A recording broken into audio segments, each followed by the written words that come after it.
Thank you very much. Thank you all for being here. So I guess all of you know this is not our normal city council hearing. I thought that was funny, but at any rate, we welcome you. We will now call our Finance Committee.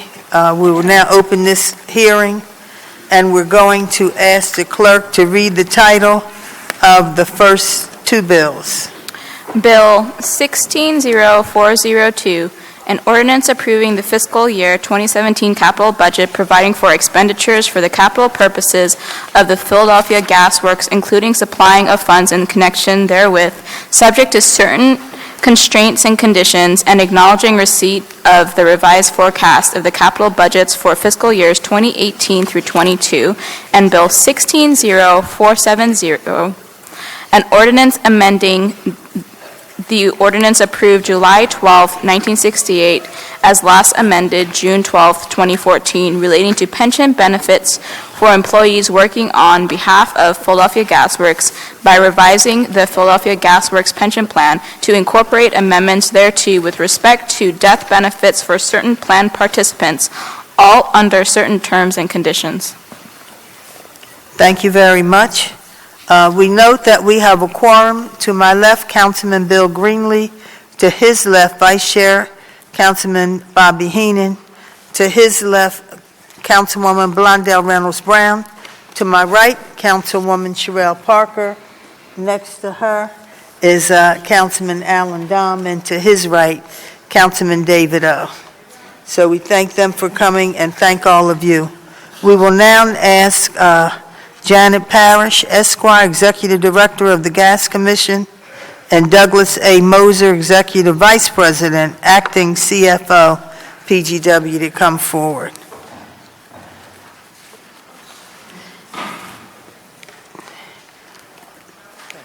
Next after them will be, of course, because it's still PGW, Joseph F. Golden Jr., Executive Vice President, PGW, and John A. Nixon, Esquire, Counsel to PGW from Duane Morris, so they can be close, sit inside the fence, the gate, and we're ready to keep moving. Thank you and good morning. Thank you. Good morning, Chairwoman Blackwell, members of the committee. My name is Janet Parrish. I'm the Executive Director of the Philadelphia Gas Commission. With me here today, Mr. Moser was unavailable, but in his stead is William J. Gallagher. He's the Vice President of Budget and Strategic Development for the Philadelphia Gas Works. I'm very pleased to be here today in support of Bill 160402 and to present the testimony of the Philadelphia Gas Commission. I have submitted written testimony, and you'll note that attached to that testimony is a copy of the Commission's resolution and order in this matter. It was adopted at the Commission's public meeting held on April 26, 2016. And the bill before the committee today embodies the Gas Commission's recommendations to Council with respect to PGW's fiscal 2017 capital budget. So, of course, we are here to urge approval of the bill and also to ask for a suspension of the rules so the bill can have first reading at the next session of Council. Now, rather than read my testimony, if I may, I will just highlight a few points. As always, the capital budget as originally submitted was approximately $21 million higher than the budget that the Commission is recommending to Council today. And so we are now recommending a capital budget in the amount of $118 million. That's about $5 million lower than the fiscal 2016 capital budget, although I would point out that lower funding level is probably likely to be reversed in the near future.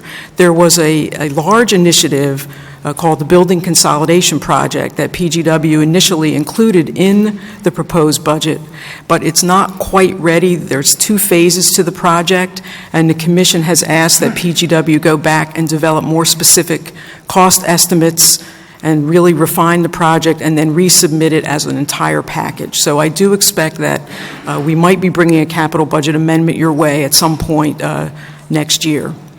I mean next session, not next year. Let's see, the other thing I think you see reflected in the budget, just to point out to you, is we see higher levels of investment, as I think you're aware, in replacement of cast iron main throughout the city.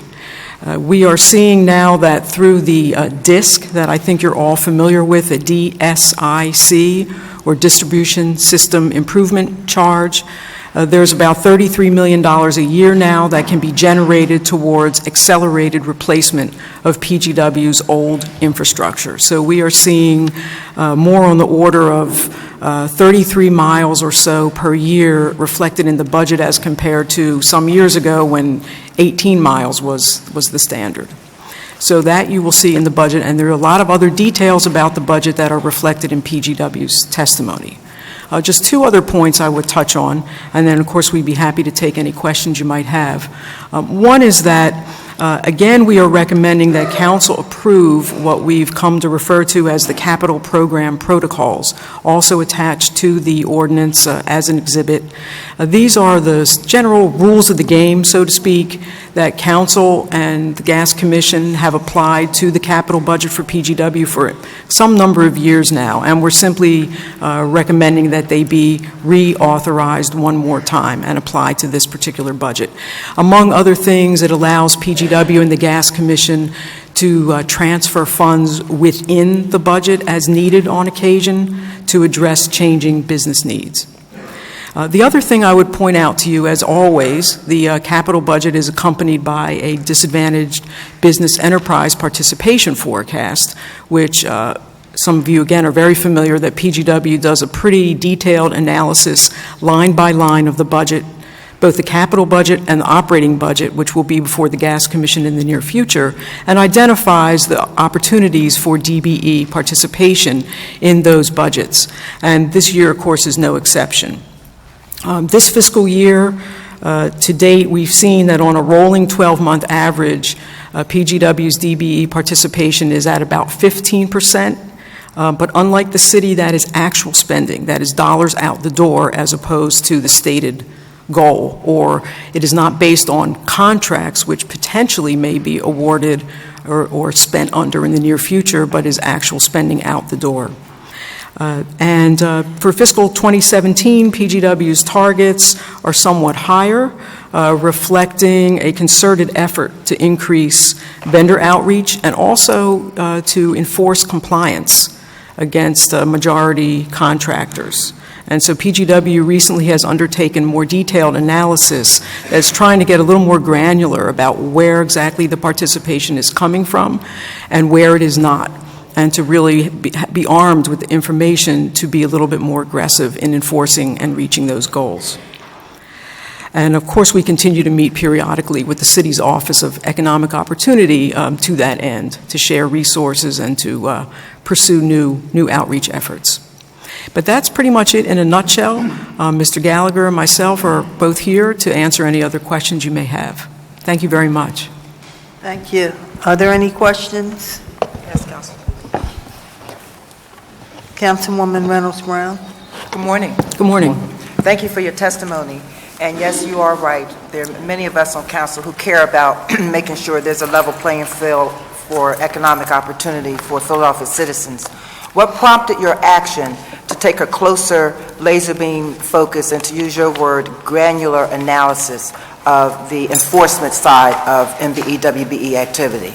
Okay. I could try to give a little bit of a flavor for that, Please. and also there's the PGW's Vice President of Supply Chain is also here if you need more information. In essence, I think it came as a result of additional emphasis and inquiry through the Gas Commission. We have been trying to have PGW improve its reporting system to really get that granular level of information, not just to report global numbers, but to actually be able to identify more specifically where is your spend coming from. Mm-hmm. Is it through the capital budget, through the operating budget? Is it through purchase services, or is it supplies and equipment? And how does that break out? And basically, we've had a change of personnel at PGW. A new director of contract supplier diversity was well, actually promoted from within, and unfortunately, she's not here with us today. But between her and the new vice president in the supply chain area, they have undertaken that effort to really do the analysis, because I think they understood and agree with all of us that you can't really make good policy and good practices unless you know the information that's underneath it. And when do you expect the analysis to be completed?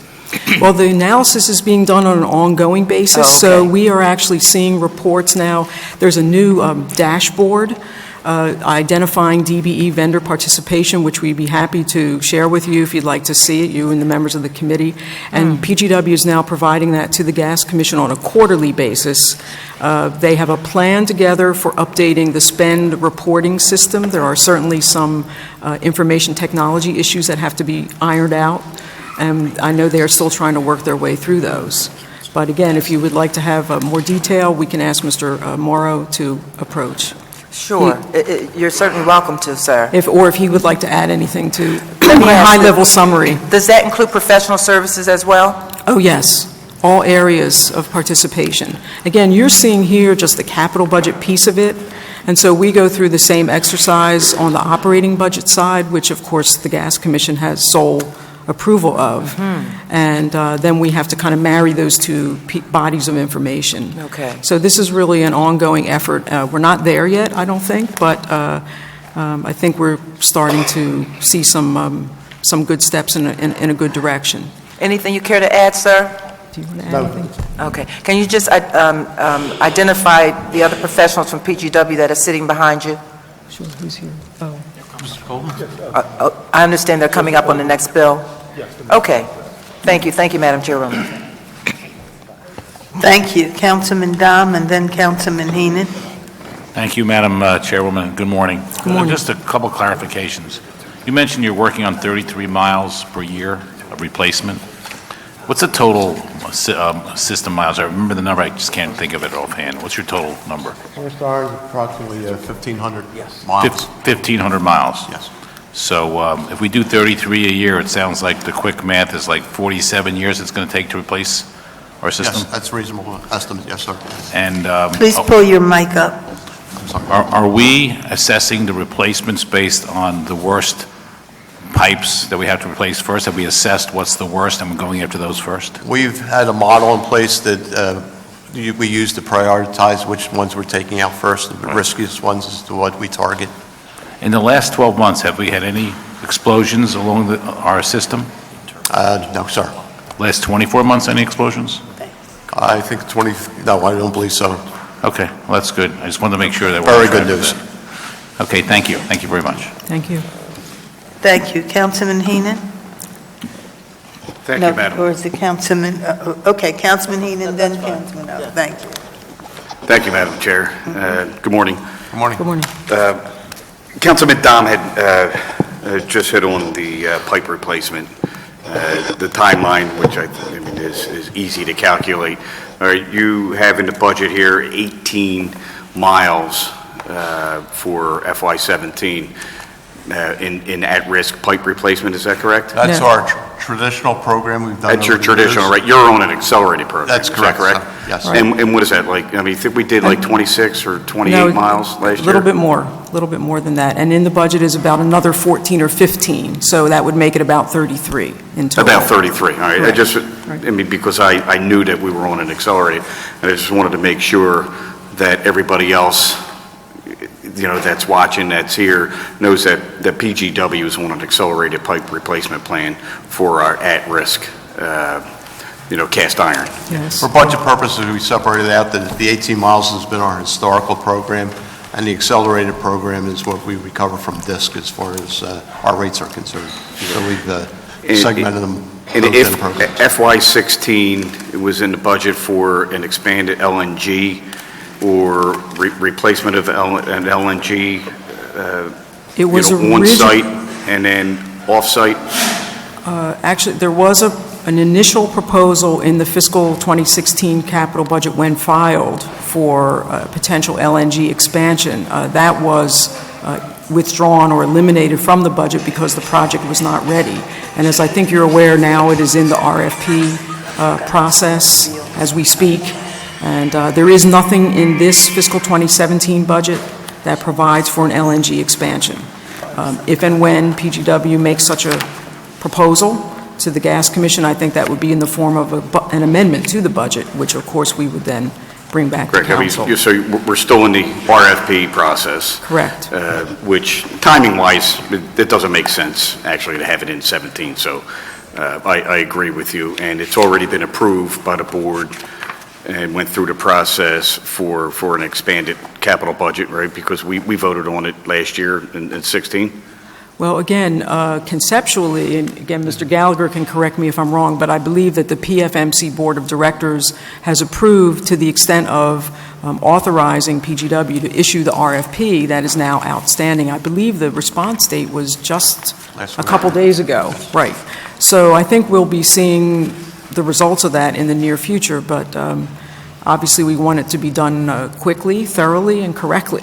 No, right. And we want it to be something that's got a great cost benefit for the customers of There's going to be Philadelphia an Gas incredible Works. cost benefit for energy costs for our customers, our end users, both in the distribution and new business opportunities. So, what I'm trying to lead you into is tell us about, some of the good things that PGW is doing now for future new business and how we can increase revenues and lower cost for the city of Philadelphia. And, just as, we're on an accelerated plan for our pipe replacement at risk. It's been a major conversation over the last couple of years. So you are addressing that. It's in the budget.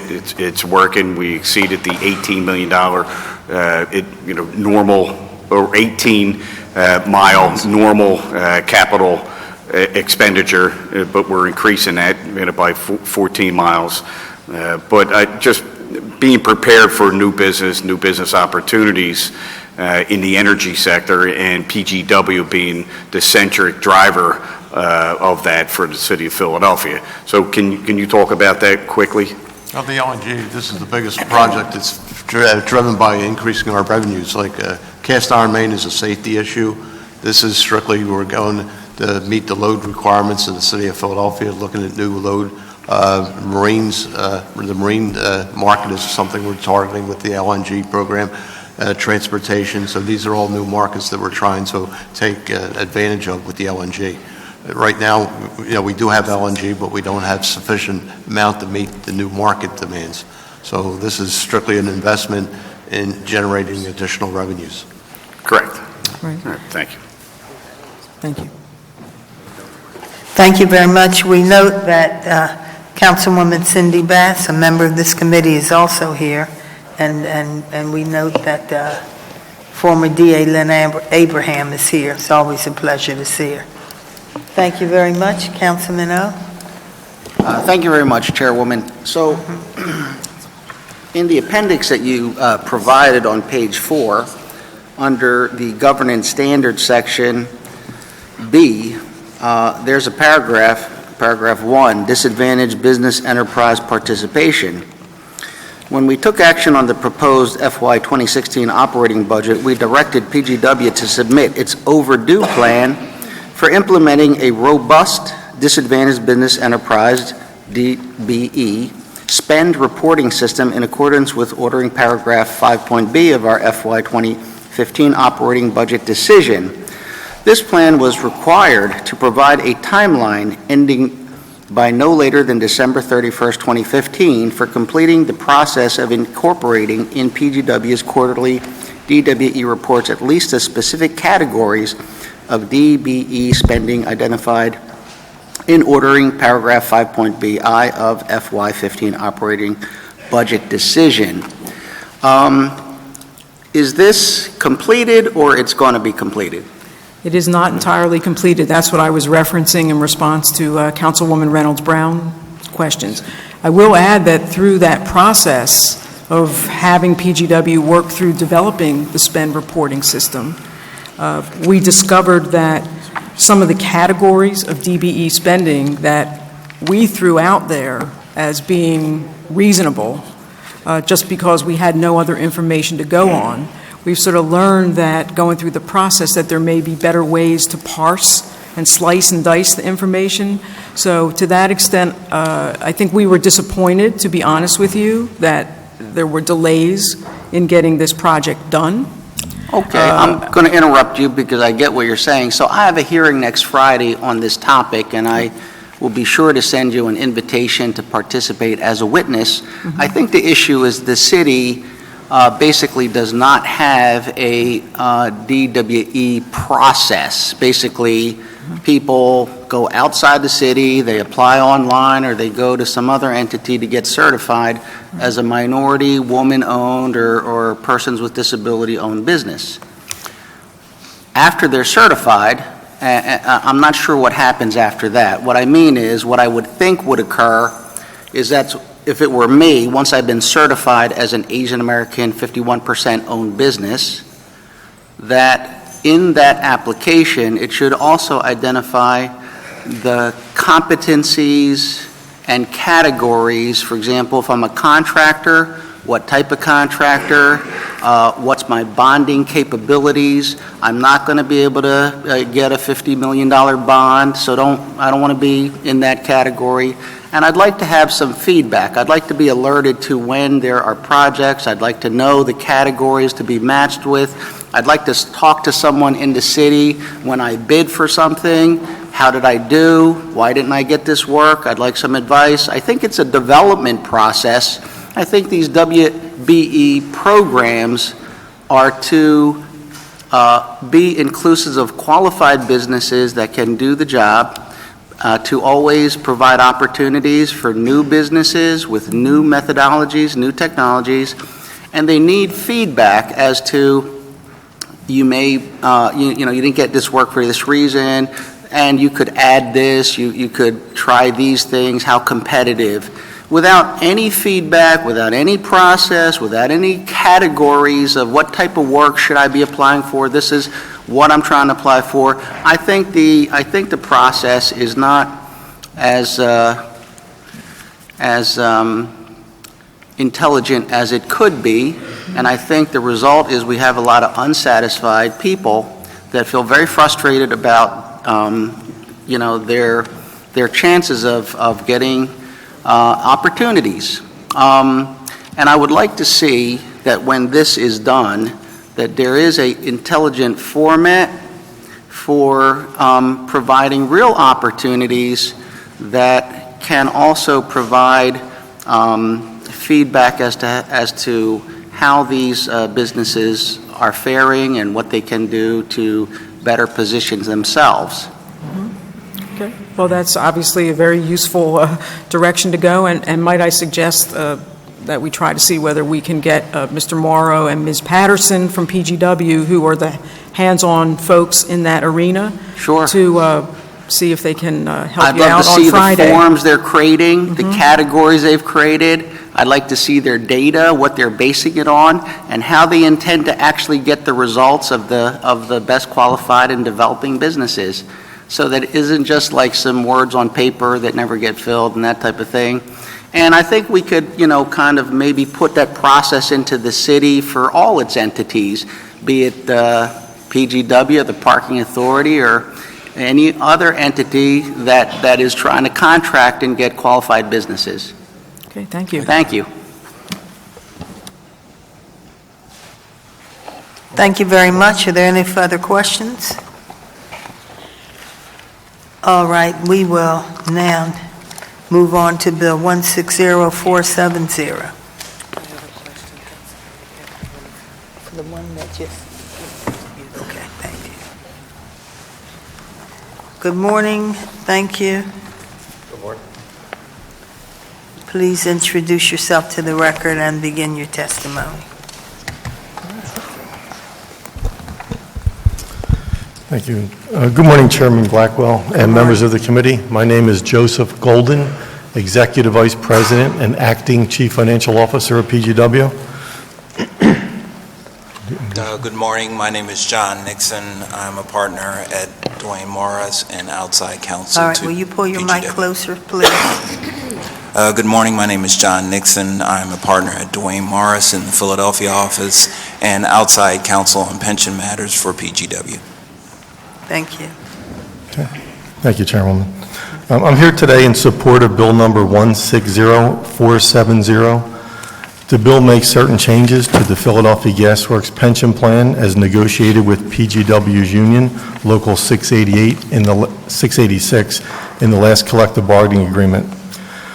Bill Number 160470 amends PGW's pension plan to permit survivor benefits if an active employee dies on or after May 15th, 2015, the date of the union contract, and the individual had at least 15 years of service.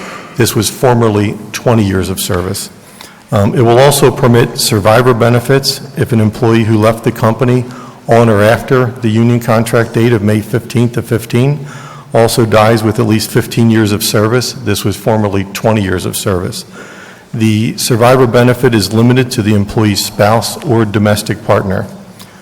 The prior ordinance, or rather the current ordinance, allowed a combination of either 20 years of service or 15 years of service and age 45, with that combination equaling 65.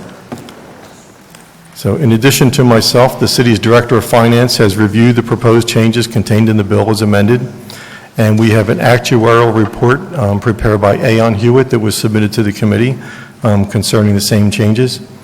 The changes have been deemed to be de minimis by the pension plan actuary, Aon. I believe it's an additional liability of about $73,000 on the total plan and an annual cost of about $7,000 per year. I'd also like to note that the bill has been reviewed by and has the support of Local 686's President, Keith Holmes.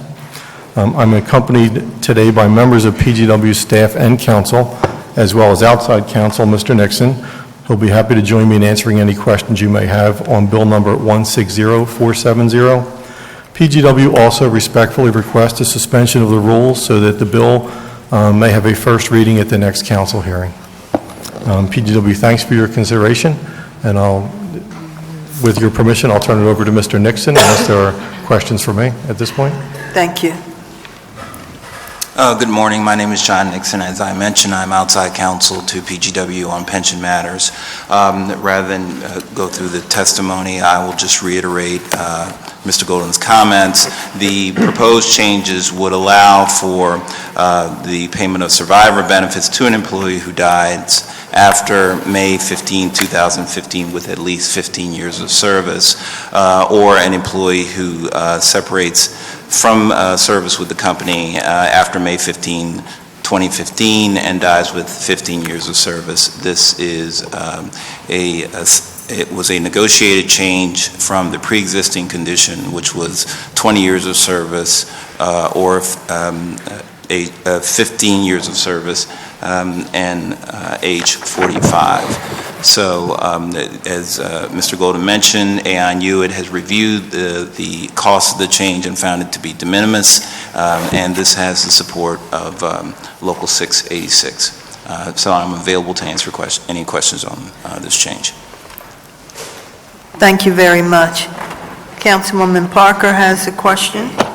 Thank you, Madam Chair, and let me just say good morning to each of you, Mr. Golden and Mr. Nixon. First, tell me, how many unionized employees does PGW have? Approximately 1,250. 1,250. Approximately. And is there a residency requirement for those 1,250 unionized employees? The union employees must maintain a residence in the city of Philadelphia. Non-union employees must be domiciled in the city of Philadelphia. So this 1,250 unionized employees must be residents of the city of Philadelphia? I think the actual word in the contract is maintain a residence. Maintain a residence, maintain a residence. So for me, that's great, because that's increase in real estate taxes, right? So they need to have something, some kind of rent or something on the rolls and be contributing to the local economy. That's correct. Via residency here. Let me ask you about the solvency or the funding ratio of PGW's pension plan. I believe Yes. at the fiscal year end, I believe it was in the 70% range, although I can, subject to check, I can certainly provide that to the committee before the next meeting. So approximately a 70% funding ratio. So I asked those 3 questions very specifically to point out that, one, we're talking about 1,250 employees who maintain a residence in the city of Philadelphia. And aside from working here and generating an income, they contribute to our local economy via home ownership and or by renting. But the issue for me is that they maintain a residence here. With that being said, I want to commend PGW on the record, particularly for this 70%. And I know you said you'll get the actual number to us, and that will be very important to have for the record. But for the funding ratio of your pension plan, it is no secret that the issue of retirement security is not a sexy issue, but it is a challenge for municipal workers and non-municipal workers, particularly in urban areas across the United States. And I know people think that Philadelphia gets a lot wrong. You know, we have challenges here, but PGW has gotten this right. And when you've done something well, I think that you should be commended for it. In the earlier testimony on the previous bill, you talked about the accelerated sort of state of main replacement, right? Because of our aging infrastructure and the replacement of the cast iron pipes. That is a very, very serious and can be very dangerous work that needs a highly skilled workforce. So what the adjustment that you've made and obviously negotiated, but that this legislation will bring us to, helps to further strengthen retirement security for a constituency that is extremely valuable to us because they have some skin in the game in the city of Philadelphia. So I just wanted to make sure that I stated that for the record. And if PGW wanted to give some recommendations, right, on how you have been able to achieve, Mr. Nixon, that 70% number, I want you to know that I'm welcome and open to receiving any thoughts and ideas that you have about ways that we can enhance retirement security in the city of Philadelphia, not just for our municipal workforce, but for working residents across the city. So thank you. Councilwoman, thank you for your kind words. Thank you. Councilman Dom? Thank you, Madam Chairwoman, and good morning. I just want to make sure I understand the numbers. I have a few comments. The cost to the pension plan is it's $73,000 is the total liability? That would be the increase in the liability. The annual contribution increase would be about $7,000 a year. Is that for the whole plan? That's for the entire plan The for this entire plan. change. Yes. And this is a gruesome question, but in the last 10 or 20 years, how many people have passed away that would have benefited from this benefit? I believe in the last 20 years, it's 2. Effective of May 15th of 2015, there have been no employees, so they're retroactive. Now, I assume we're doing tremendous work in the area of making sure that doesn't happen in the areas of safety and so forth. But let me call the bigger issue, because I want to join in Councilwoman Parker's praise of PGW. We need, us, the government, needs to do our job to help you, the utility that we own as the city of Philadelphia. Everyone sitting in this room owns a piece of PGW. We have buildings that we own as the city of Philadelphia that aren't using PGW, including the Art Museum. What we need to do immediately is convert these buildings to PGW. I don't know what we have to do, Madam Chairwoman, but we need to put the pedal to the metal and get these buildings converted. It's not right. It's $1 million a year of revenue over there that should be going to PGW. We need to do this now. We talk about helping you guys, that's what we need to do. So thank you, and let's see what we can do to make that happen. Thank you, Councilman.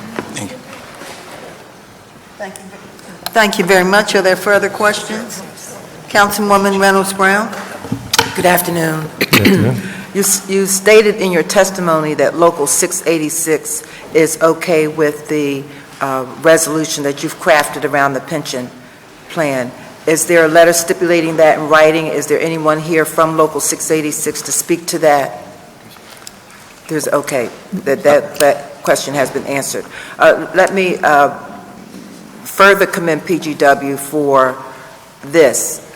often during council budget hearings, we raise questions with the law department in trying to get a handle on how well the law department and other departments are doing when they contract with outside counsel.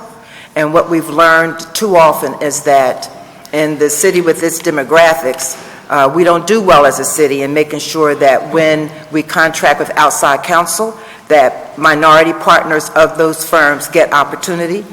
This may be the first time I've seen outside counsel represented by for sure, a competent professional that is a minority, and PGW needs to be commended for recognizing that in a city with this demographics is appropriate to ensure that minority partners get opportunity at legal work. Thank you very much. Thank you, Councilwoman. Further questions? We want to thank you both, thank PGW, and we want to move on to and ask the clerk to read Bill number 160471. Bills 160471, an ordinance amending Chapter 19-1400 of the Philadelphia Code entitled Realty Transfer Tax by revising the rate of the tax under certain terms and conditions. Thank you very much. Panel 1, Frank Breslin, Revenue Commissioner, Chief Collections Officer, Revenue Department. Good morning, Councilwoman Blackwell, and members of the Committee on Finance. My name is Frank Breslin. I'm the Revenue Commissioner and Chief Collections Officer. I am here today to present testimony on Bill number 160471, introduced by Councilwoman Parker on behalf of Council President Clark to increase the realty transfer tax. This bill would increase the Philadelphia realty transfer tax from 3% to 3.1%, starting on January 1st, 2017. We estimate this would generate an additional $4 million in fiscal year 2017 with 6 months of collections. It would generate $8 to $9 million annually in subsequent years and add $40 million in revenue over the course of the 5-year plan. Thank you for the opportunity to testify today. Thank you. Do we have any questions? Because we have many panels. We have 4 panels. I do, Madam Chair. I have a few questions. Councilman Heenan? Thank you, Madam Chair. I have a few questions before we get into the panels. And has the Revenue Department conducted any analysis on the rate of sales of real estate and how it will be affected, if at all, by this proposed legislation? We have not. And this assumes that the county administration will pursue an authorization of a $100 million bond. Is that correct? Or can you please discuss the process, if that were to take place, what the process will be for a bond? I'm not familiar with that process. That wouldn't come under the Revenue Department. Okay, is revenue here? I said that would not come under That revenue. would not? Would not. Okay, would you have any concerns about taking out a bond? I don't have any knowledge of that. It's not my expertise. All right, if you haven't done an analysis, have you done a revenue projected analysis on increase from 3.1 to 3.3? We have not, just on the 3.1. Has anybody done any analysis on what the rates would be if they changed per $100,000 home, per $100,000 purchase? So if it was a rate at 3.1 and 3.2 or 3.3 on a $100,000 home, a $200,000 home, and a $300,000 home?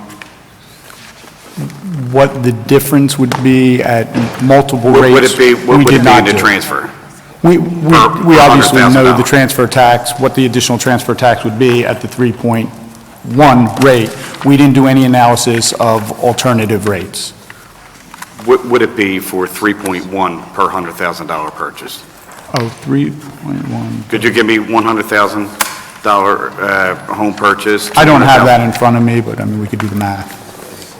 Okay, so I had a list of questions on the variable rates, on various rates, and per $100,000 home purchases, $100,000, $200,000, and $300,000 range at the 3.1 and 3.3 rate. So could I provide you with a list of questions that you could provide to the chair? Certainly. Okay, thank you. Thank you, Councilman. Councilwoman Parker. Thank you, Madam Chair.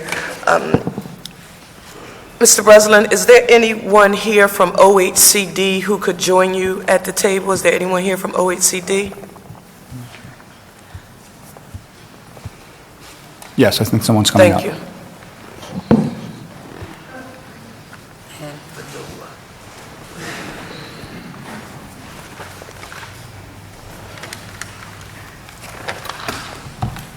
I'm Anne Fadulin, Director of Planning and Development. Thank you for being here. My first question is, in your testimony on Bill number 160151, it is briefly mentioned that the Basic Systems Repair Program and the need to preserve affordable housing is definitely noted. Do you support the intent of this bill, Bill number 160471, since it would provide funds to eliminate the backlog? We support any opportunity to collaborate with council on dealing with the home repair issue in Philadelphia. So yes, so since this is, since in your testimony you mentioned the Basic Systems Home Repair Program and the need to preserve affordable housing, and the legislative intent of this proposal is to do just that. Next, in the very same vein, you are aware that BSRP is only available to very, very low-income homeowners, essentially those with a household income of about $35,000 for a family of four. Is that correct? Honestly, I don't know the exact dollar figures and all that off the top of my head, but yes, the people that take advantage of the Basic System Repair Program are predominantly low-income. Okay. And let me get to 3. There are 98,000 homeowners in the city of Philadelphia with a household income between $35,000 and $75,000, and this includes about 14,000 that are in the ninth. And this program would address those homeowners. Do you agree that there is a need to preserve those homes as well? So not just, we talked about 35,000 and we talked about the target demographic currently receiving assistance from BSRP. But then we talk about that group of homeowners with an income between $35,000 and $75,000. Do you think that the city should be directing revenue in efforts to preserve those homes as well? So I think the city should, do the best it can with the resources that are available to serve as much of a broad-based population as possible.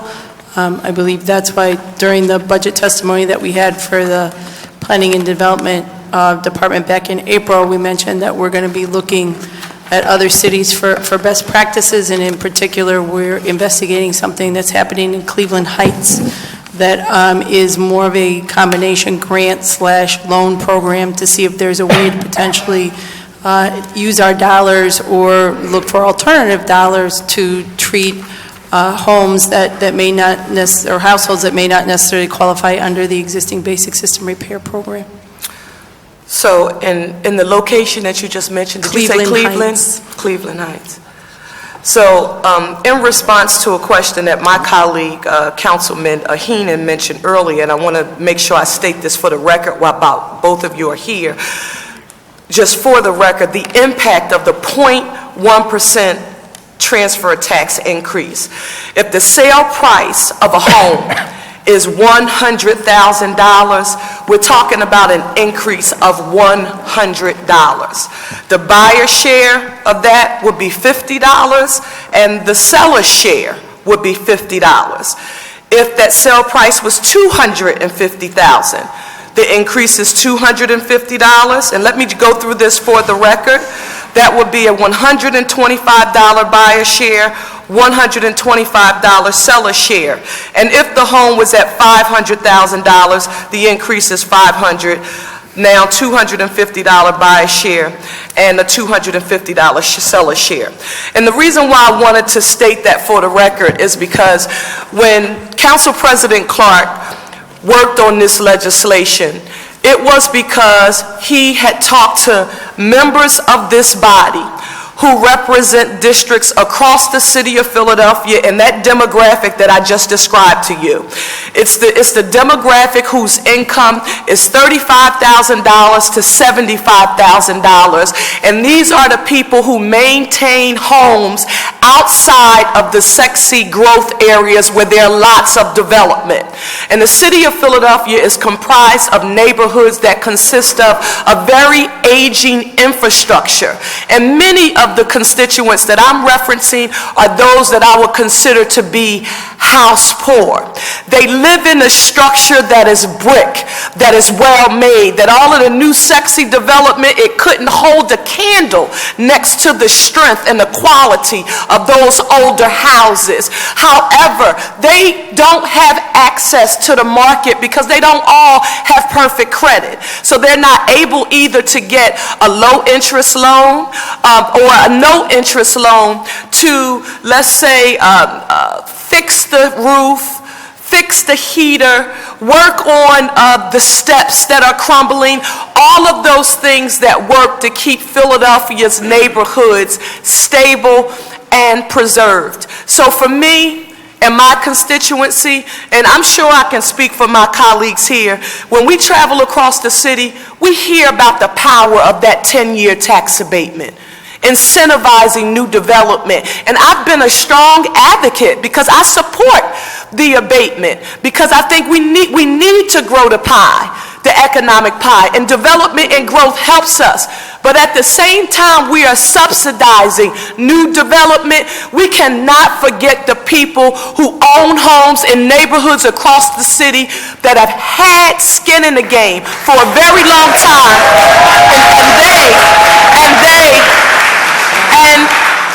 and they are here and they are struggling to keep those beautiful structures and the architecture, alive and well so that those neighborhoods can remain strong. So when I thought about this idea, and I'm glad that you mentioned Cleveland Heights, I will tell you, I read a news article recently, and this is what I believe will happen as a result of this. Cleveland Heights, that's a great example, but if the city of Philadelphia gets this bill passed and enacts this program and works in conjunction with the administration to define the guidelines for eligibility, and the 60% is to reduce the BSRP backlog as the legislative intent was described when it was presented, but that 40% that we're talking about spending with that demographic that's not eligible for BSRP, I hope we realize that this is cutting edge, and municipalities across the country will be looking at Philadelphia to say, how did you come up with this plan with a recurring revenue source to stabilize home preservation throughout the city of Philadelphia? And I would have thought, now this is just me, and I want to be very clear, Madam President, thank you Madam Chair, thank you so very much for the latitude you are providing me. When we thought about this, the generating of revenue is never easy, because we support the realty industry. It's very important to the city of Philadelphia's economic viability. But as I talk to people I know who sell real estate throughout the 9th District, what they've said to me is this would, in essence, help our industry, because the very properties in this neighborhood that one day may be on the market that we will be selling, this program allows the owners to make enhancements and improve them. So they're selling a property that may, in fact, now have the new roof so there is no leaks. It has a new heating system. It has a new cooling system. So this is not just morally right, this is economically sound, and it makes good economic sense for neighborhoods throughout the city of Philadelphia, and I just needed to say that for the record. Thank you so very much for your patience. Thank you, Councilwoman. Councilman O? Thank you very much, Chairwoman. I have my concerns. We're raising the costs of living in Philadelphia. We're increasing taxes continuously, and people can't afford to stay in their houses, so we're going to increase some more taxes, borrow some more money at interest rates to subsidize basic home repairs, which I'm not sure that I will agree with that, but, you know, it's a democracy. We have all different types of views. My question will be this. If you do a $100 million bond over 10 years, what is the interest rate per year on that $100 million bond? Is it about $10 million per year? I'm sorry? I don't know the answer to that. Revenue hasn't done any analysis on the bond issuance. We've only looked at the revenue impact. Okay, so what is our debt on the pension fund at this point in time? I think you would need to speak to someone from finance. Oh, or I'm the sorry. treasurer's office on those issues. I might be wrong. I thought it was $5 billion, could be $7 billion, I'm not clear. So each time we borrow, we're adding interest rates and possibly we're reducing our credit worthiness, which increases our interest rates, which then requires additional revenues through tax increases or fee increases. So I do have my concerns. Can you put that into some kind of perspective for me? And if you can't, that's fine, but I'm just wondering who would be able to put the finances in perspective for me. That would either be, I think, someone from finance would have to. Is there anybody from finance here? Okay.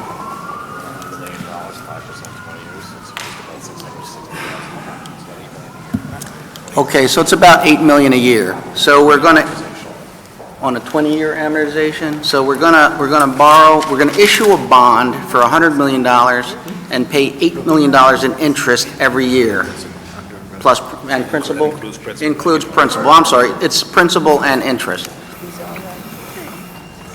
So, I'm not a finance whiz, so, you know, I'll just say that if the finance folks can provide the, you know, kind of the numbers for me, that would be fantastic.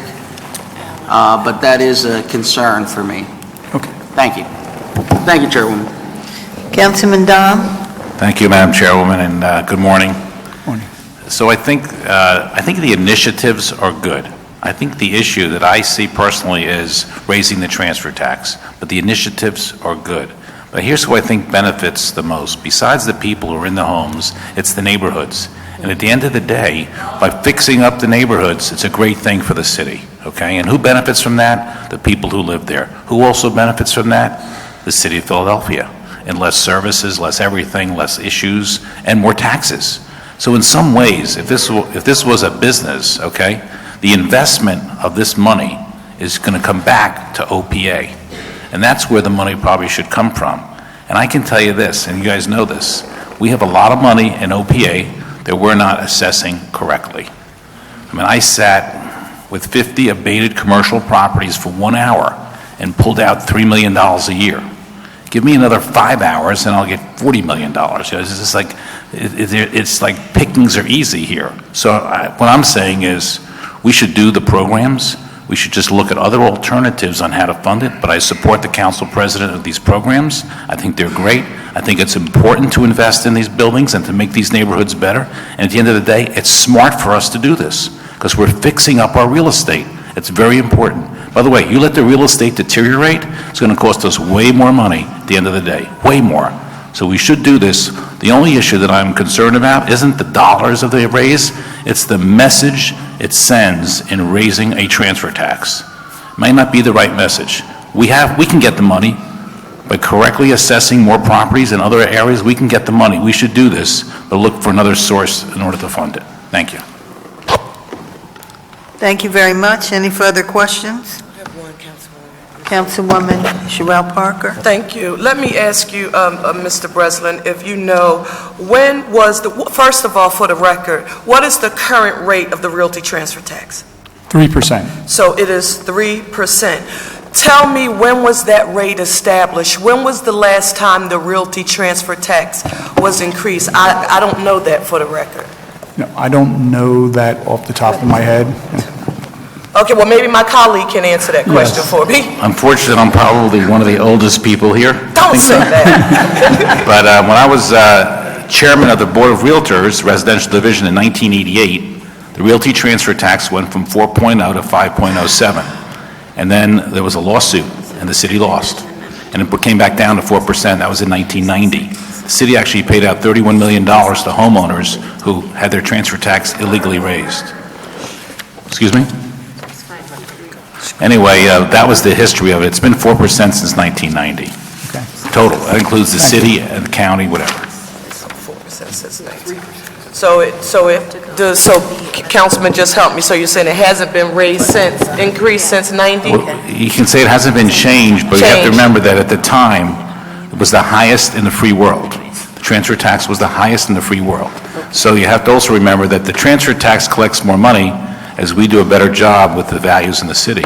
So as our prices go up, as the prices go up on sale prices, we collect more transfer tax. So in a healthy real estate market, the transfer tax does really well. In a down market, it doesn't. But in a healthy market, it does well.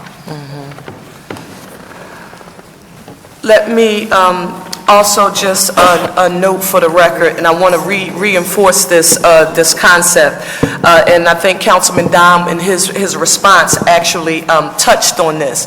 When we look at the cost of remediating blighted housing and or neighborhoods and the effect that it has on the market, the housing market, particularly in communities where we have aging infrastructure,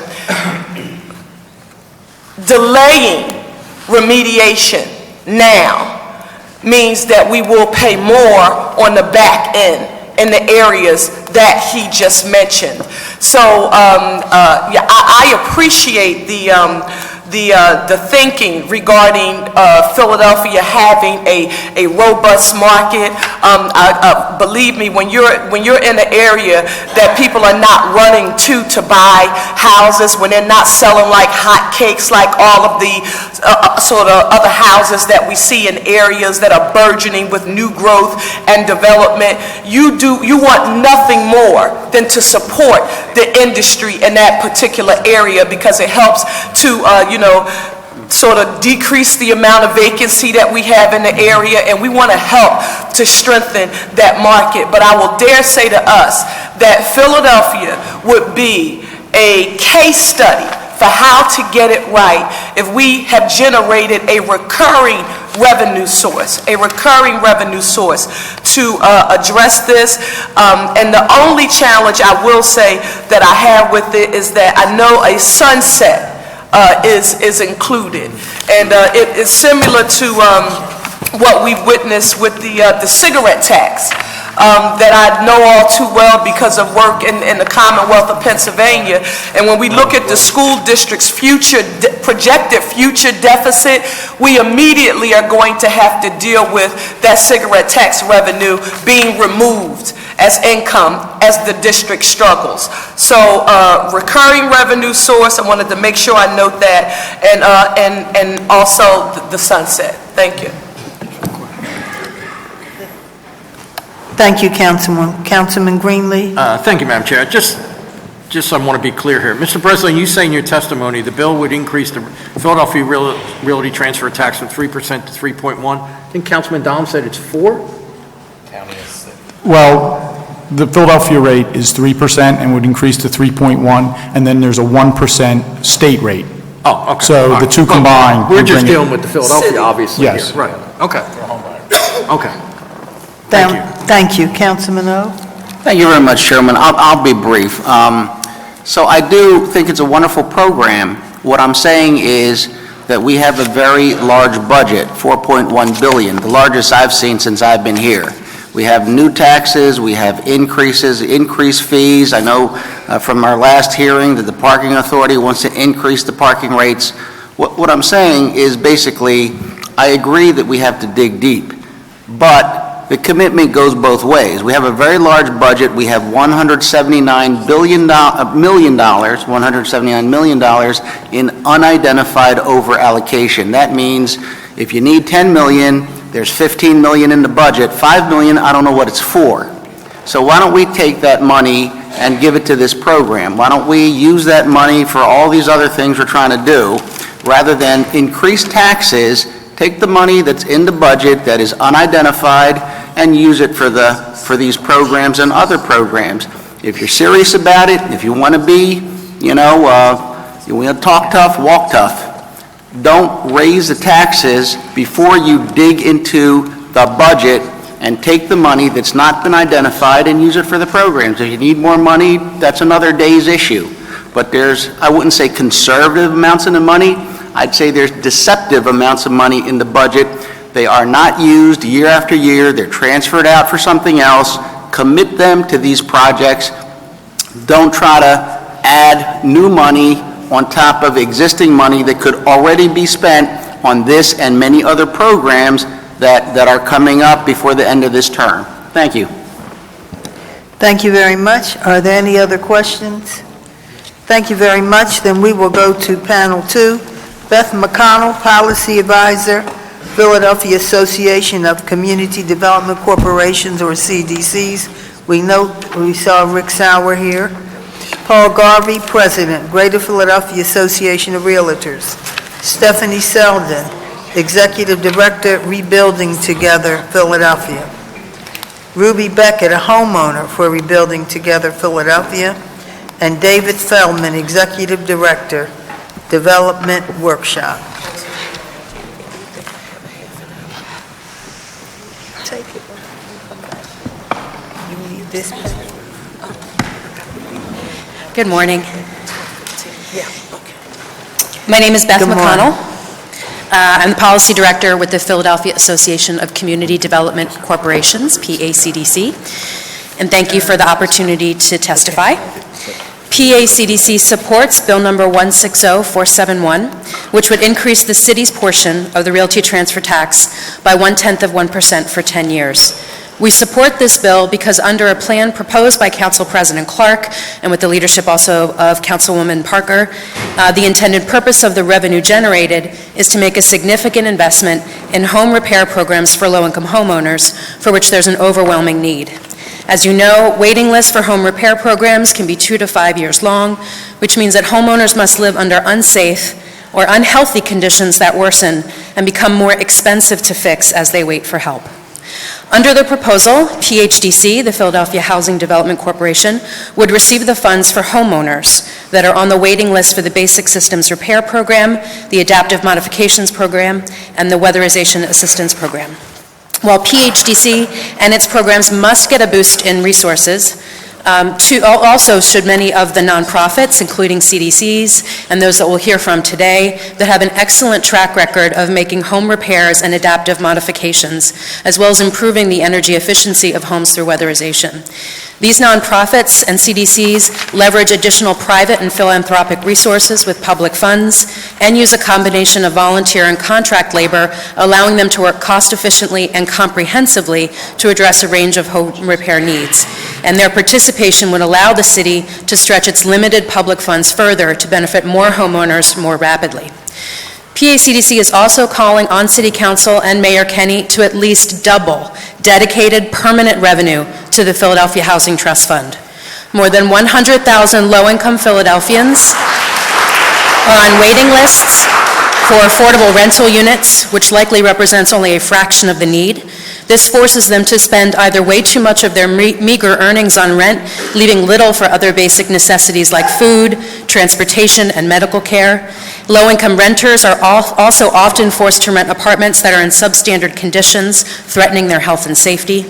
And as City Council recently heard in testimony before a joint committee of the Housing and Youth Committees, people seeking help to avoid homelessness are regularly turned away, including youth and women fleeing domestic abuse, because there aren't enough resources to either prevent them from becoming homeless in the first place or getting them into temporary, transitional, or permanent housing.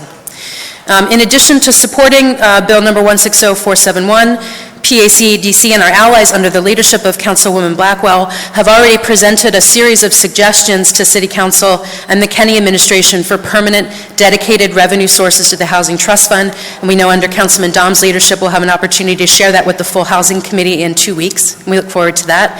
And we urge the committee to consider those ideas or propose other revenue sources and take action on them immediately to help low-income homeowners, renters, and those experiencing homelessness. There are far too many low-income Philadelphians that can't wait to be home and need your leadership to double the Housing Trust Fund. Thank you. Thank you.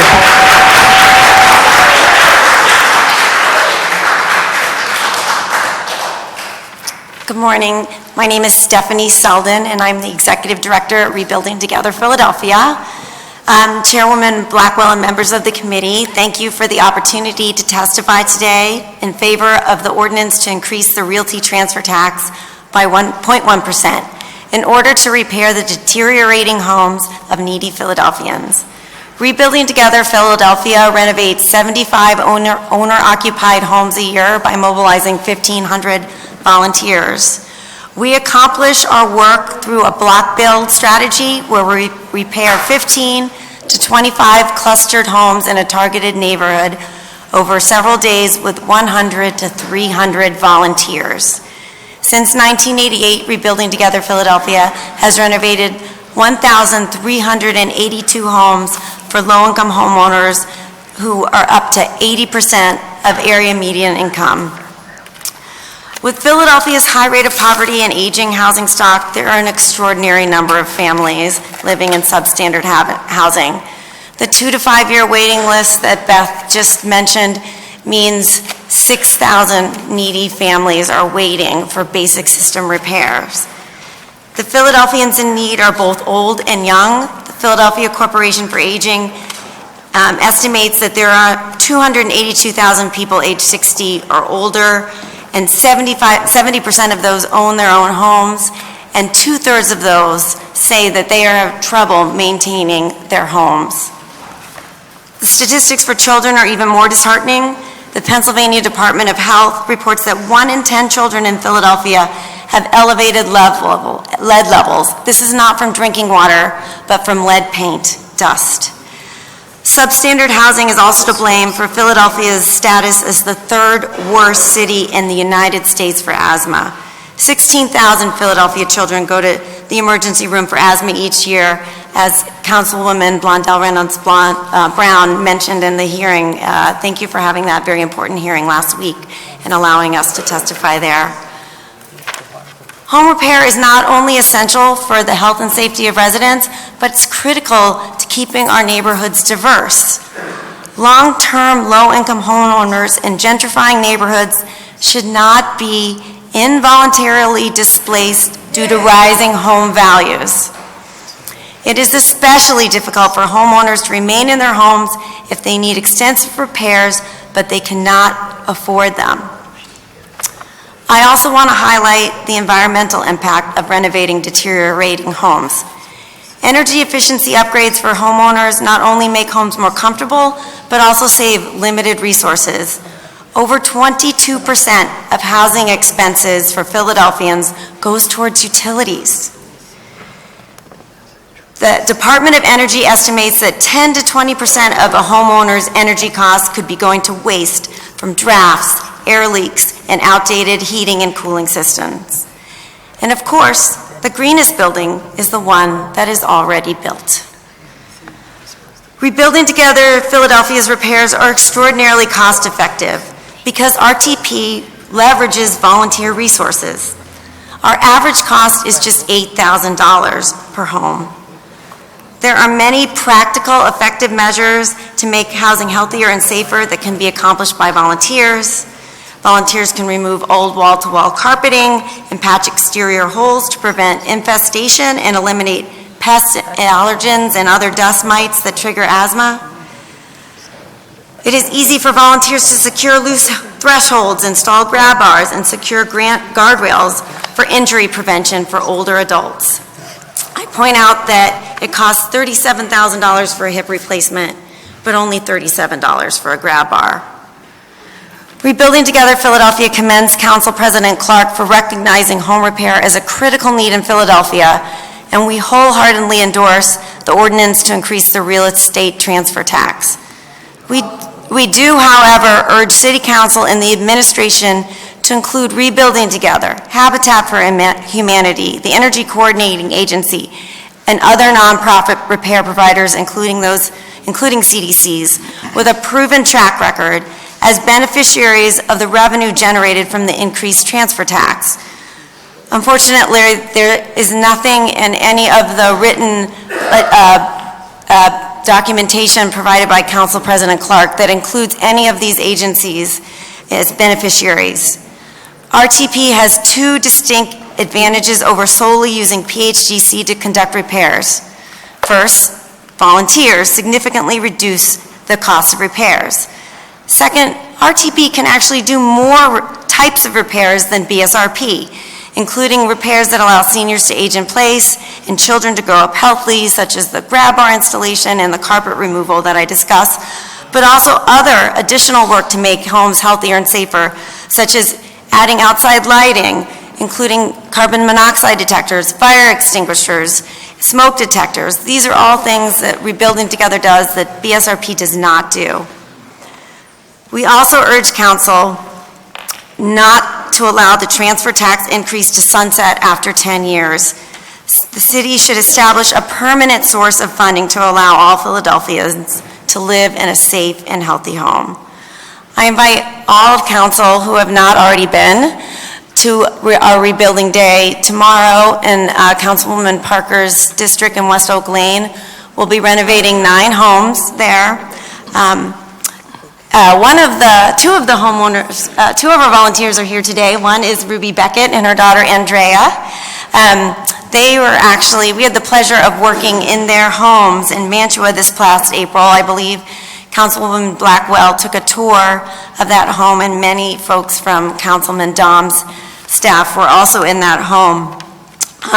There are before and after photos of the work that we've done in the packet of my testimony of the home of both Ms. Beckett and her neighbor. And so I would like to turn the microphone over to Ms. Beckett, who is one of the 19 homeowners we served with 500 volunteers back in April. Good morning, Chairman Blackwell and members of the committee. Good morning. I'm Ruby Beckett, and I live at 745 North 39th Street in Mantua. I grew up in Philadelphia. I lived in my home for over 33 years and raised 3 wonderful children.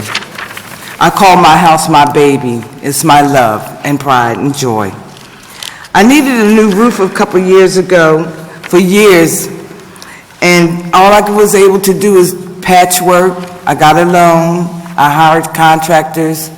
The work wasn't done up to par, and the end result was damage, water damage throughout the house, room after room after room. While Rebuilding Together came into my life and put a new roof on my home. Their volunteers came in and repaired the floors, the ceiling, the walls, removed mildew, damaged floors that from waterlogged. I received a new electrical box in the basement that's been there for 30 years, and someone came and did the work, electricians, and they rewired the whole house. They also gave me new front windows, bedroom windows, to help with weatherization. Because of Rebuilding Together, I received all the needed things from the carbon monoxide, smoke detectors, fire extinguishers, so I could live in a safe house. The biggest gift I got from them was a new stove that I can now cook on and serve my family. My neighbors in Mantua and I are so grateful for Rebuilding Together coming into our lives. But we also know there are so many others, friends and neighbors, that are living in the same unsafe conditions that we were living in. I want to ask the council members here today to do what they can to help other Philadelphians receive the help to need to repair their homes and also improve their quality of living. Thanks to Rebuilding Together, it impacted our lives, and is a very important part of my life. Thank you for listening to me. Thank you.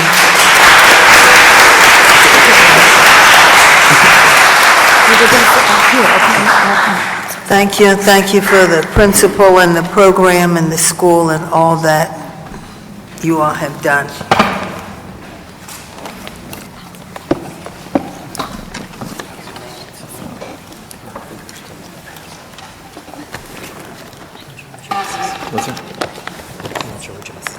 I'm very sorry. We have a question, didn't realize it. Councilman Dom for rebuilding as a question. I just wanted to make a comment. We all were submitted the pictures on Ruby Beckett's home, which anyone here can see. There was an awful way to be living. Horrible, horrible. And I visited the house, I think it was, I forget what, one of the houses in North Philadelphia. And I just wanted to comment that rebuild, you guys are doing a great job. Great job. And the effects are amazing, and keep up the good work. I have nothing but positive things to say about what you're doing to help people in the city. So thank you very much. Thank you, Councilman. Thank you, and we're glad to hear him mention Mantua. Everybody hears Mantua and the Promise Zone and all that, but you know, yeah, well, it happens to be in District 3. Happens to be in District 3.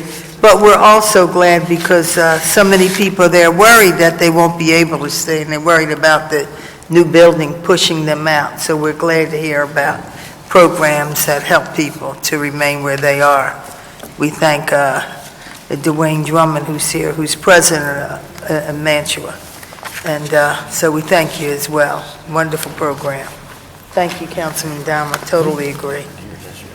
Thank you.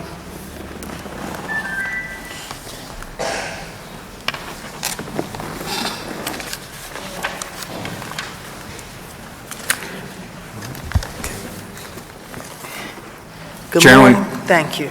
Chairwoman Blackwell, members of the committee.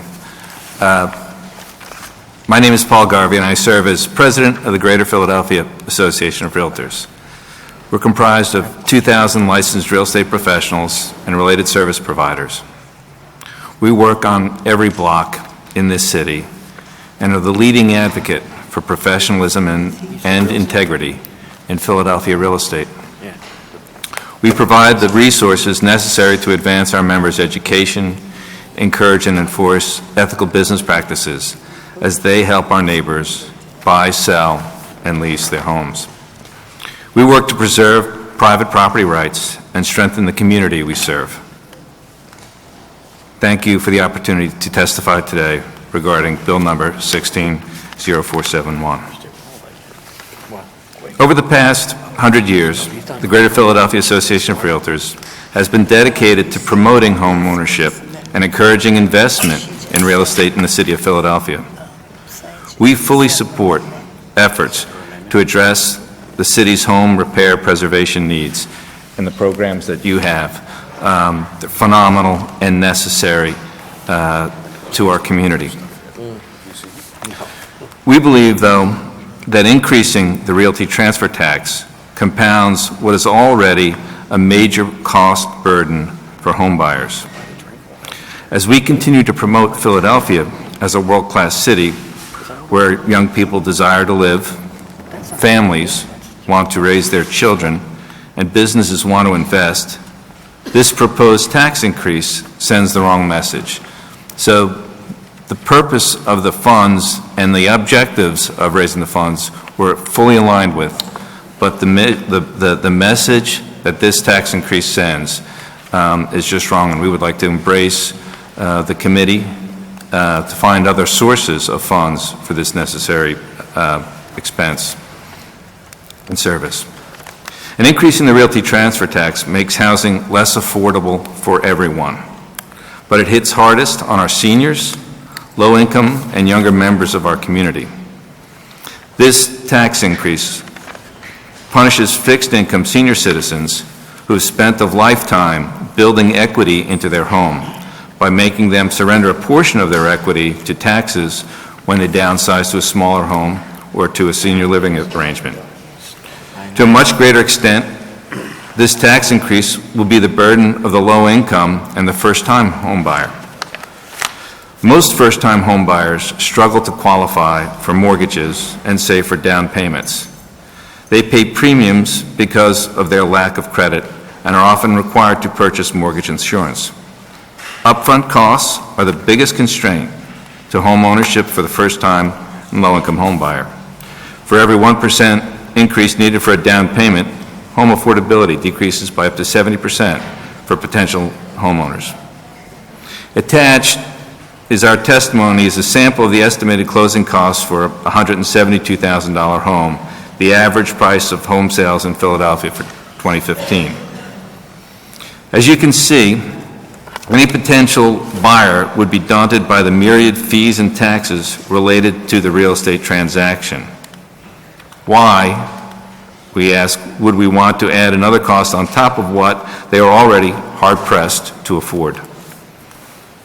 While a counter-argument may focus on the relatively small amount of the tax increase, we can affirmatively state that there is nothing minimal about the existing 4% total transfer tax. Our Philadelphia 3% transfer tax is 3 times, 300% more than all of our surrounding counties. It's important, therefore, that the committee and all of City Council recognize that Philadelphia currently has one of the highest transfer taxes in the country. Transfer taxes are an easy target for legislators because they affect a minimal number of constituents at any given time. However, the real estate transfer tax is regressive and fails to account for the fact that lower-income homeowners spend a higher percentage of their income on housing than do higher-income households. In addition, the burden of any tax increase will be greatest on the young, first-time homebuyers, a critical, important demographic in terms of revitalizing our city's economic base. A higher tax burden on potential property owners will be another major deterrent to purchasing property within city limits. We can't afford to compromise the real estate industry, which has helped to bolster Philadelphia's economy for the last decade in home sales, redevelopment, commercial activity, construction jobs. We all know a broadened tax base.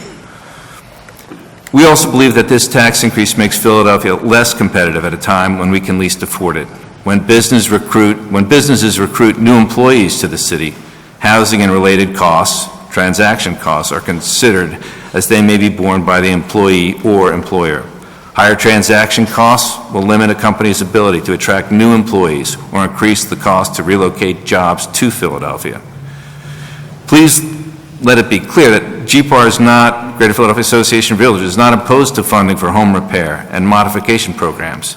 It's critical that Philadelphians have the ability to secure safe, healthy, and affordable homes. However, we believe it is equally important that the city focuses on home ownership, not creating additional barriers to it. Furthermore, the Greater Philadelphia Association of Realtors has been vocal on the need for the city to focus on the collection of delinquent taxes, taxes that Councilman Daum referred to before, that sit out there uncollected or not properly assessed.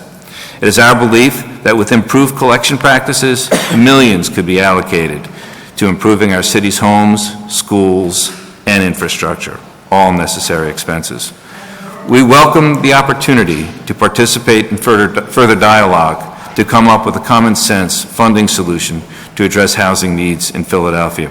And we ask you to reconsider moving forward with this proposed tax increase to look at other opportunities to raise these necessary funds. Thank you for your consideration.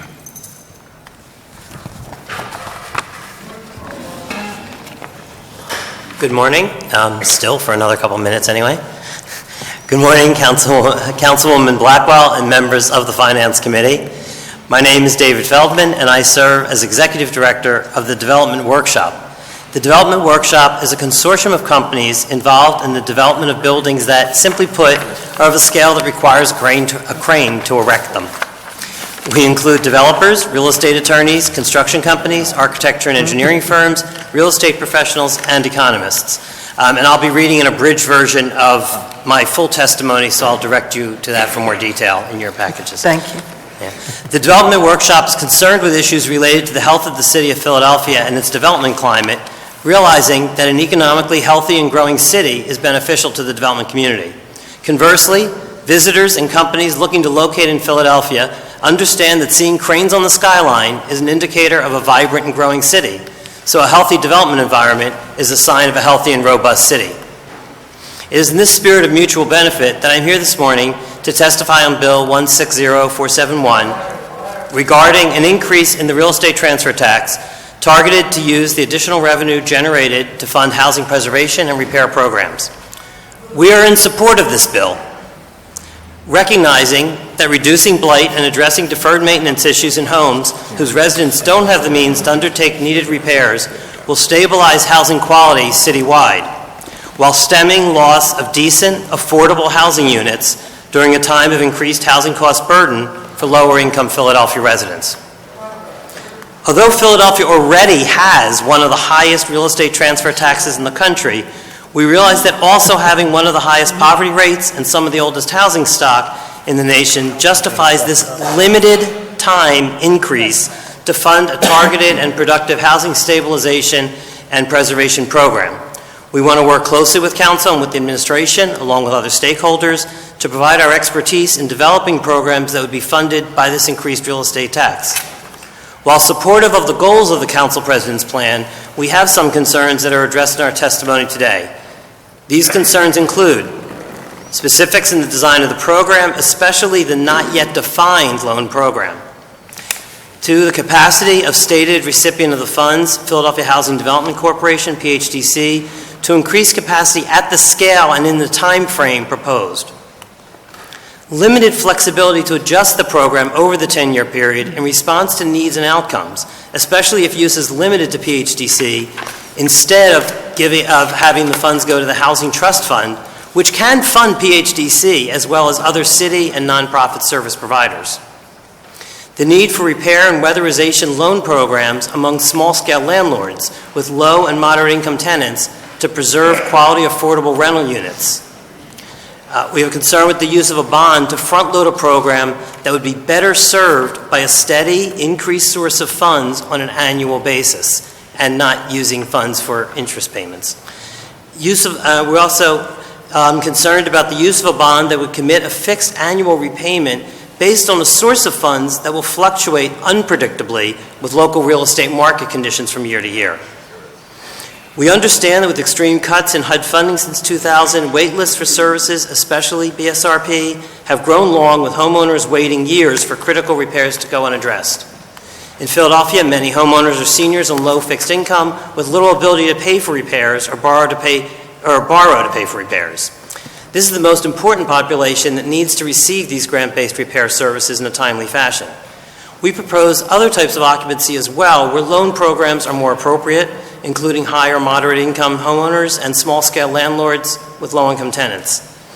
The loan program, in our opinion, should be extended to landlords of 1 to 4 unit buildings that are occupied by low and moderate income tenants. Many of these small-scale landlords are also neighborhood residents, including moderate income, minority, first-time immigrant, and others trying to build some equity, but without the means to undertake the repairs and upgrades to maintain this quality, affordable housing stock. Our support for the tax increase is for an ongoing source of increased revenue over the 10-year period. We encourage Council to identify other funds to supplement an increase in the first year or two, or perhaps adjusting the allocation of this increased funding, for example, using 100% of the increase in years 1 and 2 to meet the backlog in BSRP and not rolling out the loan portion until year 3 once a viable loan program has been thoroughly vetted. The Housing Trust Fund seems the more flexible recipient to address the changing needs and respond to outcomes from the increased funding to existing programs, while still allowing PHDC to access these funds, but providing the ability to thoughtfully react to actual needs and capacity as they change over the course of the 10 years the transfer tax increase is in place. A further concern about basing the 10-year bond repayment stream on the real estate transfer tax is the inconsistency of the funding stream, which is dependent on the volume of sales and sales prices remaining steady or increasing, which is highly subject to change, especially as the Federal Reserve Bank raises interest rates, causing mortgage rates to increase and potentially slowing down sales or reducing the sales prices of homes. In summary, although the Development Workshop represents construction and real estate interests, we also work to help build and grow the city and its overall economy. We therefore support the proposed legislation to use a modest increase of 0.1% in the real estate transfer tax for a limited period of 10 years to fund the programs to achieve these goals. Thank you for this opportunity to testify on behalf of the Development Workshop on Bill 160471. Thank you very much. The chair recognizes Councilman Greenlee. Thank you, Madam Chair. I think we're just crossing into afternoon. Good afternoon, everybody. Mr. Garvey, a few questions. First, just so I'm clear on this, the Philadelphia part of the real estate transfer tax has been 3% for how long? Since 1988, I believe. 1988. Since it was reset. Okay. All right. And I think it's fair to say that there's probably been no other tax that hasn't been raised in that period of time? I can't. Pardon me? I can't comment on the. Okay. I'm not a tax I'll put on the record. sir. I doubt. I understand that the real estate transfer tax is one of the highest in the nation. Okay. In but the my nation. question was that tax hasn't been raised since 1988. correct? It effectively has, from the standpoint that increased values in real estate, and that's one of the things that holds us back. If values of real estate go up, all right, then tax revenues from real estate, be it transfer tax or real estate property taxes, increase. That high tax holds us back. So when a young couple looking to establish a residence can live in Upper Darby or Abington or Bensalem and make these decisions, and they look at what's the closing cost for my $100,000 house, and it's say it's 15%, it's $2,000 more to live in Philadelphia versus those surrounding suburbs. And that has held down our housing values and precluded investment in our neighborhoods and our communities. Okay. You use words in your testimony about message and helping to bolster that the real estate community has helped to bolster the city. And I'm not debating that, but Councilwoman Parker earlier talked about the 10-year tax abatement, which, like her, I've supported and have opposed eliminating, even though I've gone to a lot of community meetings where they're about throwing chairs at me when I say that. But isn't it fair to say the 10-year tax abatement has been a tremendous boost to the real estate community? Yes, tremendous boost to our entire community, sir. Okay, well, I'm talking about the real estate community, because you're talking about the real estate community, so I'm asking you about the real estate community. Hasn't the real estate community, I don't even know if you have figures. Do you have figures on how much that tax abatement has helped in sales in the city of Philadelphia over these last years? I don't necessarily believe that it's helped in the sales, but it's helped. Okay, so if we do away with it, it's okay then? Is that what you're saying? No, sir. No, sir. Okay. Because I'm not here. I'm here speaking on behalf of the real estate community. Right. And we're invested in our community. Right. If you recall the history of the real estate tax abatement, what happened in the late 1980s, there was a fire on South Penn Square, the One Meridian fire. Two firefighters died in that. Okay. Okay, and at that point in time, there was not a requirement for high-rise buildings to be sprinklered in Philadelphia. So we're talking about the real estate, the 10-year tax and the real estate. Let's concentrate on that, please. Please, let's concentrate on that. Yes, sir. What I'm trying to say is that you talk about message and you said you were an easy target, but when you talk about message, in all due respect, and again, I support the abatement, I hear from all these many communities when I go out there about the message that it sends, giving breaks to oftentimes higher income people that they don't have to pay a large portion of their real estate taxes for 10 years.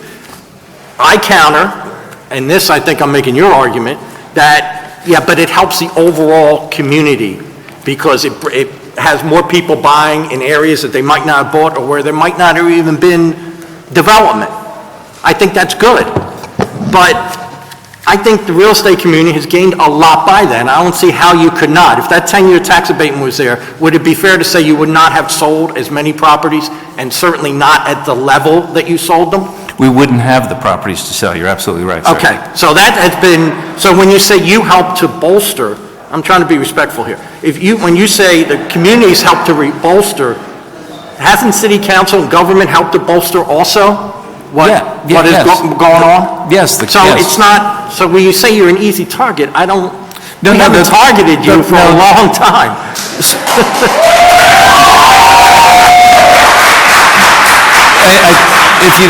I think that the context of easy target, okay, was with respect to the slice of the population that we're taxing within the realty transfer tax. It's a small slice of the entire population at large. So it's a target. So that small slice, people buying and selling real estate in any 1 year, is a very slim margin.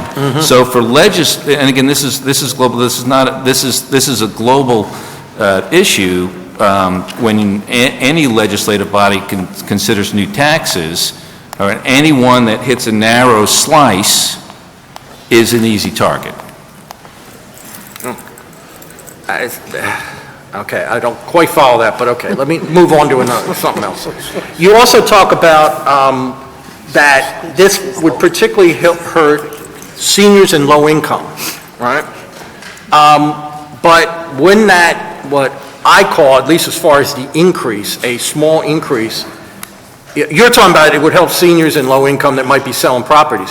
What about all those seniors and low income that are trying to fix the home and trying to stay where they are right now?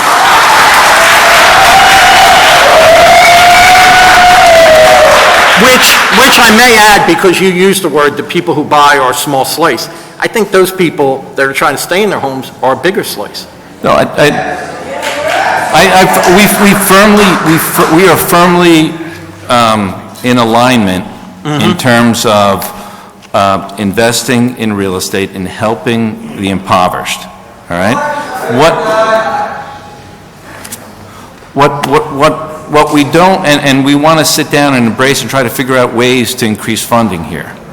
Okay, but this already incredibly high tax that we have, increasing it sends the wrong message to increase to increase our base, which we all say what we want to do to drive our community forward. I guess I'll just end with this. I think everything is about a balance, and it just seems to me that raising a tax that hasn't been raised in 28 years, 0.1 level, after we have done a lot to help people buy homes and thus benefit the real estate community over the years with the abatements and some of the other things. When you balance that out, personally, I don't see how you can complain about that. I'm sorry, I don't know how else to say it.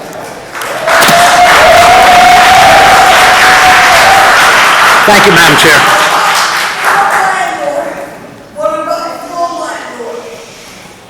Councilman Dom? Thank you, Madam Chairman. I just wanted to read into the record some information that maybe helps all of us to understand the 10-year tax abatement a little better. And I'm going to read from my statistics that are provided. Currently, just so we understand the information, I know Councilwoman Blondell Reynolds likes when I talk statistics, right? There's 14,273 properties in Philadelphia today with 10-year tax abatements. Of those, 38% are improved or converted existing buildings that benefit from the abatement, and 62% are new construction. The value of those properties is $8.2 billion. Collectively, they've increased the base of this city's taxes 7%. The overwhelming amount of these abated properties are residential, not commercial. In fact, 96% of all abated properties are residential, whether they're houses, condos, etc. Currently, they generate $29 million per year in property tax revenue. To date, formerly abated properties have added $46 million a year to the tax rolls of the city. By 2025, this is the powerful figure, by 2025, we will have $159 million in additional property tax revenue from abated properties. More importantly, since 2000 to 2016, construction starts in Philadelphia, adjusted for inflation, are up 166%, while the suburbs are down -5% to -42%. Philadelphia, since 2009, this is my last point, when we had a financial collapse in our economy, since 2009, in the suburbs, housing construction has gone up 66%. In the city of Philadelphia, 312%. I wasn't here, but I applaud all the people in government who put this in place, because you guys did a great job. This is a great bill that's really expanded our base in the city of Philadelphia. Thank you. Thank you. Councilwoman Reynolds Brown. Good afternoon, gentlemen. Good afternoon. Good afternoon, ma'am. I'm a former teacher. You have to talk back to me. Yes, ma'am. Okay. As usual, Councilman Dom has done exactly what I needed, and that was to quantify the, he actually provided the very analysis I wanted to have so badly prior to asking my question. So I thank you for that, Councilman Dom, because that fully paints the picture and the context of why this discussion is so very, very important. Given the facts that have been presented by Councilman Dom, what is your response, and what is your response? Let's start with that. With respect to what, ma'am? To all the facts that Councilman Dom has put forth, do you believe that the real estate industry has benefited because of the 10-year tax abatement? Yes, because the real estate industry is reflective of our overall economy in the city. We service that economy. We service people that live here and want to live here. That's what we do, ma'am. So as that economy improves, and the 10-year tax abatement was very important to help our economy improve, we benefited just like every other construction company, every window cleaning company, all of those retail operators that have benefited from those new residents in these areas. Our downtown is more vibrant, it's spreading into the communities and things like that. So yes, ma'am, we have benefited. And so to continue along Councilman Green-Lee's inquiries, when you say that the tax abatement benefited the entire community, define, in your words, entire community. The city of Philadelphia, ma'am. Okay. Regretfully, we don't have an analysis that speaks to precisely what neighborhoods benefited from the tax abatement. Because I would dare say the entire community, my definition would be all of the X number of neighborhoods throughout the city. Tax abatement, the tax abatement policy did not benefit neighborhoods across the city. It's been a targeted specific sectors of the city that have been benefited. Would you agree? I think there's been more, yes, ma'am. Yes, ma'am. And we are in favor of increasing tax abatements in other sections of the city.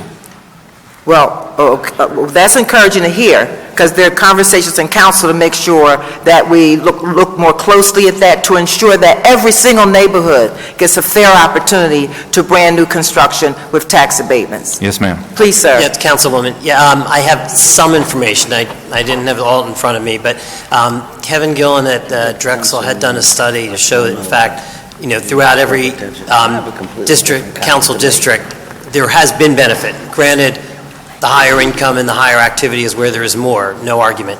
But to say that it only benefited that is I realize you wouldn't have all those figures in front of you, but I believe the Housing Trust Fund and OECD may be able to give you more figures, but the Neighborhood Stabilization Program, for instance, which was low and moderate home ownership for over a 3-year period with federal funding, all of those homes, which was a few hundred, I believe, that were rehabbed and built in new construction with a long-term restriction on affordability, all took advantage of the tax abatement, and those low and moderate income households have lower tax bills because of the abatement. And I believe, again, from Kevin Gillen's report, the largest single number of units, the largest single developer that used the tax abatement in development was the Philadelphia Housing Authority. Okay. The record should reflect further that the Housing Trust Fund authors were Councilwoman Reynolds Brown and Councilwoman Blackwell. So we should not lose sight of that. And we thank you for it. And working closely with PAC. I see you in the back there. Thank you, PACDC, for that work now close to almost 10 years ago. So back to Councilman Greenlee's line of questioning. While we have the city, this council, and the mayors have done well and done right in supporting and putting forth the 10-year tax abatement, if we're concerned about equity, and if we are indeed concerned about the least of these, please help me understand the resistance to not wanting to put forth this measure when it has been how many years, Councilman Greenlee? 28 years. 28 years where we have crafted, sort of figured out how we can be of greater help to those who want to stay in their homes. Help me understand, please, the resistance. The resistance, ma'am, is Councilwoman Blunder-Rollins, is really this tax is egregiously high right now. And the tax is what again? The proposed tax is what again? It's 3%, which is triple that of Montgomery County, Bucks County, Delaware County. All right, so those county taxes are 1%. We're 3 times that. Are we comparing apples with apples when we look at Philadelphia, the demographics of Philadelphia compared to the surrounding counties? I would say that there's sections of lower Bucks County and Bucks County that are very similar to Philadelphia, and sections of Bucks County. When you look at the demographics of the city of Philadelphia, and you stack that against the demographics of the 5 surrounding counties, are they the same? No. Okay. But I would submit that sections of Norristown are as impoverished as sections of Philadelphia, and I would say that sections of the main line are as wealthy as sections of Rittenhouse Square. When you look at the demographics of the constituency we're trying to help, are those demographics similar to those in the counties you just articulated? That's a yes or no question. If you're asking me, does Philadelphia have an inordinately and absurdly high predominance of its population in abject poverty?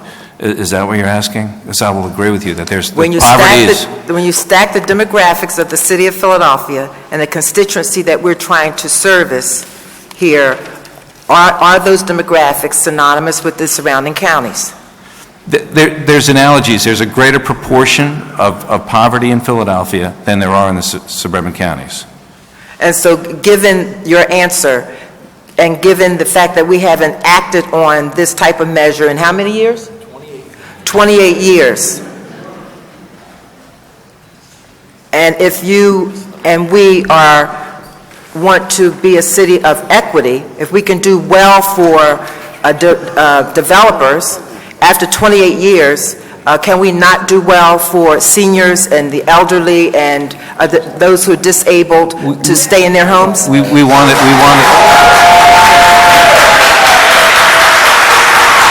We want to do well by them, ma'am. Okay. We want to do well by them. What is the Greater Philadelphia Association of Realtors' current position on tax abatements going forward? We're in support of tax abatements based upon the successes that they've had for our economy, and we're in favor of increasing them in certain zip codes and areas of our city that need more help. And state again the Greater Philadelphia Association of Realtors' position on this bill? We are against this bill because of its funding source. We're in favor of the objective of the bill in investing and helping the most impoverished in our city create safer homes and more environmentally friendly homes to raise families. Thank you for your testimony. Yes, Thank ma'am. you, Madam Chairwoman. Thank you, Councilwoman. Councilman O. Thank you very much. I have a completely different point to make. I just wanted to commend the Rebuilding Together Philadelphia for its great work.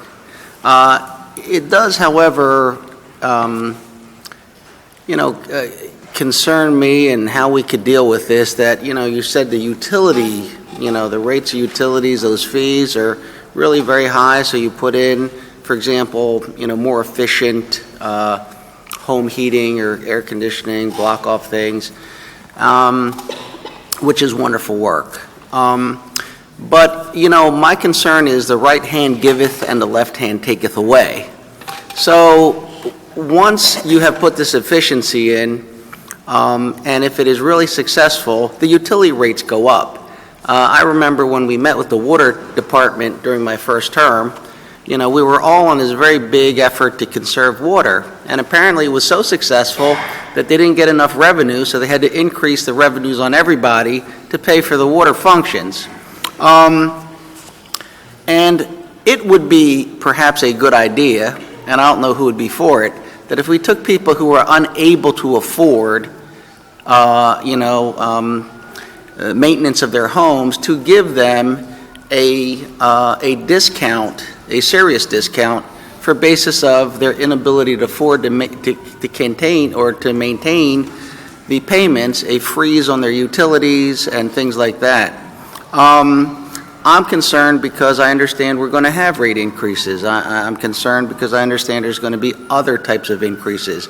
I think the cost of living is growing so rapidly high in America and in cities like Philadelphia that whatever we do that continues to increase those fees is majorly problematic. So I do like these programs. I'm all for funding it. I just believe that we have a pot of money that you have already paid for that is sitting there with no destination that is identified to me as your elected official that I got to vote on, and I'd say take that money and pay for this. If it's in there, pay for it. I'm fine with that. But I don't understand, and I will not really support increasing additional burdens on people for additional money when the money's already in the budget. Thank you. Thank you very much. Any questions? Thank you. We will move on to panel 3. Liz Robinson, ECA or Energy Coordinating Agency. Jill Roberts, Executive Director, Health Row House Project. Andrew Frischkopf, Executive Director, Philadelphia Local Initiative Support Corporation or LISC. Frank Monahan, Executive Director, Habitat for Humanity. Nora Lichtash, Women's Community Revitalization Project. And Holly Lang, President and CEO of the Philadelphia Corporation for the Aging, or PCA. Thank you very much. I have a meeting. I'll be back before we vote. Okay, thank you. Thank you very much for your patience, and we appreciate all that each of you individually has done and the leadership you provide. Thank you very much. You may begin in your order, any order you choose. Good afternoon, ladies and gentlemen. I'm Liz Robinson, Executive Director of the Energy Coordinating Agency. ECA is a nonprofit corporation with over 30 years of experience in energy services, market transformation, training, and workforce development. Pull the mic up a little, Liz, please. Thank you. ECA is the largest energy efficiency and heating service provider in Philadelphia, with our primary experience being in residential and small commercial buildings. ECA coordinates low-income energy service delivery through our citywide network of 14 neighborhood energy centers. ECA also operates the region's only nationally accredited building science training center and prepares men and women for careers in the rapidly growing clean energy industry. ECA fully supports this bill and the effort to significantly increase funding for affordable housing preservation in the city. Philadelphia is very unusual among major cities. We are the poorest of the nation's 10 largest cities, and we have the highest rate of home ownership among low-income households. The fact that fully 40% of low-income owner-occupied homes are generational, that is, they have been inherited, confirms that these homes have been in low-income hands for many, many years. This helps to explain the advanced state of disrepair or deferred maintenance that we find in far too many of these homes. All low-income weatherization programs target high users, which inevitably means that these are the homes in the worst condition. ECA is currently rejecting more than half of the low-income high-use households that apply for weatherization. The most frequent problem is roof leaks, followed by plumbing problems, and structural, electrical, and other related issues. To preserve these wonderful homes for future generations, they need more than a Band-Aid and more than a simple repair.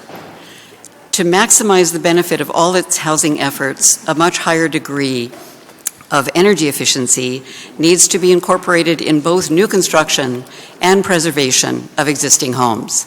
The city needs to fully coordinate energy efficiency and housing efforts in order to get more bang for its buck.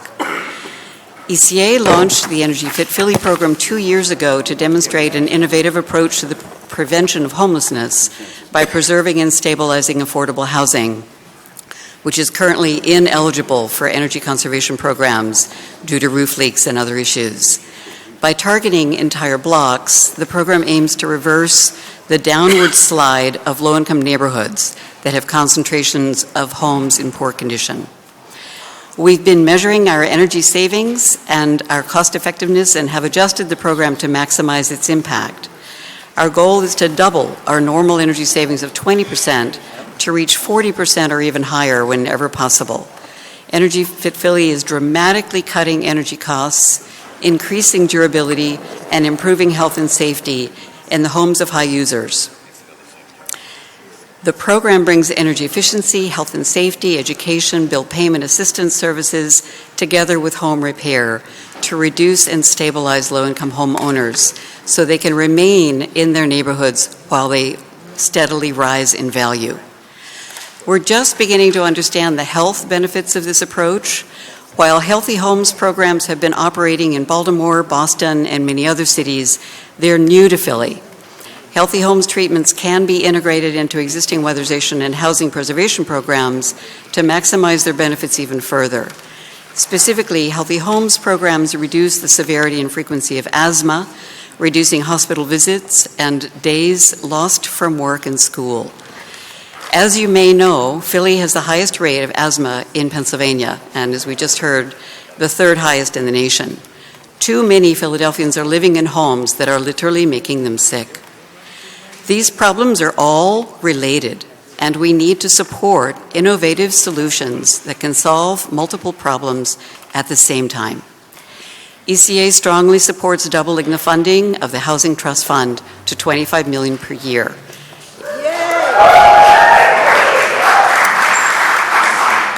We need to engage low-income homeowners and communities as active agents of positive change in their neighborhoods.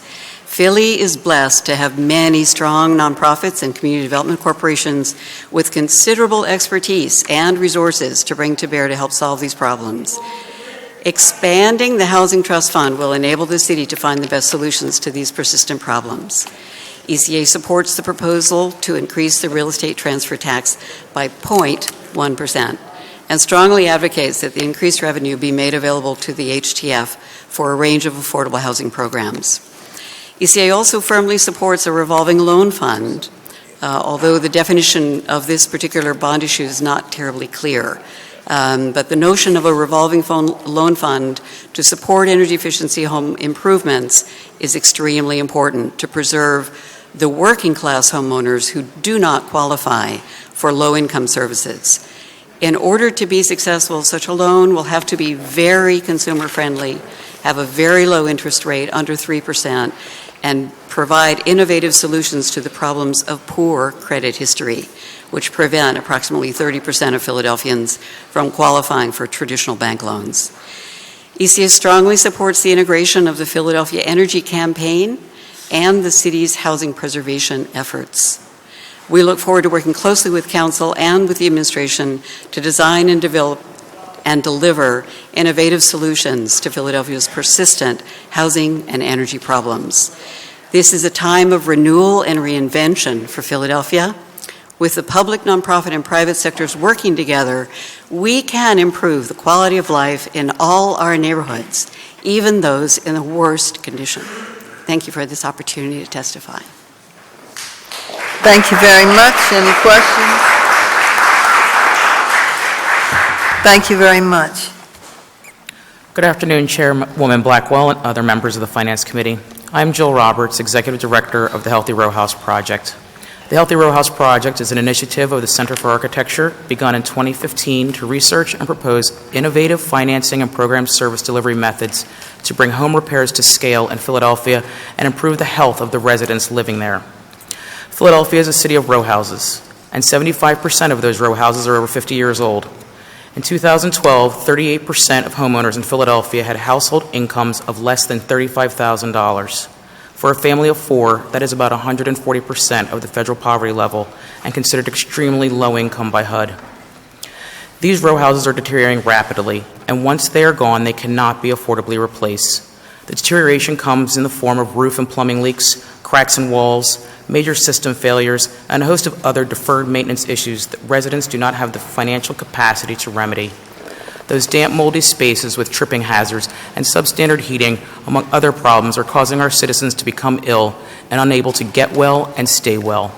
The issues exacerbating occupants' health issues continue when they return home from the ER, medical center, doctor's office, or from being hospitalized for an asthma-related condition or injuries related to falls, and doctors cannot write prescriptions for roof replacement or plumbing repairs. There are a number of exceptional programs that help people who qualify with repair needs in their homes. The weatherization, basic systems repair, and adaptive modification programs run by the city. My colleagues at Habitat for Humanity, Rebuilding Together Philadelphia, the Energy Coordinating Agency, and Philadelphia Corporation for Aging do amazing work by stretching and leveraging every dollar in their budgets with volunteers or savvy grant writing to help the residents they serve. But resources are in short supply, and every program is oversubscribed and has a waiting list. There's a deep need to increase resources provided to city departments as well as the nonprofit programs that work to repair and stabilize homes in Philadelphia's neighborhoods. Bill number 160471 proposes a small increase to the real estate transfer tax to be directed to home repair. This increase, in part, would be used to establish a $40 million loan fund as a sustainable source of financing for home repairs. This bill is a welcome expression of support for the need to repair deteriorating homes and preserve affordable housing. The passage of this proposed bill will offer needed resources to achieve the goal of healthy homes and healthy residents. Thank you.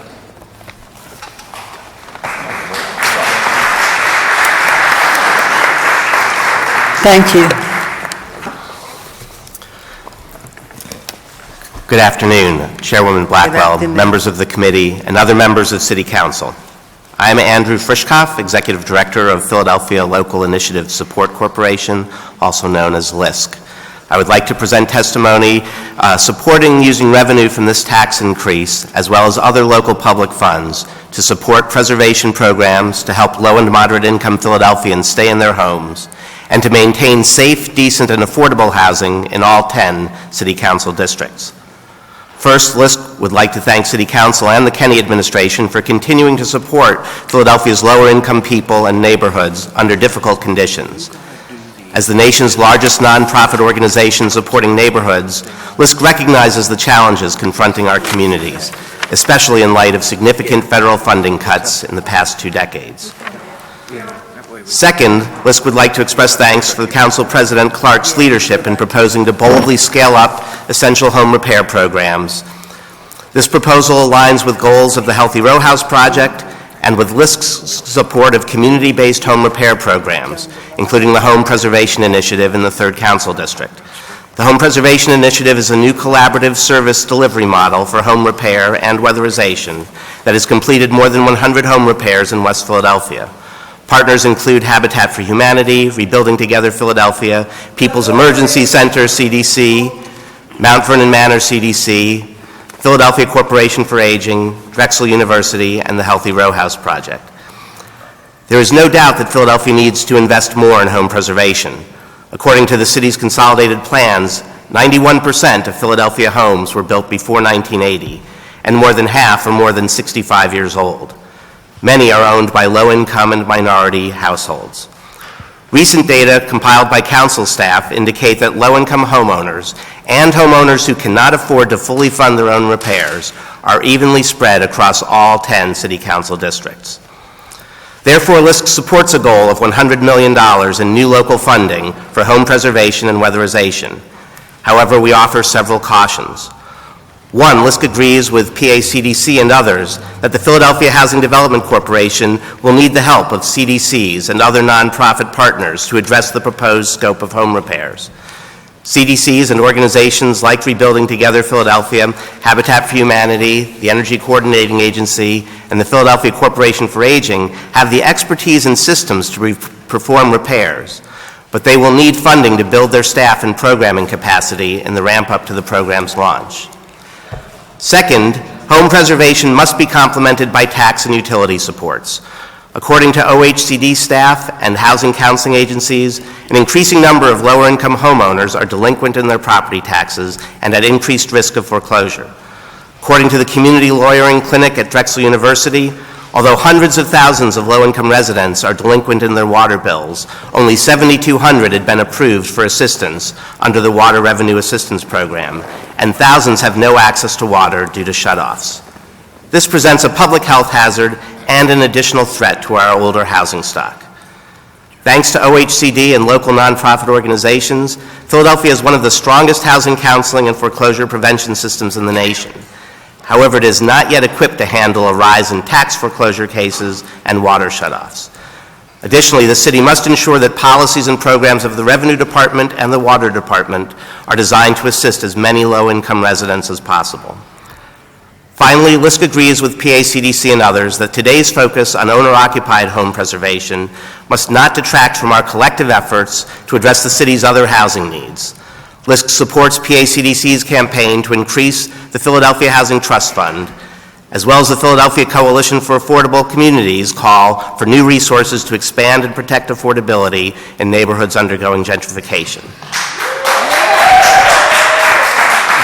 The city's budget and 5-year housing plan must address Philadelphia's diverse set of housing needs, including creation and preservation of affordable rental housing and long-term affordability protections for housing in gentrifying neighborhoods. Thank you. Wow, a lot of progress. Hello, Councilwoman Blackwell and members of council. Thank you very much for listening. I'm Frank Monahan, Executive Director, Habitat for Humanity, Philadelphia. This year we will sell 13 houses and repair 91. We end up having 200 families apply for the home ownership program, but we will have over 3,000 calls this year for repairs. We applaud President Clark's initiative to dedicate substantial funds for addressing the crushing need for home preservation in Philadelphia, and we also really believe that the cost of doing something is less than the cost of doing nothing. So Habitat for Humanity supports Bill 160471. We fully support funds being utilized for direct repair needs and also to capitalize a revolving repair fund that lowers income homeowners with access to self-finance critical repair. And we strongly urge Council to pass legislation that would bring new revenue for critical housing preservation work. However, we also strongly urge Council to consider including more organizations in the funding set aside for PHDC. Specifically, the $6.5 million set aside for other repair providers is not enough if we really want to come close to stabilizing the tens of thousands of households in need of assistance. A larger allocation for more organizations would allow existing repairs organizations like Habitat, Rebuilding Together, ECA, and PCA to scale up. We would also be able to leverage our volunteer, labor, and other funding to do more repairs and keep the costs lower. In addition to this bill, we also need permanent dedicated funding for affordable housing. We want to see Council take leadership in finding additional resources to double the Housing Trust Fund and the administration allocate that funding accordingly. Philadelphia's housing stock is worthy of this preservation effort, but even more than the buildings themselves, we know this proposal is about preserving neighborhoods, individuals, and families. So thank you for your vision and bold step towards making Philadelphia a city where everyone has a safe, healthy, affordable place to call home. Thank you, Frank. Thank you. Thank you. Very important panel, and we thank you. Good afternoon. Can people hear me? Yes, if you pull it closer, it's better. Okay, thanks. Thank you. My name's Nora Lichtash, and I work with WCRP, which is the Women's Community Revitalization Project, and I'm here today to support the increasing of the realty transfer tax as a way to raise more resources that would support affordable housing. WCRP is an organization committed to ensuring that women and our families have affordable homes. It also works to make sure we have a voice in shaping the policies that affect us, like the policies we're talking about today.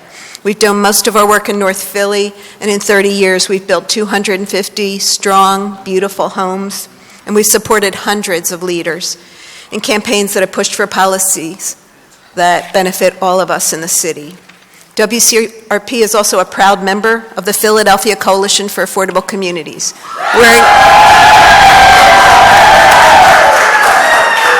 I didn't even have to ask us to clap. That was great. The coalition was formed because our city desperately needs to create more affordable, accessible homes.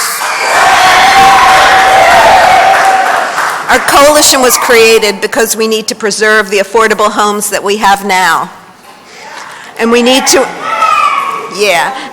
ensure that gentrification doesn't displace the people who have invested and worked so hard to keep our communities strong. You're welcome. We represent the thousands of people who are most directly affected by the affordable housing crisis, also without enough access to green space, and we know that the time for action is right now. Our coalition launched a Development Without Displacement campaign because although we're really clear that our city needs market rate development, we're also clear that increasing real estate costs are pushing families and businesses and institutions out. Housing prices are skyrocketing and incomes have not kept pace. In North Philly, where I work, the cost of homes increased 200% since 2000. And it's not just our neighborhood. Citywide, 1 out of every 2 renter households is paying more than they can afford for their housing costs. 1 out of every 2 households. As a city, we need to make sure that the folks who take care of our kids, who work in markets, in restaurants and hotels and hospitals, seniors on fixed incomes, people with disabilities have access to homes they can afford. To be clear, WCRP and the Philadelphia Coalition for Affordable Communities support an increase in the realty transfer tax. We know the bill that your committee is hearing today is just about an increase in this tax, but we don't want to lose sight of the future. We don't want to lose sight of the future. When legislation comes before you using these funds, those programs must serve renters as well as homeowners. We're talking about renters that need to adapt their homes for wheelchair accessibility. Renters who need to find an affordable place to live and would benefit from production of new rental homes. Renters in danger of becoming homeless and who need help just to enable them to stay in their homes. We're asking you, and we're prepared to work with you, to ensure that new dollars for housing benefit all Philadelphians who need it. Thanks.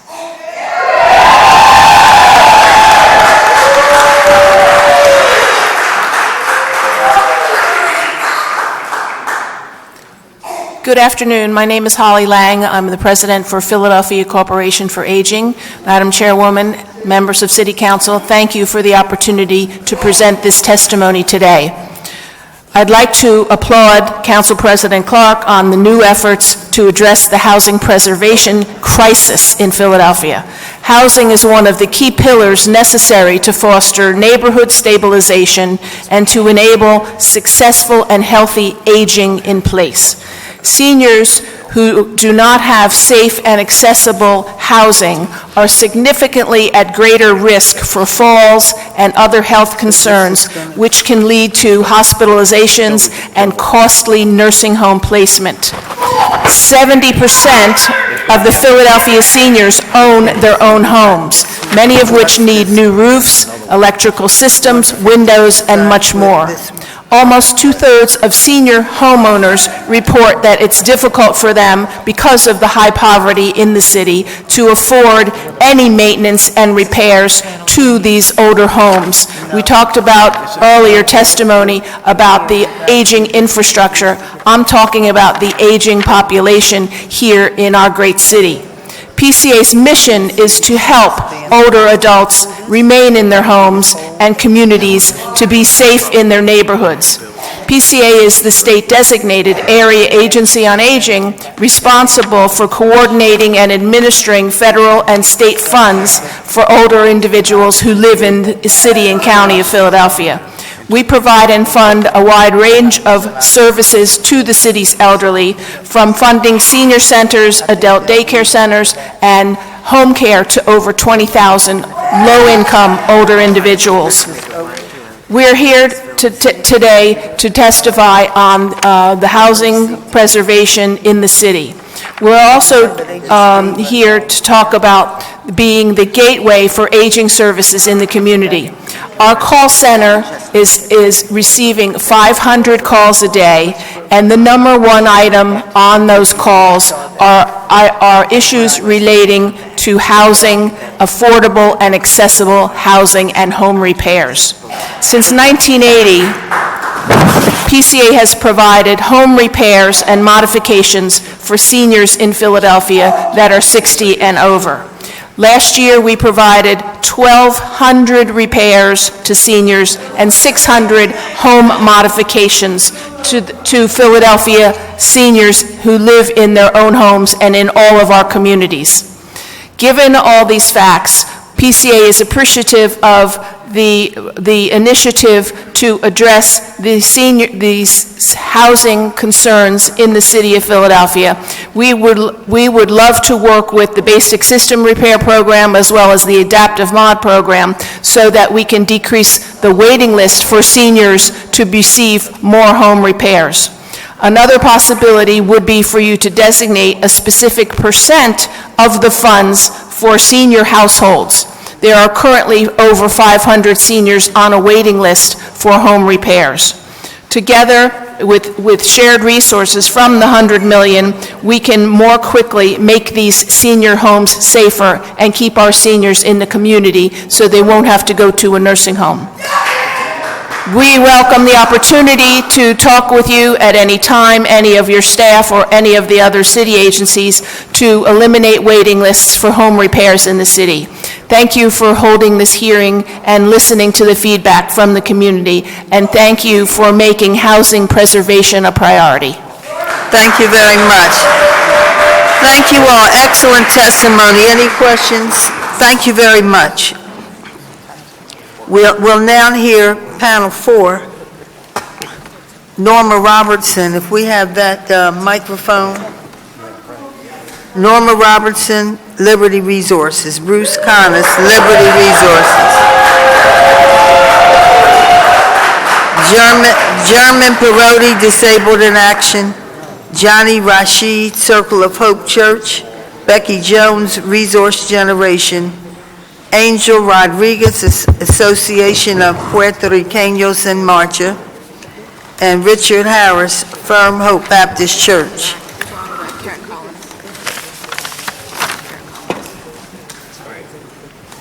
And also Karen Collins, West Philadelphia resident. This will conclude our testimony on this bill.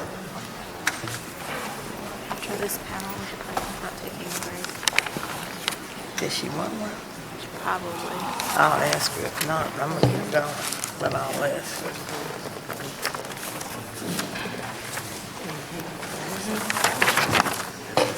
Do we have the microphone for Norma Robertson? Yes, I'm right here. Oh, okay. Oh, you did decide to move. We're glad. All right, welcome. Please begin your testimony. My name is Norman Robertson Dabrowski, and I became disabled at the age of 16 after a car accident. I ended up in a nursing home for 7 years, and with the help of Liberty Resources, LRI, I moved back into the community. I now work full-time at LRI as the administrator of nursing home transition. I'm married, a homeowner, and the godmother of 2 children. None of these wonderful things would have happened if I was still living in a segregated, unnecessary, and expensive nursing home. I worked at Liberty Resources for the last 20 years. LRI is a proud member of the Philadelphia Coalition of Affordable Communities. It is our job to assist disabled individuals who want to transition out of nursing homes and move back into the community to locate affordable, accessible housing. LRI at any time has over 100 people on its waiting list to get out of nursing homes in Philadelphia. I'm here today to testify about Bill 160471 to increase the real transfer tax. While we support the bill in general terms, we have concerns about this bill and the $100 million bond that President Clark wants the city to float. We are in favor of the $100 million, but it must also include help for renters and programs that apply to renters and not just for homeowners.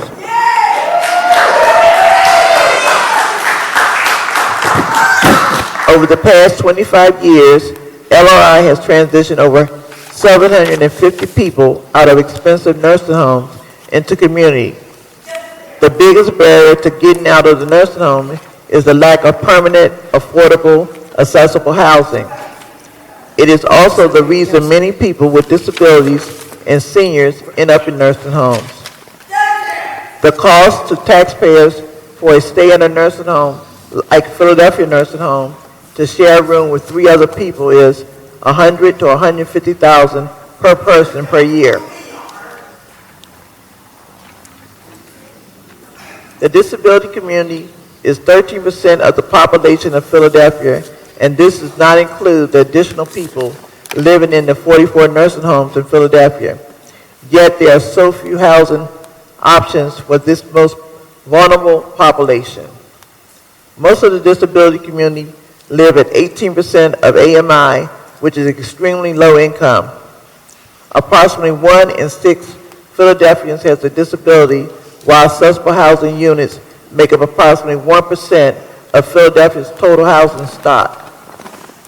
The disability community has fought for the past 20 years to get Philadelphia to put some of their own resources into developing more affordable and accessible housing.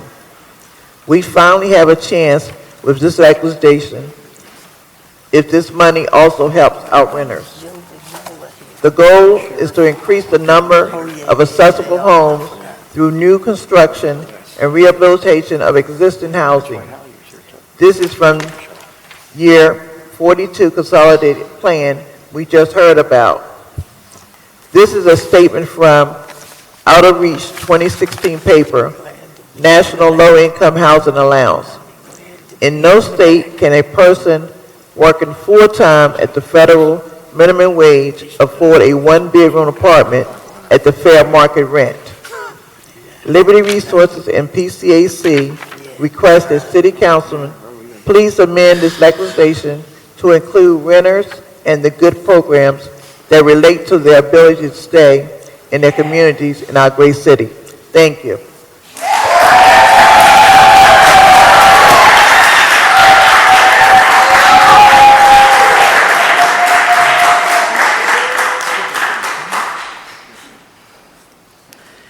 Thank you very much.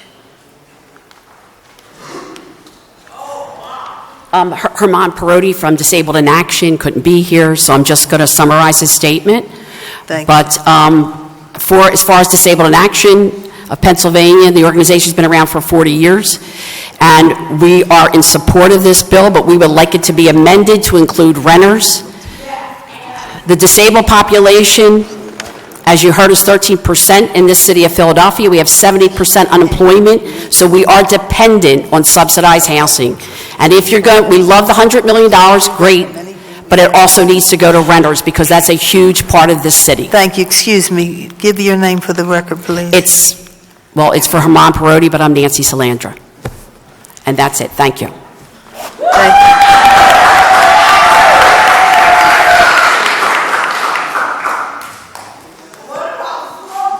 Good afternoon, Council. Good afternoon. Council members. My name is Angel Rodriguez. I'm here on behalf of Asociación Puertorriqueños en Marcha, and I'm here to testify in support of Bill 160471, proposed by Council President Clark and Councilwoman Parker.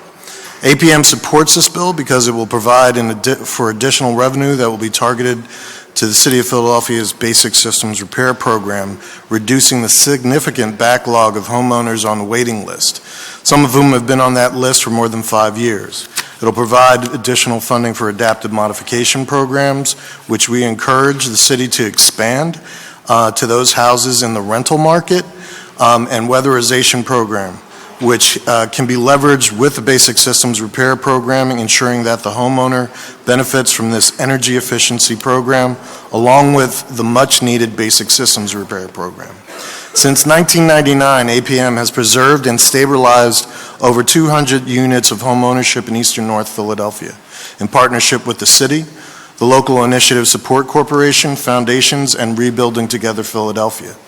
These programs provide the quality of life for our longtime residents, increasing the value of their homes, their primary asset, and most importantly, an individual or a family to remain in their home.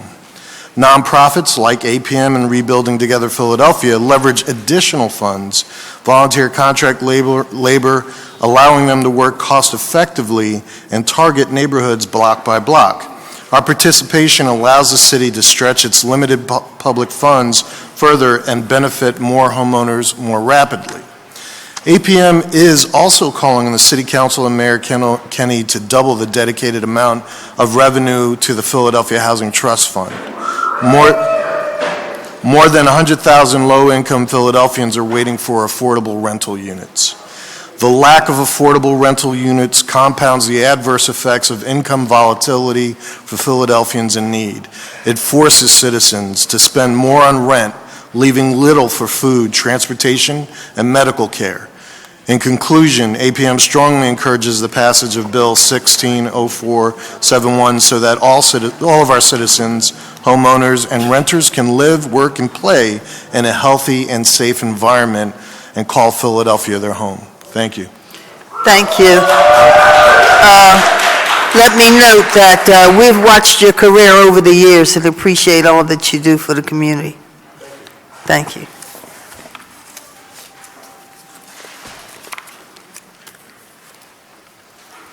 Good afternoon. Good afternoon.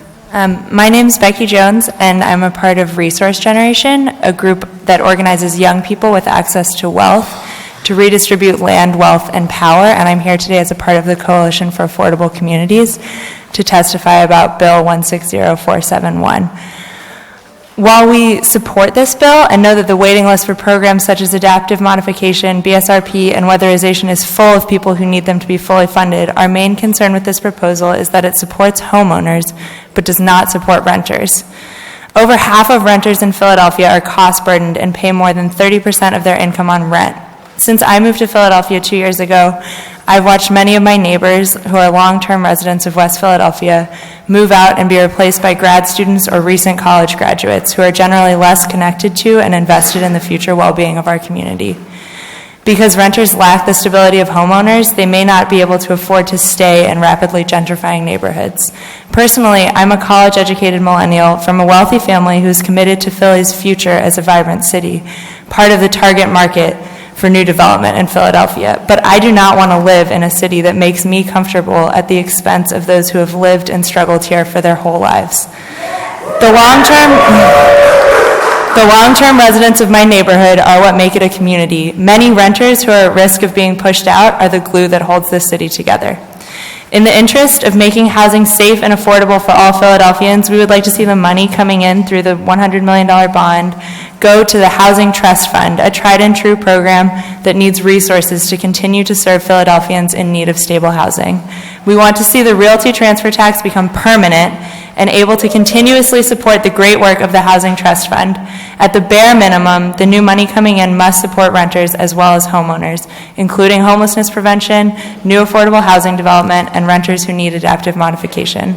Thank you for your time and service to our city. Thank you.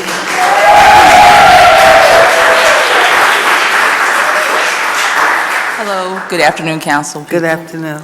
My name is Stacy Moore. I was actually supposed to be on the list, and my name's not on the list. So, my name is Stacy Moore. I am the board co-chair and longtime volunteer at the Women's Community Revitalization Project. We are also a member At what project? The Women's Community Revitalization Project. Okay, WCRC, okay. We are also a member of the Philadelphia Coalition for Affordable Communities, or PCAC, as we are known. I'm here to testify on Bill 160471 to increase the realty transfer tax. We know this money is designed to pay back a $100 million bond as outlined in Council President Clark's plan.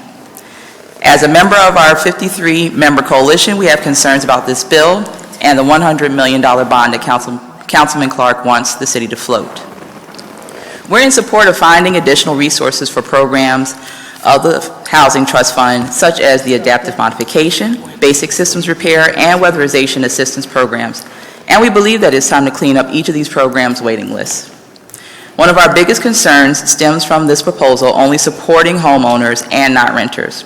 Especially as a formerly homeless person and a renter living in a gentrified neighborhood, this concern hits home for me. Before I get into my personal story, let me describe why supporting low-income renters matters. This bill does absolutely nothing to meet the needs of thousands of Philadelphians on the waiting list for affordable housing. There are countless others who need affordable housing but aren't even represented by this number. The new money coming in should not just support homeowners, but renters too, including homelessness prevention, new affordable housing development, and renters who need adaptive modification. As a renter who lives in Northern Liberties, my neighborhood has already gone the way of gentrification. Before I was a renter, I was homeless. I had been rooming with a friend who left the apartment, and because I wasn't on the lease, I had to find a new place for me and my 4-year-old son. I was lucky to get into a shelter where I had my own room and key. The homeless shelter was a sanctuary for me. It gave me a stable roof over my head instead of having to live on the streets with the potential for being arrested, jailed, or being seen as a panhandler. I stayed in the shelter for 10.5 months until I received a Section 8 voucher. In 1993, I moved into my current home in Northern Liberties, and because of the luck of the draw, I am happy to say that I have a really cool landlord who has allowed me to stay there. I'm quite sure that he could be making more money than what he gets from me. But the rest of my community wasn't so lucky.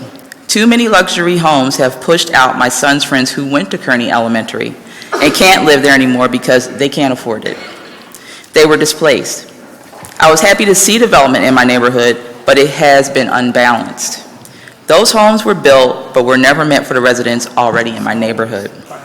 The tipping point happened about 10 or 12 years ago when most African American and Latinos were displaced. Where I live in particular is very gentrified.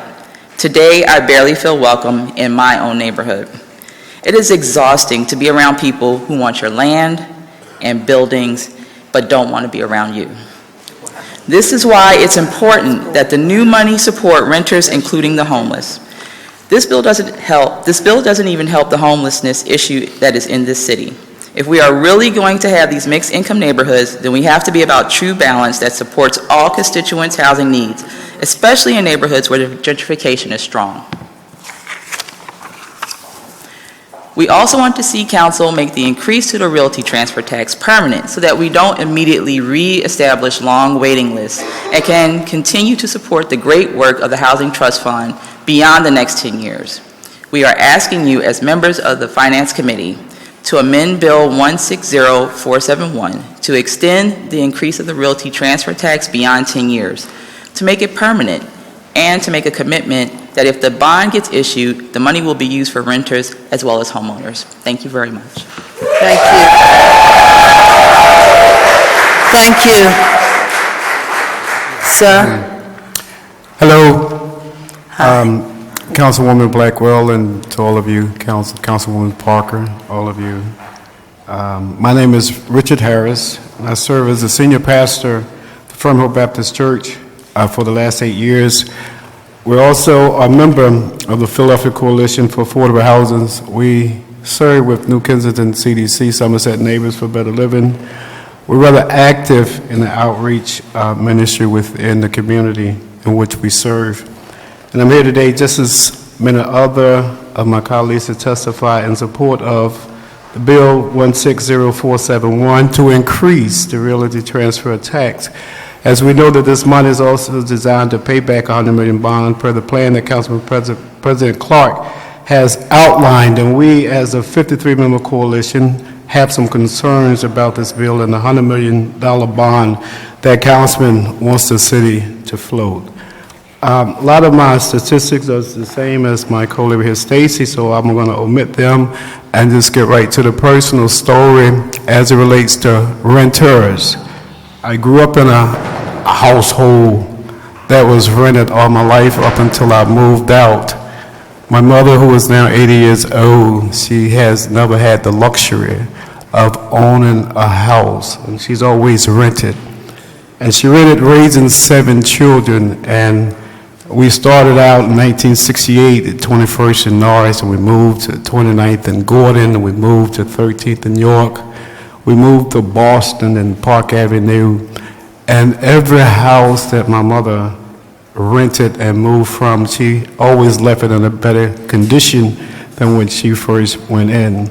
But the unfortunate piece of it is that she had to use her own funds to make the house in which she was renting better, and that came at the expense of her 7 children. It was something that we had to let go so that my mom could keep the house in living conditions. So we stand in total agreement that renters should also be included in this bill. I serve in a very oppressed community in Kensington and some portions of Port Richmond, some portion of area called Jewtown, and there's a large percentage of renters within that community. Just Sunday evening, as a pastor, I'm speaking to a young lady, 26 years old with 4 children, 1 on the way. And this young lady with 4 children and is currently pregnant, currently is struggling to get a voucher to get into a shelter. She has nowhere to live. She has nowhere to actually allow her children to sleep. She is going from house to house, whoever will let her in. This program, this bill, this transfer bill will certainly help her and so many others within our communities in which I serve. So we would like to see council make the increase to the realty transfer tax permanent so that we don't immediately reestablish the long waiting list and can continue to support the great work of the Housing Trust Fund beyond the 10 years. Above all, we're asking you as a member of the Finance Committee to amend Bill 160471 to extend the increase of the realty transfer tax beyond 10 years to make it permanent and to make a commitment that if the bond get issued, the money will definitely be used for renters just as well. Thank you for your time. Thank you, Reverend. Thank you very much. They tell me Mr. Bruce Connors is here.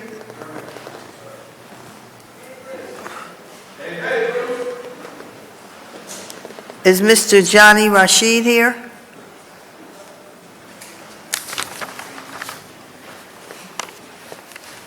Okay, what's your name?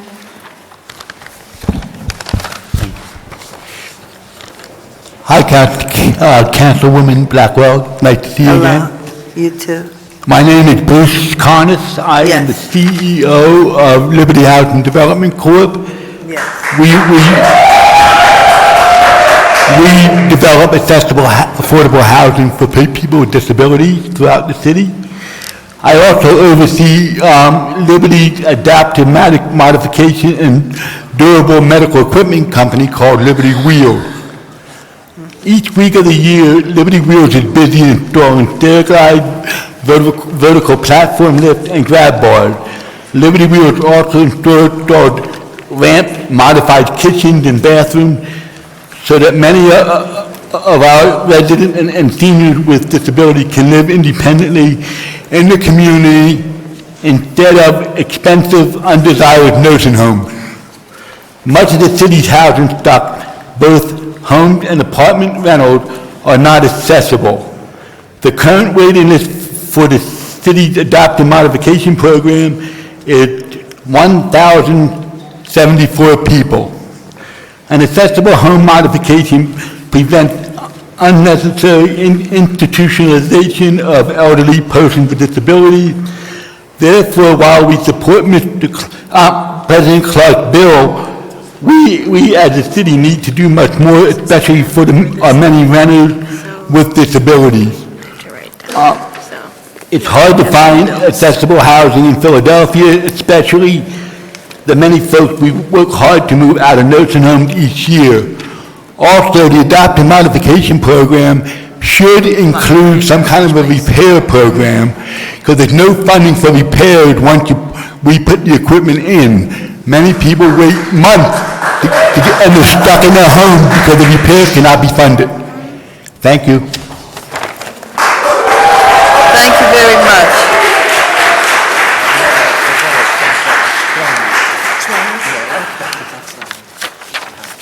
Thank you. Mr. Johnny Rashid, you're here?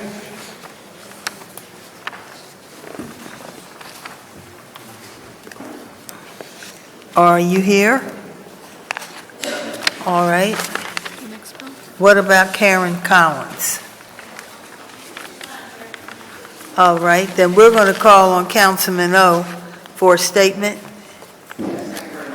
You're welcome. After that, we're going to have Rashia Johnson.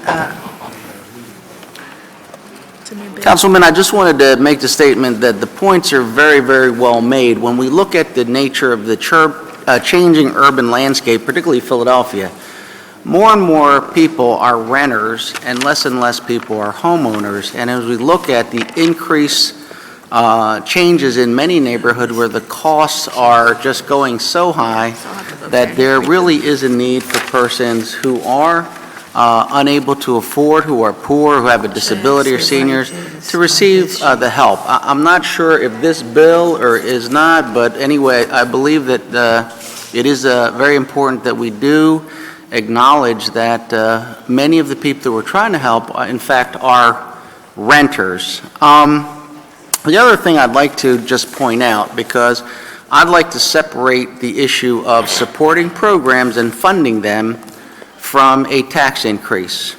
And I'm just going to point out that in the 2015 budget that we passed, $16 million was in the fringe benefit program that was later transferred out of the fringe benefit program. $4.7 million and $4.6 million was in the sinking fund commission that was then transferred out. Now, I'm not saying they weren't used for good purposes. What I'm saying is that when we pass a budget, there's an amount of money that is budgeted for all departments, and on top of that, there's extra money. And that extra money is commonly used for other purposes. In order to double the fund, it would go from needing $8 million a year for 20 years to $16 million a year for 20 years. And with that, you could go from $100 million to $200 million if that's what you wanted to do. And the commitment is, it's not necessary to have a tax increase. It's necessary to take the money that exists in the budget and commit it to this program. And I think that is a thing that has been difficult for me to comprehend, why when we have money in the budget, unidentified, for issues that we say are critically important, we don't apply it there. It's kind of an excess amount of money in case something will happen or a new need arises, but it's already, we already have budgets from departments. And again, I would say that the issue of supporting programs and creating new revenue streams when existing streams are there are two different issues for me. Thank you. Thank you very much. Any other comments or questions? Then we're going to ask the clerk to read Bill number 160510. 160510, an ordinance authorizing the city treasurer on behalf of the city to enter into an amendment agreement with Wells Fargo Bank, N.A. for provision of payroll banking services to the city under certain terms and conditions. Thank you very much. Madam City Treasurer, welcome. We're glad to have you. Welcome. Thank you. Thank you. Good afternoon, Councilwoman Blackwell and members of the Committee of Finance. I'm Rashia Johnson, City Treasurer. I'm here to testify in support of Bill 160510. Bill number 160510 will authorize the Office of the City Treasurer on behalf of the city to enter into an amendment with Wells Fargo Bank, N.A., pursuant to which Wells Fargo shall continue to provide payroll banking services to the city. Bill number 060387, as adopted by City Council, required the City Treasurer to conduct an RFP process to select the city payroll depository and required that no contract be executed until approved by City Council by ordinance. An RFP process was conducted and City Council approved the original contract in June of 2013 pursuant to Bill number 130225. The city and Wells Fargo Bank N.A. entered into the contract for payroll banking services for an initial term from July 1, 2013 to June 30 2014. The provisions of that contract require City Council approval on any amendments to add any additional terms. The bill would extend the term of the agreement one additional year from July 1, 2016 through June 30th, 2017. If approved, this would be the last one-year renewal permitted under the city code. The administration recommends adoption of this amendment and respectfully requests that the committee give this bill its favorable recommendation, and further that the committee recommends that the rules of council be suspended as to permit first reading of the bill at the next session of council. This concludes my testimony, and I'm happy to answer any questions at this time. Thank you very much. Are there any questions? Councilman Dom? Yes. Thank you, Madam Chairwoman, and good afternoon. Good afternoon. I have a question, not as specifically about this, but in today's environment, we're looking at the potential of interest rates going up in the next 3 months. And you manage a large portfolio of debt, which some is floating rate debt, which means as rates go up, that's going to cost us more money. What are our opportunities to lock in those rates now to save on the interest carry that could go up? Well, throughout the whole debt portfolio of the city of variable rate debt, there's some that is locked in because we have some. No, I understand that, but we have a portion that's floating rate. A portion that's floating unhedged, rate. that's How do we lock that debt? How do we lock it in at this point? Well, one, I wouldn't make any changes at this point because rates are still low, but we monitor it closely and we analyze it, because if you fix it in at this point, you would be taking a loss right now. Yeah, but you can read the newspapers on the front page of the Wall Street Journal a few days ago. Rates are going to go up in the next 3 to 4 months. That's correct. And so by at least locking them now, before they go up, we will lock in a lower rate. So we might want to look at that option. We're talking about a lot of money. What's the total amount of debt we have that's floating rate, dollar-wise? I would have to get back to you with the whole variable rate portfolio. I don't have it off the top of my head. You don't know the percentage of our portfolio that's floating versus fixed? I can tell you on the general fund side, yes, it's about 7%. 7% is floating? Mm-hmm. Okay, so it's not too bad. But whatever's floating, I'd like you to look at and get back to me. I'd like to know how we can lock it in so we don't wind up paying higher interest rates and higher carry when we know now that rates are going up. Sure. Okay, thank you. Mm-hmm. Thank you very much. If you get it to the chair, we'll make sure the entire committee gets it. Perfect. Thank you. Councilman Heenan? Good afternoon. Before I address, it is good afternoon. So good afternoon, Treasurer. Just one quick question on our ability to borrow. If we're looking at some of the administration's proposals for a rebuild and some significant borrowing on some bonds moving forward, would this have any impact on our ability to borrow? This meaning This meaning if we borrow or bond $100 million for basic system repair? I would have to look at a full analysis of everything and see what it will look like on the full capacity, and we have not done that at this time. Okay. All right, no, we'll talk offline. Okay. Thank you. Thank you very much. Any other questions? All right, thank you very much. Thank you. We will now ask the clerk to read the title of Bill Number 160511. An ordinance authorizing the Director of Planning and Development on behalf of the city to file application to the United States Department of Housing and Urban Development for a Community Development Block Grant to participate in the Home Investment Partnership Program and the Emergency Solutions Grant Program, and for a Housing Opportunities for Persons with AIDS grant, and to file applications with the Commonwealth to obtain grants under the Act of April 12, 1956, PL 1449, Section 4, as amended to prevent and eliminate blight, authorizing the Director of Planning and Development and the Director of Commerce to file applications to obtain other grants from the Commonwealth, authorizing the Director of Commerce to use the Section 108 Loan Guarantee Program, and authorizing the Director of Planning and Development and the Director of Commerce to enter into all understandings and assurances contained in such applications and take all necessary action to accept the grants, all under certain terms and conditions. Thank you very much. We see Ms. Fadul is back. We thank her, and it's a pleasure to see our old friend back. We've known for many years, Mr. Frederick S. Purnell. So please identify yourself formally for the record and begin your testimony. Good morning. Good morning, Council Chair Blackwell. My name is Frederick Purnell, and I am the Deputy Director of Housing and Community Development. Today I will present testimony on behalf of the administration on Bill Number 160511, which permits the city to apply for the Federal Community Development Block Grant Program, Home Investment Partnership, Emergency Solutions Grant, and Housing Opportunities for People with AIDS funds, and for state funds from the Department of Community and Economic Development. The bill refers to Exhibit A, which is the Year 42 Consolidated Plan that requires HUD's funding application.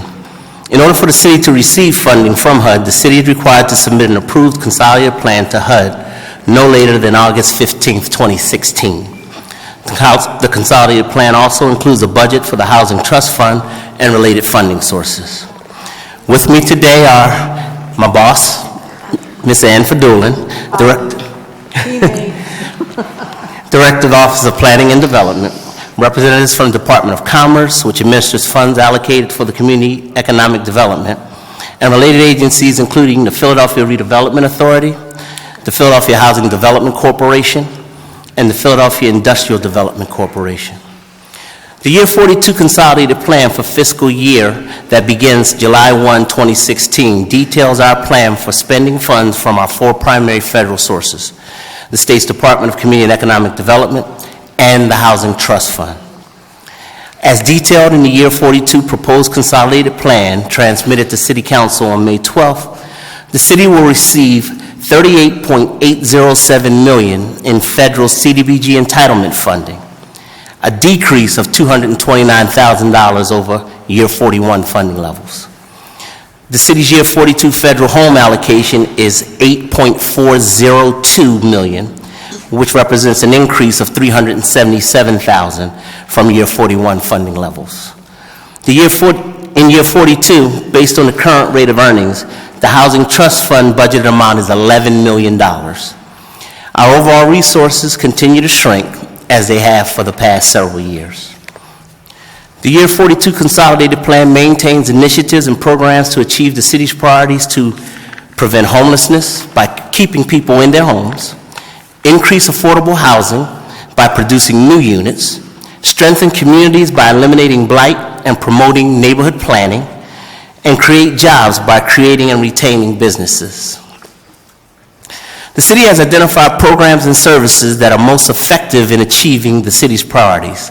Those programs and services will remain at level funding in Year 42 and include housing counseling, basic systems repair program, also known as the BSRP, cleaning and greening of vacant lots to the Philadelphia Land Care Program, neighborhood commercial corridor support, small business lending, job training through Youth Build, and tenant-based rental assistance. To ensure that the city is able to leverage funds in support of new housing development, OHDC has focused its efforts on developments that utilize low-income housing tax credits. The use of tax credits maximizes private investment in affordable housing.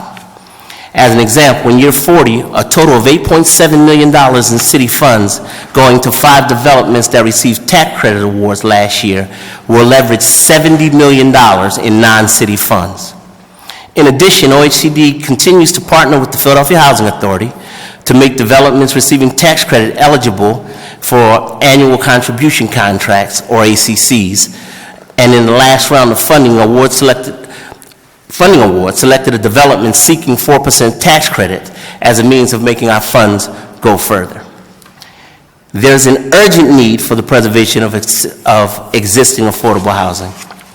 The Basic Systems Repair Program, which provides home repairs to enable low-income homeowners to remain in their homes, has currently a 4-year waiting list with nearly 4,000 homeowners waiting for service. This program is cost-effective in preserving affordable housing, as the average home repair cost is $10,000 compared to the average cost of over $200,000 to create one new affordable unit. Starting in year 40, the city worked to stretch scarce resources through innovative partnerships with Rebuilding Together Philadelphia and Habitat for Humanity, in which repairs provided by BSRP are paired with those offered by RTP and Habitat. The city anticipates building on those innovative partnerships in year 42. In year 42, the consolidated plan budget includes $4.443 million in CDBG funding for the CDC Community Economic Development activities and programs. This allocation exceeds the requirement of Council Bill 000716 that at least 5% of CDBG funds be allocated to economic development activities carried out by Community Development Corporation by a total of more than $2.057 million. In addition to CDBG and home, the year 42 consolidated plan includes $7.301 million in federal funding from the Housing Opportunities for Persons with AIDS HOPWA program for Philadelphia and Delaware counties as directed by HUD. Rental assistance to allow people with AIDS to rent their own apartments or homes is the greatest need and the largest single expenditure of the city's HOPWA funds. Another source of federal funding for housing in year 42 is the Emergency Solutions Grant, ESG program. In year 42, the city will receive $3.515 million in ESG resources. These funds, which are administered by the Office of Supporting Housing, support emergency shelter, homelessness prevention, rapid rehousing, and housing retention services and programs. I thank you for the opportunity to present this testimony. In order for the city to receive this funding from HUD, the city is required to submit an approved consolidated plan to HUD no later than August 15th, 2016. Additional tables and information required by HUD as part of the funding application will be included in the final submission to HUD. In order to permit the expeditious transmittal of the consolidated plan to HUD, we're requesting suspension of the rules to permit first reading at the next City Council session, and that is a request that we would like to make today. My colleagues and I are here, and we're happy to address any questions that you or any other members of the committee may have, and I thank you for the opportunity, and Councilwoman, thank you for the warm welcome home. Thank you. Any questions? Thank you very much. We have one question. Thank you, Madam Chair, and hello again to Ms. Fadulin, and welcome to you. Thank you, Councilwoman. On the second page of your testimony, and I just needed to make sure that this was accurate. You just said that preserving affordable housing as the average home repair, and you're referencing BSRP, you said the cost is $10,000 compared to the average cost of over $200,000 to create a new affordable home? Yes, you are So correct. wait a minute, is this the number, or has Philadelphia just maximized efficiency here and sort of getting this done? Or is this the traditional cost for the building of new affordable homes, just the going rate? Well, it represents numbers that generally include a subsidy. I mean, a market rate house probably costs double that. But our subsidized programs offer a lot of incentives to developers, and we're able to create at a lower rate. Wow, okay. That's it. Thank you. Thank you. Any other questions? Thank you very much. We would now like to ask Beth McConnell, Policy Advisor, Philadelphia Association of Community Development Corporations, Kelly Gatsley, Managing Attorney, Philadelphia VIP, John Rowe, Executive Director, Utility Emergency Services Fund, who gave a great briefing yesterday, Michael Froelich, Managing Attorney, CLS or Community Legal Services, Jeffrey Cruz, Executive Director, Philadelphia Council for Community Advancement, PCCA, Michael Rappel, Executive Board President, Philadelphia Neighborhood Housing Services, PNHS, and my friend Angela McIver, Chief Executive Officer, Fair Housing Rights Center. Thank you. Afternoon. Thank you for the opportunity to testify.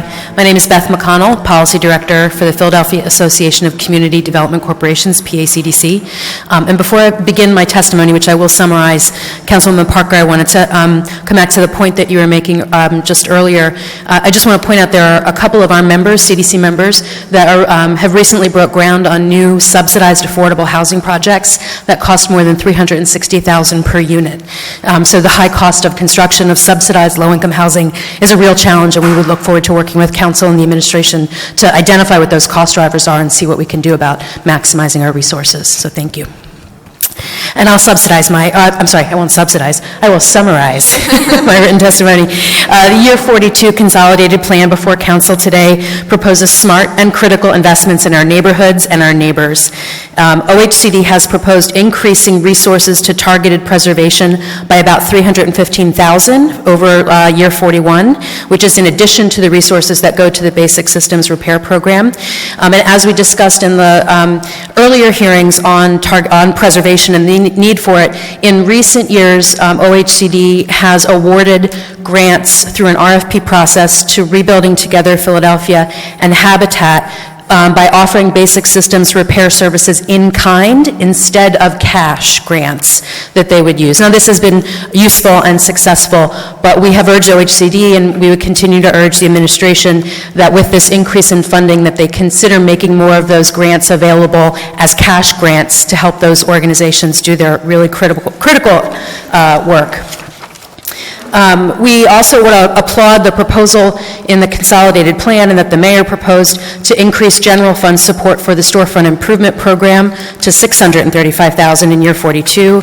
As you know, we worked with Councilman Heenan and other members of council to convince Mayor Nutter last year to fund the program with general funds with $535,000. So increasing that, as Mayor Kenny has proposed, to $635,000 would give more small businesses in our neighborhood corridors the resources they need to fix up their blighted and outdated storefronts, which is great for the entire corridor and all of our neighbors. One of the best ways, though, to get store owners into the storefront improvement program and access to lots of other city-funded technical support is through commercial corridor managers that are funded through the Targeted Corridor Management Program. There's been a small increase in support proposed in this year's consolidated plan for that program, but still there's only enough resources to support about 20 corridors, and we know that there are way more throughout the city that could use support for corridor cleaning and corridor management. And finally, we want to applaud OHCD for continuing to support the Neighborhood Advisory Committee program, or the NAC program. The NAC program helps connect community residents with the programs and services that they need to stay in their homes, improve quality of life, and their neighborhoods, and each year they provide information and referrals for nearly 38,000 households, if not way more, and assisted more than 1,800 to connect them to the mortgage foreclosure diversion program and a number of other city programs. So we urge Council and the Kenny administration to look to the NACs to help implement plans to revitalize our recreation centers, libraries, parks, as they're really the great ground troops to engage residents about what they want to see in their neighborhoods. And in closing, we understand that there are never enough resources to adequately support all the worthy programs that OHCD funds, but we do believe it's time for the city's general fund to contribute more to the activities outlined in the proposed con plan. In FY07, the city's general fund contribution was about $5.5 million. The Great Recession and the economic collapse obviously led to an erosion of that funding, so it's now down to just under $3.4 million. So now that the recession's over and the general fund is recovering, we urge the administration to restore general fund support back to at least the pre-recession levels of FY07 for the range of activities outlined in the con plan. Thank you for the opportunity to testify. Thank you. Thank you, Councilwoman Blackwell. Thank you. And other committee members. My name is Kelly Gasly. I'm the managing attorney at Philadelphia VIP. VIP is the agency of last resort for Philadelphians who are in need of free legal services. We collaborate with Community Legal Services and Philadelphia Legal Assistance and other legal services agencies for clients whom they cannot represent so that we can match those clients with volunteer attorneys. So our very small staff uses its resources to leverage volunteer attorneys in the private sector doing pro bono work.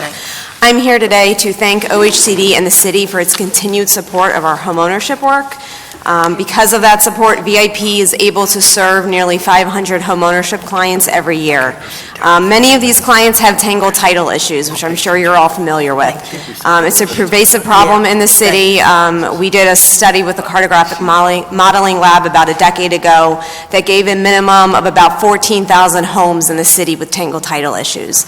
I'd like to think that after doing this work for about a decade, the number's a little bit lower, but I know that unfortunately people continue to die, which creates more tangled title issues. And that means that we have more clients in need of legal services to sort out those issues. The money we receive from OHCD also helps us to support the mortgage foreclosure diversion program and continue to recruit and support volunteer attorneys who are representing borrowers in foreclosure and working with the housing counselors who are doing great work to try to keep people in those homes. I also am here, though, to ask for council support in finding more money for the Tangled Title Fund, which is a crucial program to help homeowners who are experiencing a tangled title issue and need to obtain title to their homes to stay in their homes. The Tangled Title Fund pays for costs associated with clearing title to their home, probate filing fees, transfer taxes, inheritance taxes, advertising for court costs.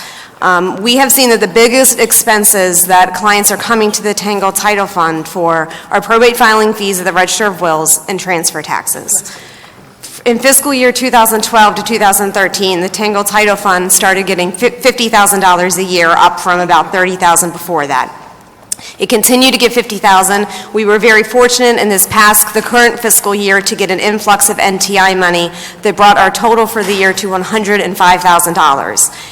As of the end of April, we have already spent $93,000 of the $105,000 on clients who have needed tangled title assistance for the costs associated with obtaining title to their homes. We've seen a dramatic increase in the dollar amounts being requested from the Tangled Title Funds once AVI took effect because of the increase in property value. Probate filing fees and transfer taxes are both directly linked to property values, so we are seeing a much higher demand from us. We spent in fiscal year 2014 to 2015, the Tangled Title Fund spent more than $24,000 alone on transfer taxes. In the upcoming year, the Tangled Title Fund has been allocated $30,000. So you can imagine that if we're spending the same $24,000 on transfer taxes, that leaves us only $6,000 to try to pay all of the other costs that folks need to pay in order to resolve their title issues. As you know, the clients who are coming to the Tangled Title Fund do not have the resources to pay for these costs out of pocket. So the reality that they're going to be facing if the budget remains the same is paying, excuse me, I always get choked up, is a choice between whether or not they're going to move forward with clearing title to their homes or whether they're going to be able to pay their essential monthly expenses. I'm sorry, I have 2 children, and I swear that once I have them, the emotions just come when I talk about this. Without getting title, you all have heard already today, they can't get access to all of these wonderful repair programs we've been speaking about. They can't get access to certain payment plans. We don't want to see that happen. We want our volunteer attorneys moving forward with these clients' cases as quickly as possible so they can move on to the next client and help the next client save their home. So we are asking for council's help. CDBG money cannot go toward the Tangle Title Fund. So we are asking for council's help to try to find a way to bring the Tangle Title Fund from its $30,000 back up to $50,000. Thank you very much. If it's okay with you. Thank you very much.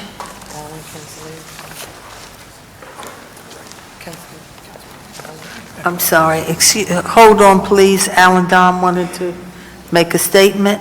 Sorry. Or a question, yeah. Or ask a question. Thank you, Madam Chairwoman. I have a question on the Tangle Titles. Yes. I want to make sure I understand Tangle Titles. Tangle Titles is when you are living in a property and it could have been your grandmother or grandfather was the owner of the property and it was just passed on, but the title never changed. Correct. That's one of the instances, or if you entered into a rent-to-own agreement for the property, but you're not listed as the record owner, or you otherwise have some other legal claim to the property. And what is the process for somebody to get that title cleared up? If it's a case where they're living in a deceased relative's name, deceased relative's property, they need to go to the Register of Wills, they need to open the decedent's estate, which generally needs to happen with the assistance of attorney. And then, debts of the estate need to be taken care of, and then a deed needs to be prepared to transfer title out of the deceased person's name and into the heirs' names. And the grandparents, let's just use that as the example, if they had title insurance, which I'm sure they did, especially if they took a mortgage, would the title insurance companies be of assistance here, or they're not of assistance to help? It's a good question. No, title insurance only looks backwards as to what happened up to the point of when you are getting title and obtaining that title insurance. It does not cover anything that goes forward and happens later in the chain of title. So here's the other question for you. There's a couple of major title insurance companies in our city. Yes. Have we reached out to them to see if they would offer to help us with these issues for free as goodwill to help the city? Because they might do that. What they do, we actually do work with the title companies in that they provide us with free title reports for all of these cases, so that as our volunteers are assisting our clients, they're able to look at title reports, see what liens are on the property and what things may need to be addressed. And so what is the time frame to fix a Tangle title typically? Typically, I would say once a client is represented by an attorney, it would be fast to be done within 6 months. It takes a very long time. I would say the average is more like at least 18 months. It can be a very time-consuming process. Most of our clients they're living in homes where title has not changed hands for a number of years, often decades, and we're going through pretty extensive family trees to try to trace down all of the heirs. I see Councilwoman Parker nodding her head. So they can be very extensive family trees, which is why it can take so long. So would it be, I happen to also be in the title insurance business, but would it be helpful to you for me to speak to some of these larger underwriting title companies to see if they'll support your programs for free and help you get through this, cut it from 18 months to 6 months to clear up the backlog? I think, as I said, they do provide us with support and that they do provide us with the free title reports already. I think the only other way to provide the support is to provide the actual manpower to actually volunteer as attorneys on these cases. All right, so I'm going to leave this in your court. If you are interested in having me try to help you with this process, okay, you can call me outside of this hearing. Wonderful. And I'll make that effort to speak with the title companies. We appreciate that. Thank you very much. Thanks. Thank you, Councilman. Any other questions? Councilwoman Parker? Yes, I just quickly wanted to say to Kelly and to Beth, thank you so much. Between you, the PACDCs, along with CLS, I know we swamped your office with these cases, and Councilwoman Blackwell and I, you saw us over here sort of talking. Unfortunately, this is the norm. When the elder parents pass away, the children have just been living there, and when you talk about the disposable income necessary to sort of just take care of this real estate transaction, that this should be a part of the family sort of business when someone passes away. That's the natural order of things, but unfortunately things don't move that way. So I just wanted to say thank you, for the record. You never have enough to do what it is that you do, but between those three agencies that I just referenced, and I guess I'm apologizing for the caseload that I know I send, I just want to say thank you so much. And if I send a caseload, Councilwoman Blackwell sends triple of what I send, because she's been at it longer. Finally, Councilman Dom, I hate to put you on the spot, but the recommendations and the assistance that Councilman Dom just offered to you does not become available to local government very often. It is what you do because it is your expertise. I know I'm embarrassing you, but as usual, you know I don't care. It is valuable. It is valuable, and please make sure that you guys are waiting for him when he leaves, because the relationships matter. So thank you. Thank you very much. Any other questions or comments? Thank you. Thanks. Now we're ready for our next group. Thank you. John Rowe, Mike Rowland.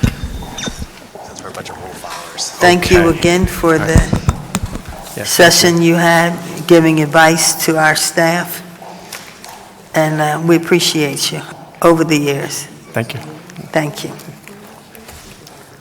So identify yourself and begin. Good afternoon, Chairwoman Blackwell. Thank you. Members of the Finance Committee and members of City Council. I'm John Rowe, Executive Director of the Utility Emergency Services Fund, USEF. Thank you for the opportunity to provide comments today. USEF has assisted vulnerable families who have faced utility shutoffs since 1983. Today, we view utility assistance as part of a larger housing stability issue. USEF assists with rent, mortgage, security deposits, and oil. We also assist families to obtain needed benefits such as LIHEAP, food stamps, and the Earned Income Tax Credit. And we help families to better manage their expenses and how to remain stable through self-sufficiency education. This in turn helps some families from returning to us year after year for assistance, thereby freeing up resources for others in need. Utility costs consume a huge portion of the already low incomes of poor families, as much as from a quarter to 2/3. Utility assistance has far-reaching and positive outcomes for vulnerable families. When utility assistance is available, scarce family funds are less likely to be diverted from purchasing adequate food or medicine, preventing unhealthy children. When utility assistance is available, scarce family funds are less likely to be diverted from paying their rent or mortgage, thereby preventing homelessness. Today, USEF partners with the Office of Supportive Housing to provide utility assistance to families in shelter, whose high arrearages are keeping them in shelter. These families have been unable to obtain new utility service, resulting in the family's acquisition of new housing nearly impossible, keeping them trapped in shelter. For example, if we provide $1,500 to address utility arrearages, there are 3 immediate positive outcomes. The family's primary barrier to leaving the shelter is removed. The city saves upwards of $25,000 to $30,000 in shelter costs, and shelter space is freed up. USEF has similar partnerships, for example, with Philadelphia Works, to provide utility and housing assistance to TANF families who are active in education, training, and employment programs within the Earn Center structure. When families are able to meet their housing expenses, we all benefit. Financially stable families support regional businesses and the economy at large. Last year, USEF assisted 2,700 very poor families with utility assistance. Their average annual income was $15,600, or about 75% of the federal poverty level. 83% were female heads of household. USEF's assistance through our utility grant program is extremely cost effective. Not only does every dollar go to direct assistance for vulnerable families, every dollar is doubled. Leverage 100% through matching funds provided by the 3 Philadelphia utilities. The need is tremendous. This year, USEF was able to address utility terminations for approximately 27,000 families using the current funding of $1,070,000. Each year, USEF totally exhausts all of its funding, and we exhaust it quickly. On behalf of the families we will not be able to help this year, I respectfully ask that USEF funding be restored to a level of a few years ago of $1,525,000. This amount would be leveraged to well over $3 million and would allow us to serve an additional 1,200 vulnerable families. USEF supports reducing homelessness across the city and is committed to a strong program of preventive services so that families do not lose their homes. Preventing housing families before they escalate is a more proactive and less costly than dealing with the high cost of homelessness after it occurs. In conclusion, I ask that you consider our request for increased assistance for vulnerable families. And I thank City Council for its overwhelming support for USEF for the past 33 years. Thank you. Thank you very much. Certainly, I know I agree with that, and we worked together over the years, countless people. Yes. So God bless you for all you've done. Thank you very much, and likewise. Thank you. Councilman Dom. Thank you, Madam Chairwoman. It's something I should have mentioned earlier, even before your testimony, but is the earned income tax credit. When we talked about the transfer tax earlier, we talked about people who are in that lower income range who need monies to fix up their homes. We should make a requirement that everyone who applies for anything, whether it's Tangle Titles, whether it's your program or transfer tax, has to be aware of the earned income tax credit. Because last year, we left $100 million on the table that could have gone to 40,000 people in this city, working people. $100 million. The average refund is $2,400. You can file back 3 years. This is free money from the federal government. And some credits are up to $6,000 a year, and file back 3 years is $18,000. You can still do that today. So all I'm suggesting is in your program, when you're talking about this, the income, $15,000, you make sure that everyone who gets one of these grants or checks or whatever is aware of the earned income tax credit. We should require it, that they fill out a form that says I either qualify or I don't, but they are totally aware. Because the biggest problem we have is awareness. People don't know this exists. It's federal money. Just imagine if we could change 40,000 people and take them out of poverty. It's the best thing we could do. So if you can institute in your program, even in the Tangle Titles we talked about, in the transfer tax bill we're talking about, maybe we have some sort of requirement that they got to fill out an earned income tax credit suitability or requirements, something like that. I'll let the legal people figure that one out. But it's free money, and it just bothers the hell out of me that our people don't have it. So thank you. You're welcome. We have a process at USEF. We used to do just utility grants. Now we're about housing stabilization. We have every customer who comes to us, they go through what we call our benefit access center. They get screened for every benefit that's available. And money that comes from the federal government, you don't use it, you lose it. We make sure that everyone goes through that first. That's great. I hope every department is doing that, because that's a great program. Thank you, sir. Good afternoon. Good afternoon. So, my name is Michael Froelich, and I'm the managing attorney at Community Legal Services with our Home Ownership and Consumer Rights Unit. And I welcome the opportunity to speak about the bill about OHCD's Year 42 proposed consolidated plan, and in support of the plan. I've presented written testimony, which I will abbreviate today. I also had provided written testimony in favor of the increased investments in the important home repair programs for low-income Philadelphians that would be made possible by the passage of the transfer tax ordinance. The OHCD's Year 42 proposed consolidated plan does many, many good things for the thousands of low-income families that CLS represents each year. In particular, it renews the city's commitment to housing counseling and foreclosure prevention as a means to preserve housing and prevent homelessness. Through its contract with OHCD, Community Legal Services provides one-on-one consultation with housing counselors regarding low-income homeowners.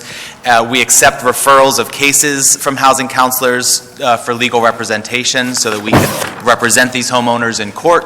And we provide training for counselors on a full range of foreclosure-related topics. The CLS Foreclosure Defense Program is closely coordinated with the Save Your Home Philly hotline and the Mortgage Foreclosure Diversion Program and the network of OHCD housing counselors. In fact, before this hearing, I was just upstairs at the Mortgage Foreclosure Diversion Program representing two homeowners who are in that program to save their homes, one from the far northeast and one actually who lives right around the corner from me in West Philadelphia. And through the Mortgage Foreclosure Diversion Program, I'm confident that we'll be able to save these two homeowners' homes, or at least have a real strong fighting chance at it. CLS is very, very proud of the thousands of homeowners that we have been able to represent and the homes that we've been able to save from foreclosure and the neighborhoods that we've had a hand in preserving.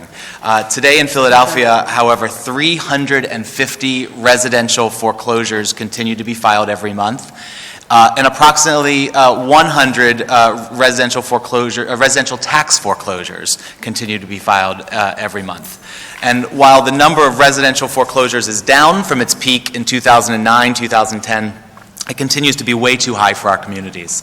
And the number of homeowners coming to CLS seeking legal representation and assistance has not decreased. Funding from the city through the OHCD and the CDBG money has never been more essential to our work on behalf of low-income homeowners.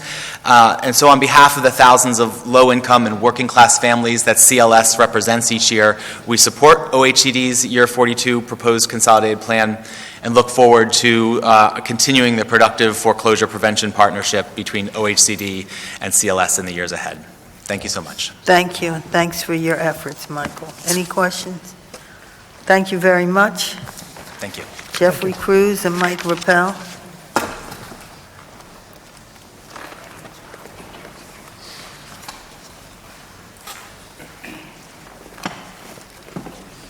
And Angela McIver, you all can do it in any order.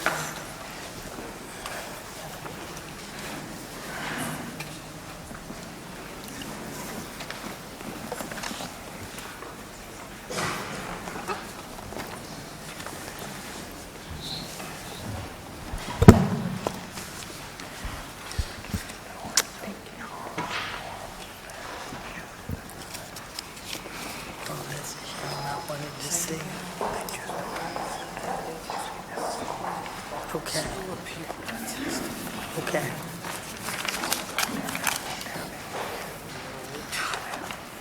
Thank you. Good afternoon. Thank you for your patience. Please identify yourself for the record and begin your testimony. Good afternoon, Councilwoman Blackwell, members of the committee.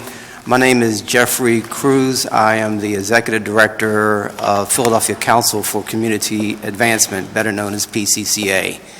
I'm also a lifelong resident of the 4th Councilmanic District. My mother, who just celebrated her 90th birthday, has lived in the same home for 65 years. And she, like a lot of our other neighbors in West Philadelphia, are suffering due to a number of debilitating issues that affect the quality of life for seniors and other low-income residents in the West Philadelphia area. For those of you who don't know about PCCA, we are a legacy civil rights organization.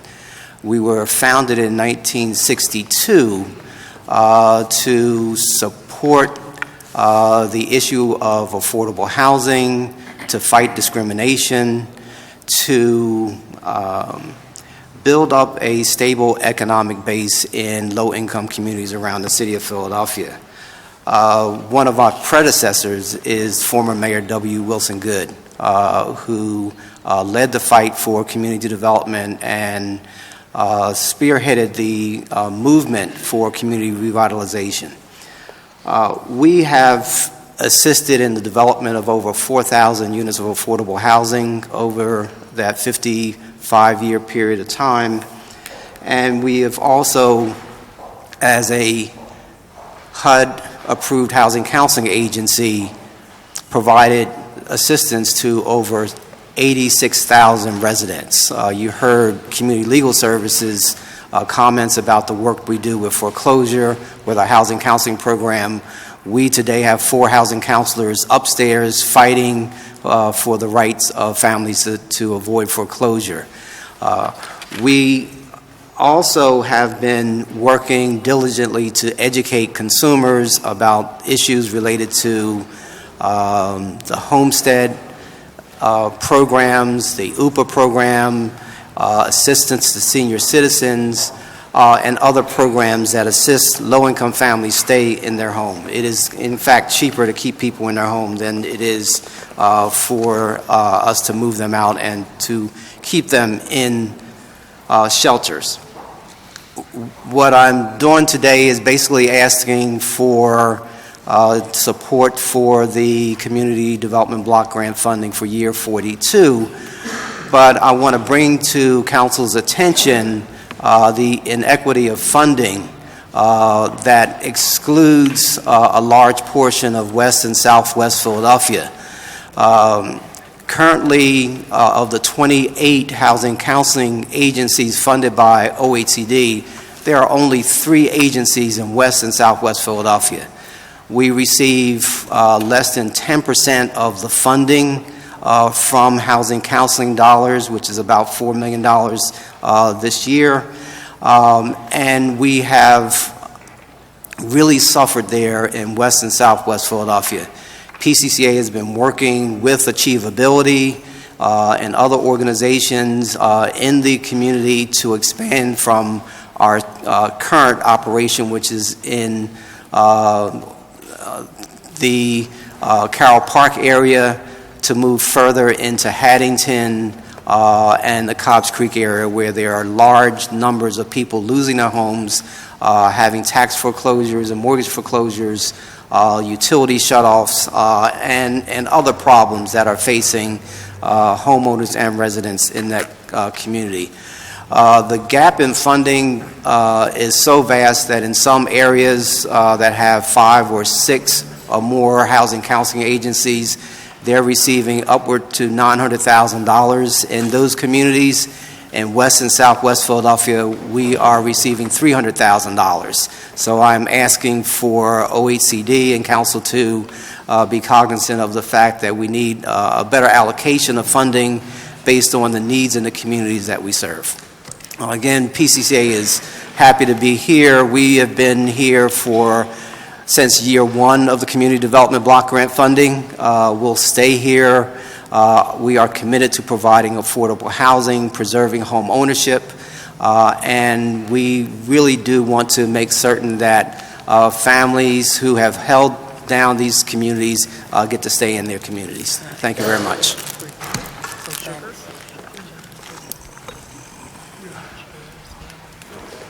Thank you very much. Thank you, Ms. McIver. Always a pleasure. Likewise, thank you very much, Councilwoman Blackwell. Good afternoon, again, Madam Chair, members of the Committee on Finance. I'd like to thank the members of the Committee on Finance for the invitation to speak here today. I'm grateful for the opportunity to share the work that the Fair Housing Rights Center in Southeastern Pennsylvania is doing alongside grantees of Community Development Block Grant funding for their efforts in our fight for fair housing. I am Angela McIver, Chief Executive Officer of the Fair Housing Rights Center in Southeastern Pennsylvania, a 25-year-old civil rights nonprofit organization whose mission is to ensure equal access to housing opportunities for all persons. The Fair Housing Rights Center is a qualified fair housing enforcement organization.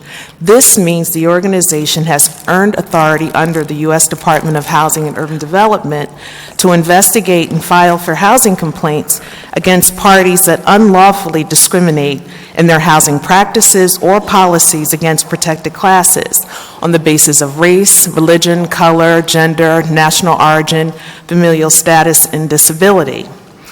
The Fair Housing Act is Title VIII of the Civil Rights Act of 1968 as amended in 1988. Section 42 of the United States Code 3601 through 3619. This act declares that it is the policy of the United States to provide, within constitutional limitations, fair housing throughout the United States. The Federal Fair Housing Act covers most fair housing transactions, including rental, sales, lending, insurance, appraisals, advertisements, and more. Therefore, the Fair Housing Rights Center, in concert with the Fair Housing Act, provides in-depth education and outreach, testing, and enforcement services on behalf of the public. The Fair Housing Rights Center is the only qualified fair housing enforcement organization with that distinct credential which operates in the city of Philadelphia. And it respectfully acknowledges the great work of the CDGB grantees that receive funding from the Office of Housing and Community Development to conduct fair housing services. I am here to acknowledge the fair housing movement, and it is an important time to do so. The Fair Housing Rights Center's past program year, which is from March 1st, 2015 through February 29, 2016, is a reflection of the present-day housing discrimination that occurred in the city of Philadelphia. The topic of funding agencies, groups, and organizations who provide for housing services is at the center of our city's conversation, and the issue of increasing funding to fund all full-service fair housing activities must be a prominent part of that conversation. According to the Acting Assistant Attorney General of the Civil Rights Division of the Department of Justice, Vanita Gupta, fair housing, as you all know, determines much more than whether a family has shelter. Fair housing is about equal access to good jobs, to good schools, to credit, to transportation, to safety, and to a range of opportunities and relationships. And the Fair Housing Act puts the weight of that responsibility on the shoulders of the United States Department of Housing and Urban Development and the U.S. Department of Justice. It is their job together to ensure not only that housing discrimination does not force any families into the cold, but also that every family has equal access to two of the most basic rights of American democracy: equal opportunity and equal justice. When President Lyndon Johnson signed the Fair Housing Act into law in 1968, he proudly explained that he was codifying the promises of a century. Recipients of CDBG funding have a job to do as well. It is to follow through on those promises. Through funding opportunities, OHCD contracts with agencies that interact with members of protected classes. This is good, but Philadelphia has to do more to combat the ongoing housing discrimination against all protected classes. Again, during our program year, the Fair Housing Rights Center processed a total of 190 complaint intakes. 37% of complaints were reported by residents of Philadelphia. 72.8% of complaints were by persons with disabilities. 8.5% reported both on the basis of race and sex. 5.7% reported on the basis of familial status. 4.2% were reported on the basis of criminal history.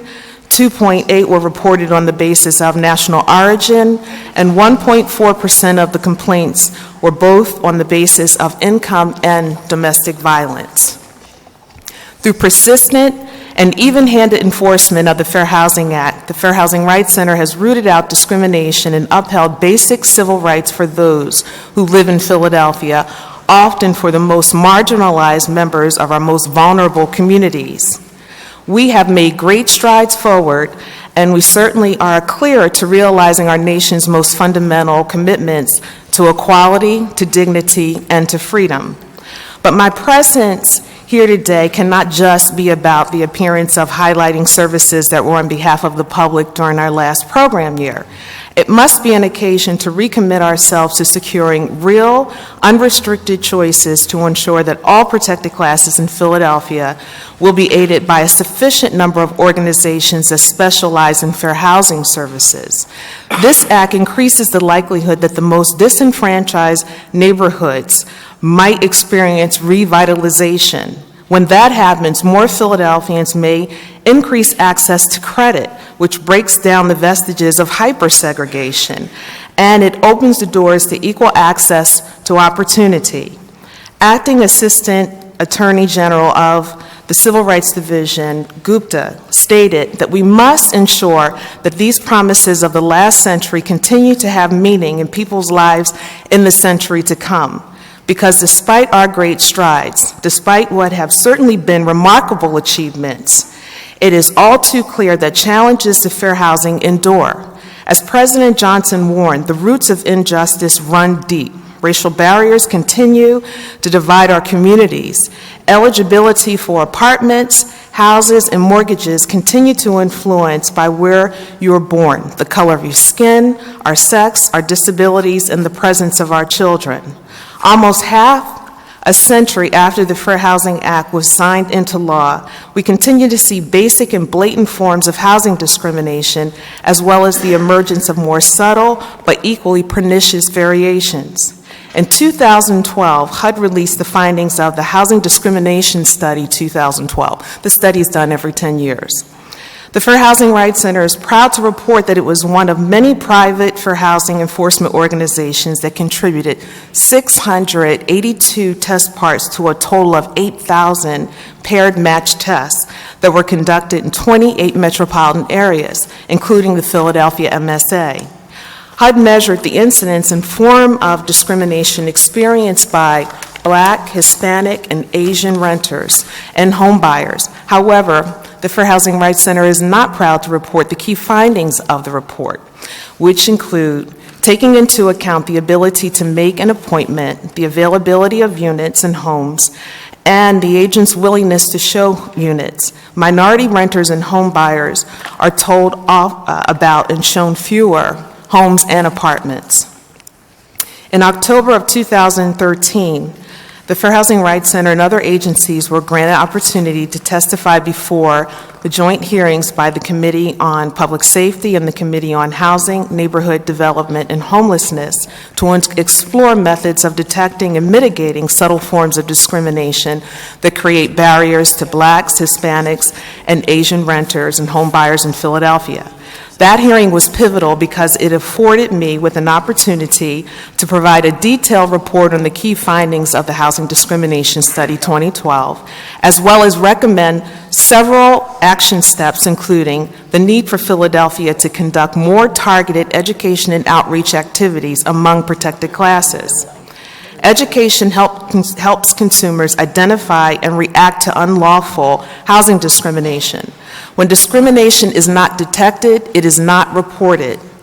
I was also able to recommend that Philadelphia create a fair housing task force comprised of elected officials, planning, diverse housing agencies, housing advocates, protected classes, Philadelphia Housing Finance Agency, realtors, realtists, civic groups, and private citizens. Under the leadership of Rue Landau, Executive Director of the Philadelphia Commission on Human Relations, the E-Quality Housing Working Group was formed. The Fair Housing Rights Center and many entities attended meetings and joined important subcommittees. Earlier, I mentioned that in the program year, the Fair Housing Rights Center processed many complaint intakes with the residents of Philadelphia. More specifically, it assisted with 25 requests for reasonable accommodations, which is a provision of the Fair Housing Act, also known as Section 42 U.S.C. 3604, on behalf of persons with disabilities. The organization also made 2 requests for reasonable modifications for persons with disabilities. Reasonable accommodations and reasonable modifications afforded more persons with opportunities to remain in their dwellings or terminate leases without penalty. Both forms of accommodations prevented premature evictions, displacement, and homelessness, which cost the city in many other ways.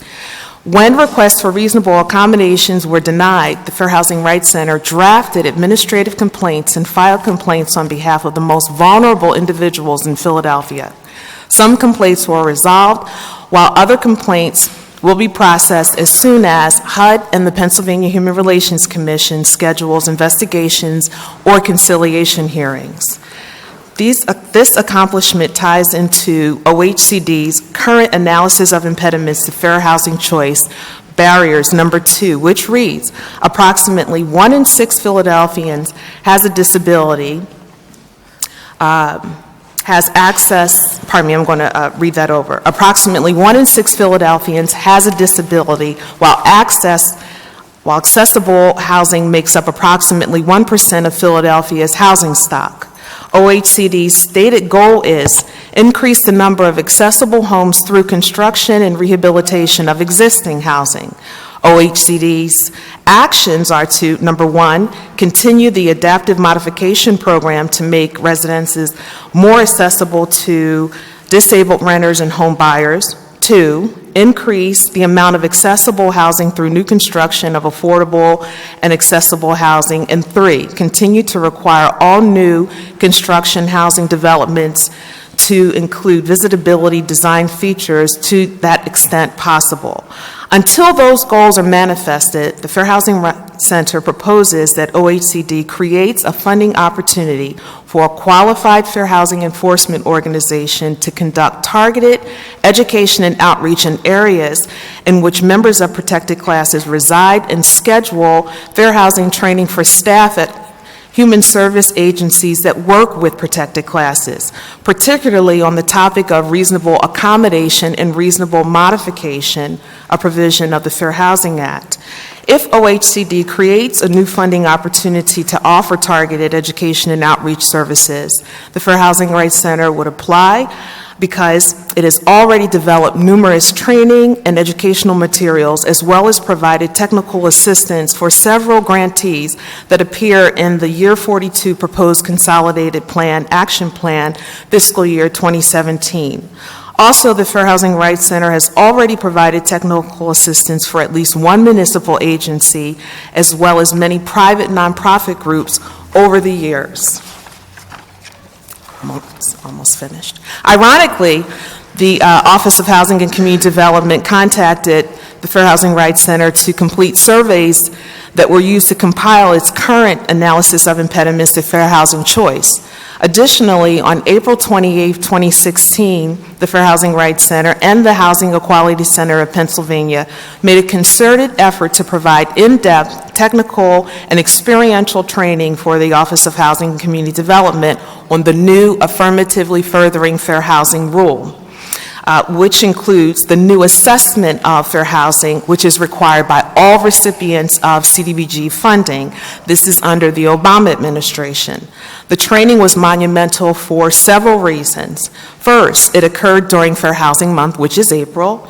2 qualified fair housing enforcement organizations joined forces to help Philadelphia, a large city that struggles to fulfill its affirmatively furthering fair housing requirements. And 3, OHCD does not have an active CDBG contract with a qualified fair housing enforcement organization. For many years, the Fair Housing Rights Center has worked with Philadelphians and human service agencies to increase housing fairness. As a full-service fair housing provider, the Fair Housing Rights Center can do more than most agencies that offer fair housing services because ensuring fair housing is the mission of the organization. In addition to that, all CDBG funds have fair housing strings attached to them. Even though I could mention many other outcomes that were achieved by the organization, I will highlight 3 examples of recent fair housing activities in Philadelphia. First, the organization settled a housing discrimination complaint that it had filed with HUD based on an investigation of a multifamily housing provider in Philadelphia that was refusing to make reasonable accommodations for potential tenants that require assistance animals. As part of the settlement agreement, the housing provider agreed to attend a fair housing training session, establish a reasonable accommodation policy, and insert fair housing language in their rental advertisements. As a result of these actions, people with disabilities who need assistance animals will now have an equal opportunity to live in any of the apartment buildings managed by the housing provider. 2, the organization inspected multifamily dwellings in Philadelphia for compliance with the Fair Housing Act's accessibility requirements. The organization discovered several violations during these inspections and is in the process of trying to address these issues with the housing providers so that people with disabilities will be able to access these properties. The organization has also worked with providers of multifamily housing in Philadelphia in the past to secure retrofits to over 200 rental units, allowing people with disabilities to have an equal opportunity to live in those apartments. In the last example, the organization works with Congreso by sharing our fair housing expertise to educate consumers attending its first-time home buyers workshops. With that said, again, I am grateful for a chance to talk about the fair housing movement. I applaud this committee, my colleagues who provide fair housing services, and leaders who endure difficult times to open more pathways to fair housing for all persons. I hope that the opponents of fair housing rights, who are also members of at least one protected class, open themselves up to the benefits of fair housing for all, because our individual success is interdependent on the success of all persons. In closing, I will share more remarks by Acting Assistant Attorney General of the Civil Rights Division, Gupta. Together, we have accomplished much, but you and I know that we have much more to do. I look forward to our continued partnership and collaboration to identify and root out both new and old forms of discrimination.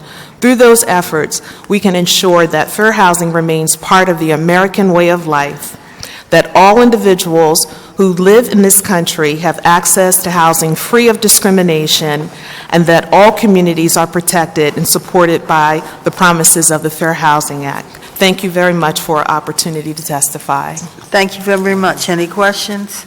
Thank you both very much. Mike Rappel.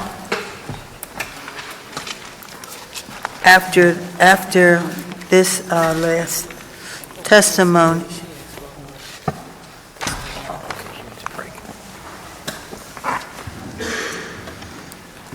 Thank you. Good afternoon, Councilwoman Blackwell, Yes. council members. I am Michael Ropel, for those who don't know, the Philadelphia Neighborhood Housing Service Executive Board President. I'd like to present the importance of continued services of PNHS programs to the Philadelphia community. We're all aware of the financial restraints and housing crisis that affect the citizens of Philadelphia. For nearly 40 years, PNHS has provided to targeted low to moderate income neighborhoods programs such as low-interest loans, homeowner rehabilitation, acquisition and construction mortgages, community improvement projects, community workshops, and other programs attached to this testimony. Although these programs were tailored to specific areas, they made an impact in the neighborhoods such as Fern Rock, Ogons, Belfield, Overbrook, Cobbs Creek, Carroll Park, and several model block activities throughout the city. At this moment, we have $1.2 million in loans and acquisition with rehabilitation mortgages throughout the city. Although PNHS understands the difficulties these expected federal funding cuts represent to OHCD, we do not believe that 100% cuts in funding was warranted, justifiable, or in the best interest of low and moderate income residents and homeowners we serve. PNHS continued to be aligned with the stated goals and objectives of the city's stated community development priorities. We built the organization to a level that we are buying our own property with a full functional office with all the supplies and materials necessary to operate. Since our elimination from the Community Development Block Grant Agency, we have sustained our costs by laying off staff and continue to operate some programs. PNHS elimination was a grave loss to the Philadelphia communities that we serve. We could be providing much more community development.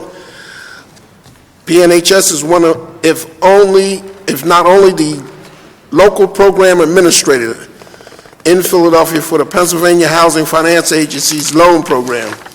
We also a CDFI certified nonprofit organization, which is attributed to our ability to loan funds and mortgages. There are a host of organizations in Philadelphia that are not able to qualify for that CDFI status. PNHS is unique among CDCs for our focus on existing low and moderate income homeowners, and in fact that we offer home renovation and repair resources and services that would not otherwise be available to residents. PNHS is committed to continuing programs and services serving low and moderate income homeowners, home buyers in the city of Philadelphia. These services include providing financial resources for home improvement and repair, grants and subsidies in support of home improvement, community education programs designed to develop the skills of first-time home buyers. The Philadelphia neighborhoods through our services will have residents with the ability to secure, manage, and maintain quality, safe, and affordable homes, and to develop and preserve this and other assets for future generations. Although rental housing may be a focus, Philadelphia still has thousands of owner-occupied houses that need assistance. Unlike some other cities, Philadelphia is still a row house city, and we should not forget our major housing characteristic. PNHS acquired and rehabilitated HUD and sheriff sale houses for rehabilitation and sold them under a rehab mortgage program. We may not in this year have the capacity to do this program in year 42 at a level that we were, but we will strive to return to that level of acquisition, rehab, and mortgage program capacity. In reviewing the year 42 CDBG plan, there are many areas where PNHS will have the ability to administer the plan's objectives such as basic system repair, adaptive modification, weatherization assistance, and heater hotline. There are several programs listed in the plan such as home buyer assistance grant, settlement assistance grant, title, and residential mortgage foreclosure prevention programs that PNHS could have the ability to administer. Should the city grant us funding, we will be able to leverage the CDBG funds to corporate, foundation, and granting communities to augment a variety of OECD and PNHS programs. For example, we received a $20,000 grant from the Bank of New York for emergency plumbing repair for elderly in West Philadelphia. This type of grant can be created with banks, insurance companies, foundations concerned with low and moderate income neighborhood development. PNHS intends on working with other nonprofits where we can collaborate our services with their community development activities, including the commercial corridor programs listed in the plan. We are situated on the main commercial area in West Philadelphia. The approach is to leverage other funding and to collaborate with other agencies and programs for maximum impact and reduce dependency on consolidated plan funding. PNHS has a capable and experienced executive board that is committed to sustaining the mission of the goals of Philadelphia Neighborhood Housing Service and will create new ideas for continued services. We are expecting to expand our board and other areas of services to the communities that we serve. The agency has a strategic plan that is still relevant to the year 42 consolidated plan. New neighborhood planning programs such as Choice Neighborhoods Program, Promise Zones, and other community development initiatives present opportunities for PNHS to serve the existing homeowners and their designated neighborhoods. Our model block program is a citywide program that stabilizes blocks that have potential for deterioration. PNHS's mission is to align with OHCD's strategic objective of sustainability of decent housing, availability, accessibility of sustainable living environment, affordable of suitable living environment. Our only economic opportunities have not been focused, but we have had talks with the West Philadelphia Financial Services on a possible collaboration of our services. We will be capable of servicing the 4 home repair programs as we have done for many years with much success. Basic system repair, weatherization assistance, heater hotline, as well as adaptive modification program. has always been part and parcel of our program for years.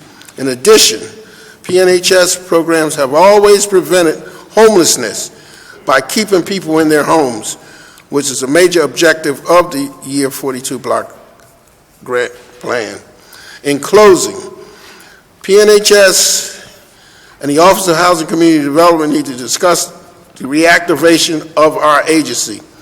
In the 5 years leading up to our defunding, we produced over $1 million a year in goods and services to the community and reaching our production goals over the 5-year period.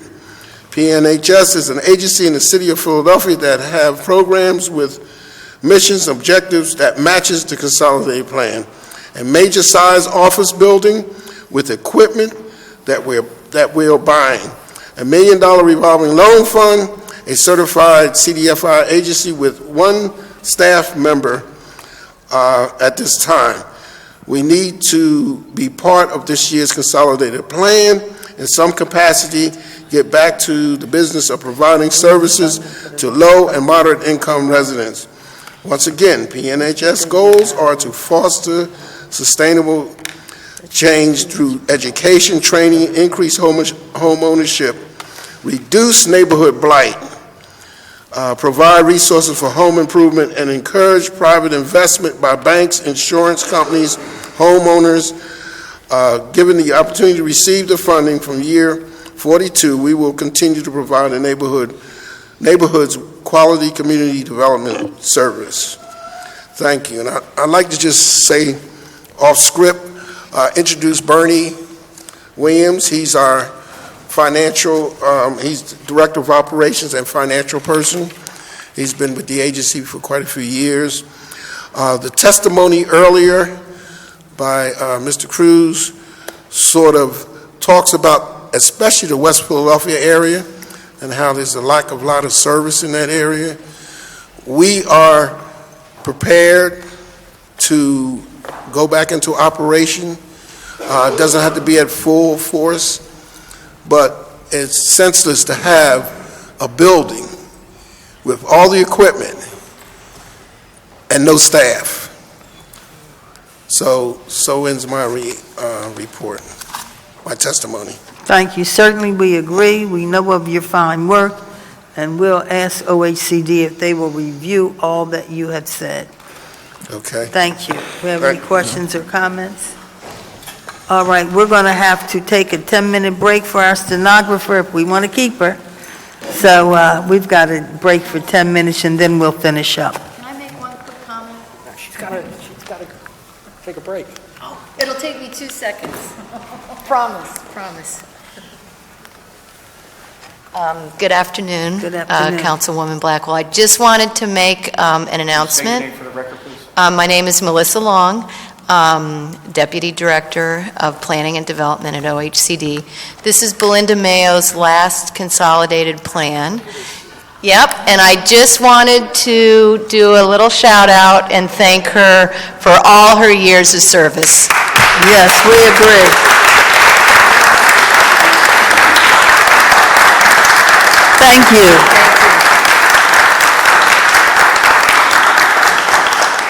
Okay, we'll see you in 10. Thank you, Councilwoman. Thank you, Melissa.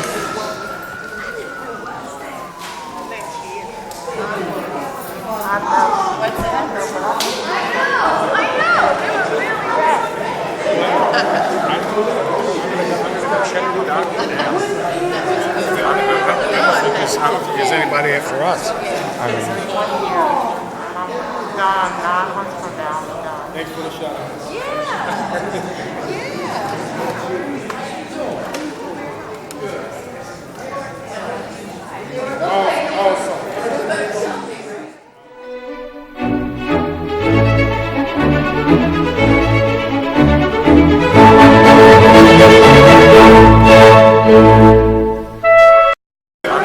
Reimbursements for various functions and services performed by the sheriff and making technical changes, all under certain terms and conditions. Thank you. Thank you. Thank you for your patience. Good afternoon. Good to see you again. Good to see you. Thank you, thank you. Chairwoman Blackwell, members of the Finance Committee, I'm Ben Haler, Chief Deputy Sheriff for Finance and Administration. With me is Under Sheriff Joe Vignola, and we did not anticipate that he would be available today, but I'd like to introduce Craig Martin, who is going to be the Sheriff's Budget Director. We're here to speak on behalf of Bill 160551. Now, this bill will adjust fees for the various services the sheriff provides. These are such things as writ service, service for domestic abuse, confiscation of property, confiscation of weapons, the whole panoply of services that the sheriff is called upon to provide. The current set of fees have not been set or been adjusted since 1997. In the 20 years since these fees were set, the cost of living has gone up 50%. The purpose of a fee is to have the user of the fee, the beneficiary of the fee, pay for it. When that doesn't happen, the taxpayer ends up subsidizing that service. And that is what's happened over the last 20 years. We conservatively estimate that had the fees been adjusted appropriately over time, that taxpayers would have been spared a cost of $24 million, which they paid because the fees did not cover the costs. Our services are provided by order of the court. They are paid by the users, which tend to be lawyers, banks, and individuals requiring service. I think unless it offends City Council, I will cut my testimony short and see if there are any questions. I got about 10 people I wish you could have talked to for me a little earlier. Don't tell me you said that. We were here, Councilwoman. Thank you. Enjoyed every minute of it. Thank you, Ben.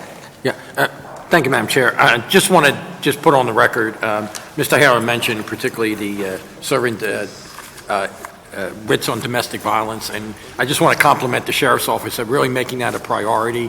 I've talked to Sheriff Williams about it, and it's obviously a very urgent, important issue, and I really appreciate what your office has done. We will take that back to him. Thank you. And I know Mr. Vignola is really disappointed he couldn't be here even longer today. He missed it. No, and let me certainly concur with all that's been said about your office. You all do an excellent job, and we all say the same thing. Thank you, thank you. Thank you, Madam Chair. Just 30 seconds to just say ditto. For the 10 years having been a member of the Pennsylvania House, now as a new member of this body, in terms of the level of responsiveness, particularly on a case-by-case basis, that personal attention given to the needs of homeowners and residents throughout the city of Philadelphia, it is very much appreciated. And had it been the opposite way, I would be rowing about it having been the opposite way. So just needed to join Councilman Greenlee and Councilwoman Blackwell in just saying ditto. I agree. Thank you for what you do. Thank you. We'll take that back to the Chair. Thank you, Councilman. Thank you. Feel free to make May we be excused? Yes. Thank you. Thank you. Thank you. Thank you very much. Now yes, we have one more bill, and we have, at any rate, yes, we will do. We'll ask the clerk to read the title of Bill number 160523. An ordinance providing for an exemption from charges relating to stormwater management and disposal for community gardens operated for community benefit and producing food or non-food crops under certain terms and conditions. Thank you very much. Councilman Dom, you're going to make a statement for Councilwoman Sanchez as well as yourself?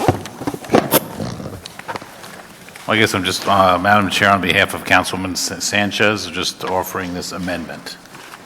Okay, well, we're not quite ready for Not ready that. for me So then, we'll okay.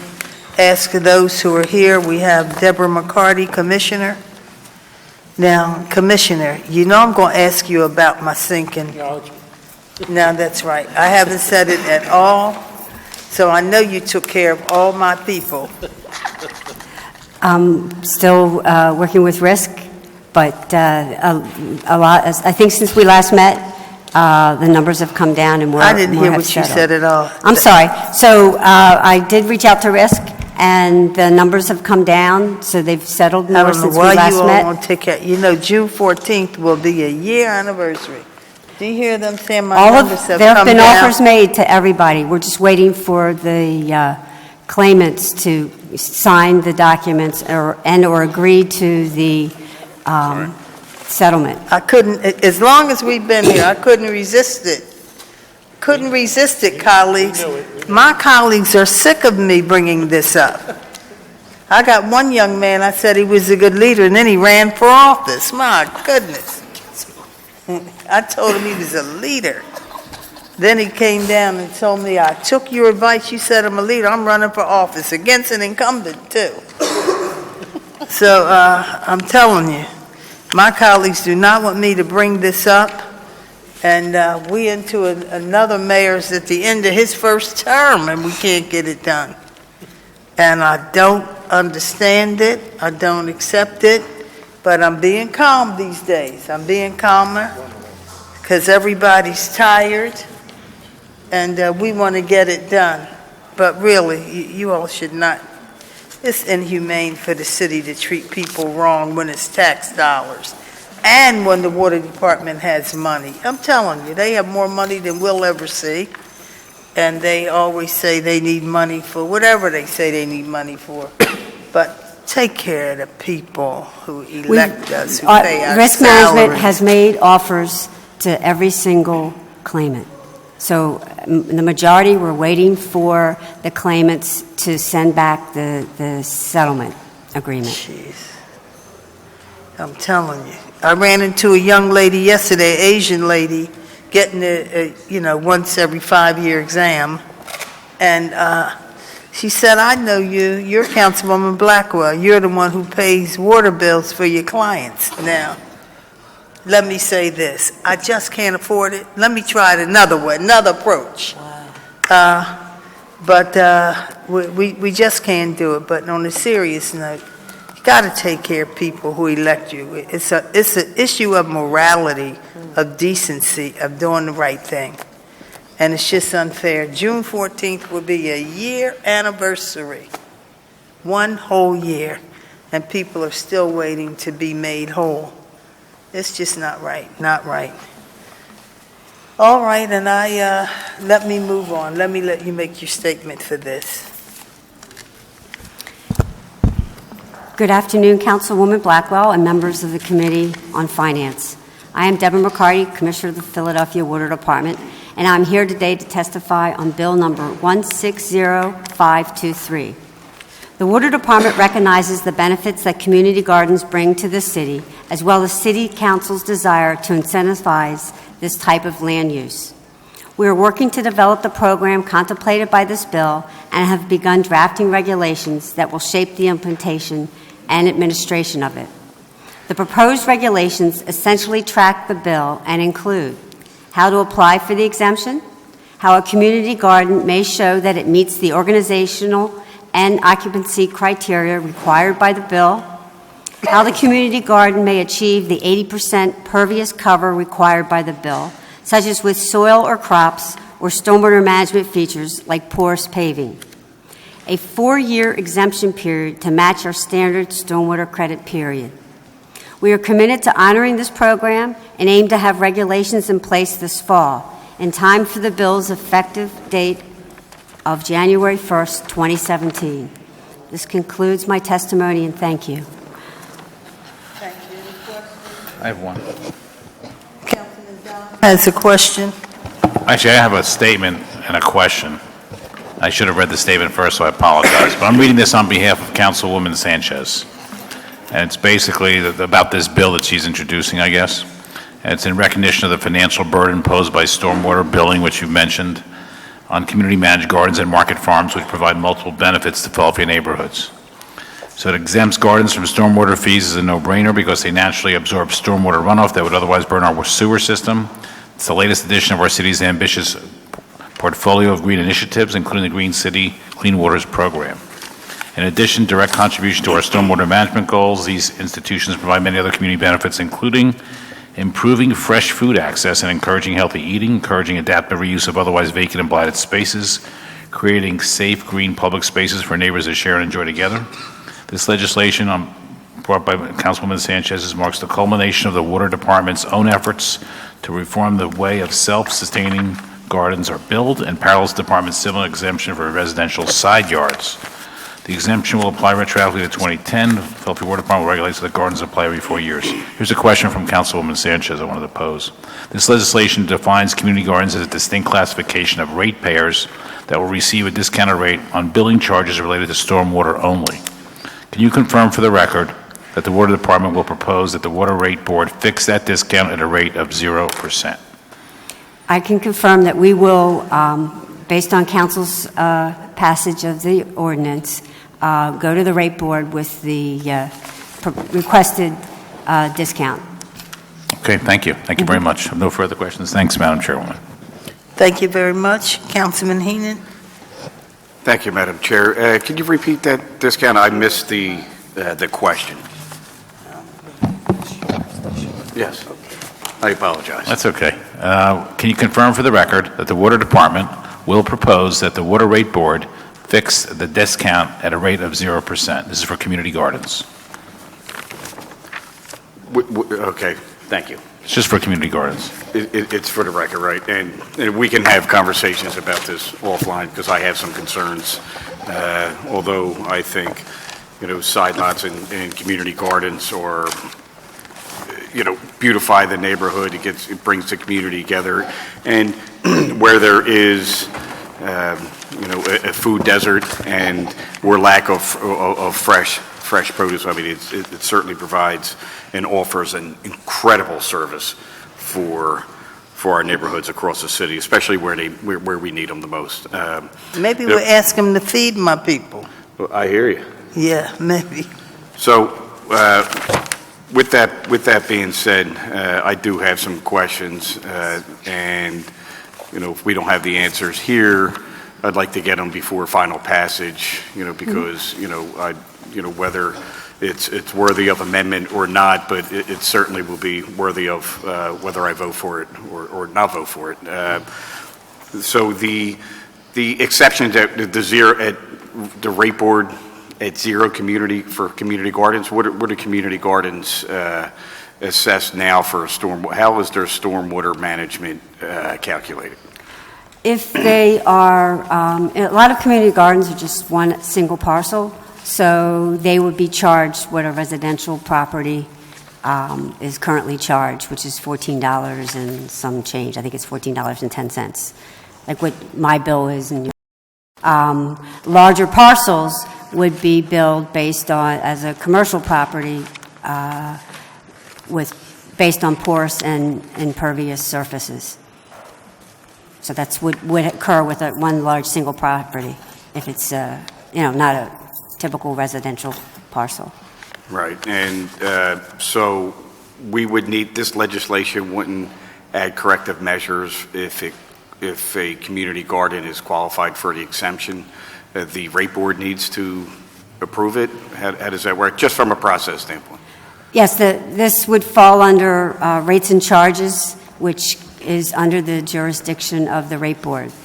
So they would need to say, yes, it's, it's okay to not collect this stormwater fee and exempt the community. Would that gardens. happen in this calendar year or in 3 years, next year, 4 years? No, we if this is passed, we would go to the rate board probably in July. Okay. And take this and say this is, they have the final say, though. It's rates and charges. Okay, so a couple other questions and then a few comments. One, As a city, we have a side lot exemption, right? Is that correct? I'm sorry, we have a what? A side lot exemption Yes. for community gardens? Yes. Does this apply to that, or how come is there separate, why is it separate? Instead of promoting side Side yard exemptions. Side yard right. exemptions. So a lot of the, some community gardens are property, it's, because it's community, it's not necessarily the residence that is right adjacent to that garden. So they might not even own it, so that parcel. So it really wouldn't be a side yard exemption, and that property, that homeowner may not even want to be a part of the community garden, but they're fine if others in their community garden that and keep it nice, and it helps make the area look nicer. So that would be an example where you wouldn't be able to get a side yard exemption. Currently, property owners, if you own two parcels, one's the house and one's a side yard, you can apply for the side yard exemption, and you would only pay as if you had one parcel. How many exemptions have we granted for side yard exemptions? Ooh, I will have to get back to you on that. Okay, if you would, please. And just through the process of this legislation, the question, about asking a zero, like a complete exemption for the rate board, the amendment here, Bill says it's up to and including. So that is still determined by the department what kind of discount rate it would be? Right, we would be no, it's the discount is determined by the rate board. We could say council is asking for, an exemption, 100% exemption for the community gardens. But if the rate board deems that it should be less of a reduction, that's what it's in their authority. It's not in our authority. So it's in their authority up to a zero rate. Correct. Right. Right, and that's what this legislation will do, and that's what your recommendation through the process would determine who's eligible and right. We'll review the. Yep. Okay. So some of my concerns, which I would love to, continue to have a conversation with before this is up for a vote, is let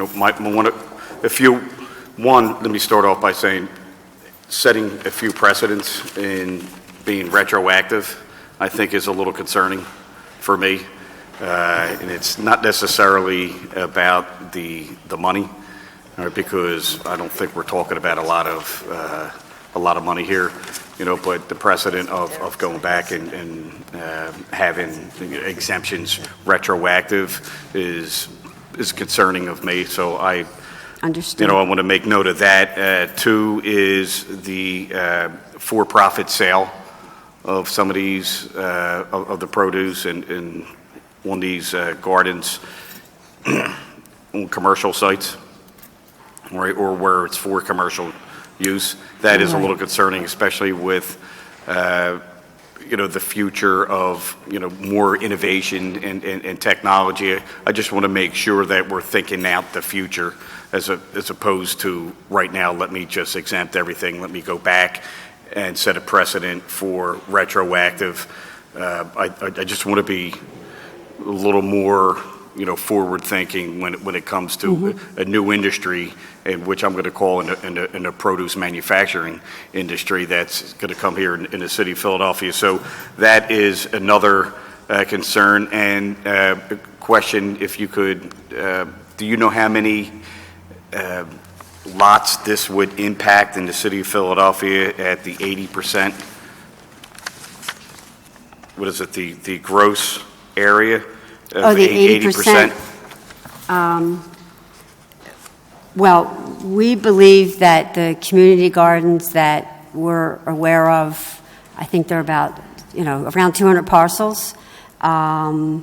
We believe that they are at least 80% of the gross area is pervious.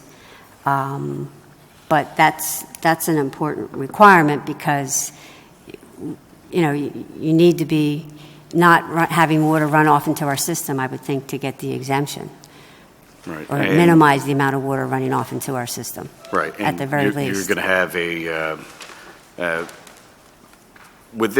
how would this offset or be offset by general fund resources? I'm sorry. General fund resources?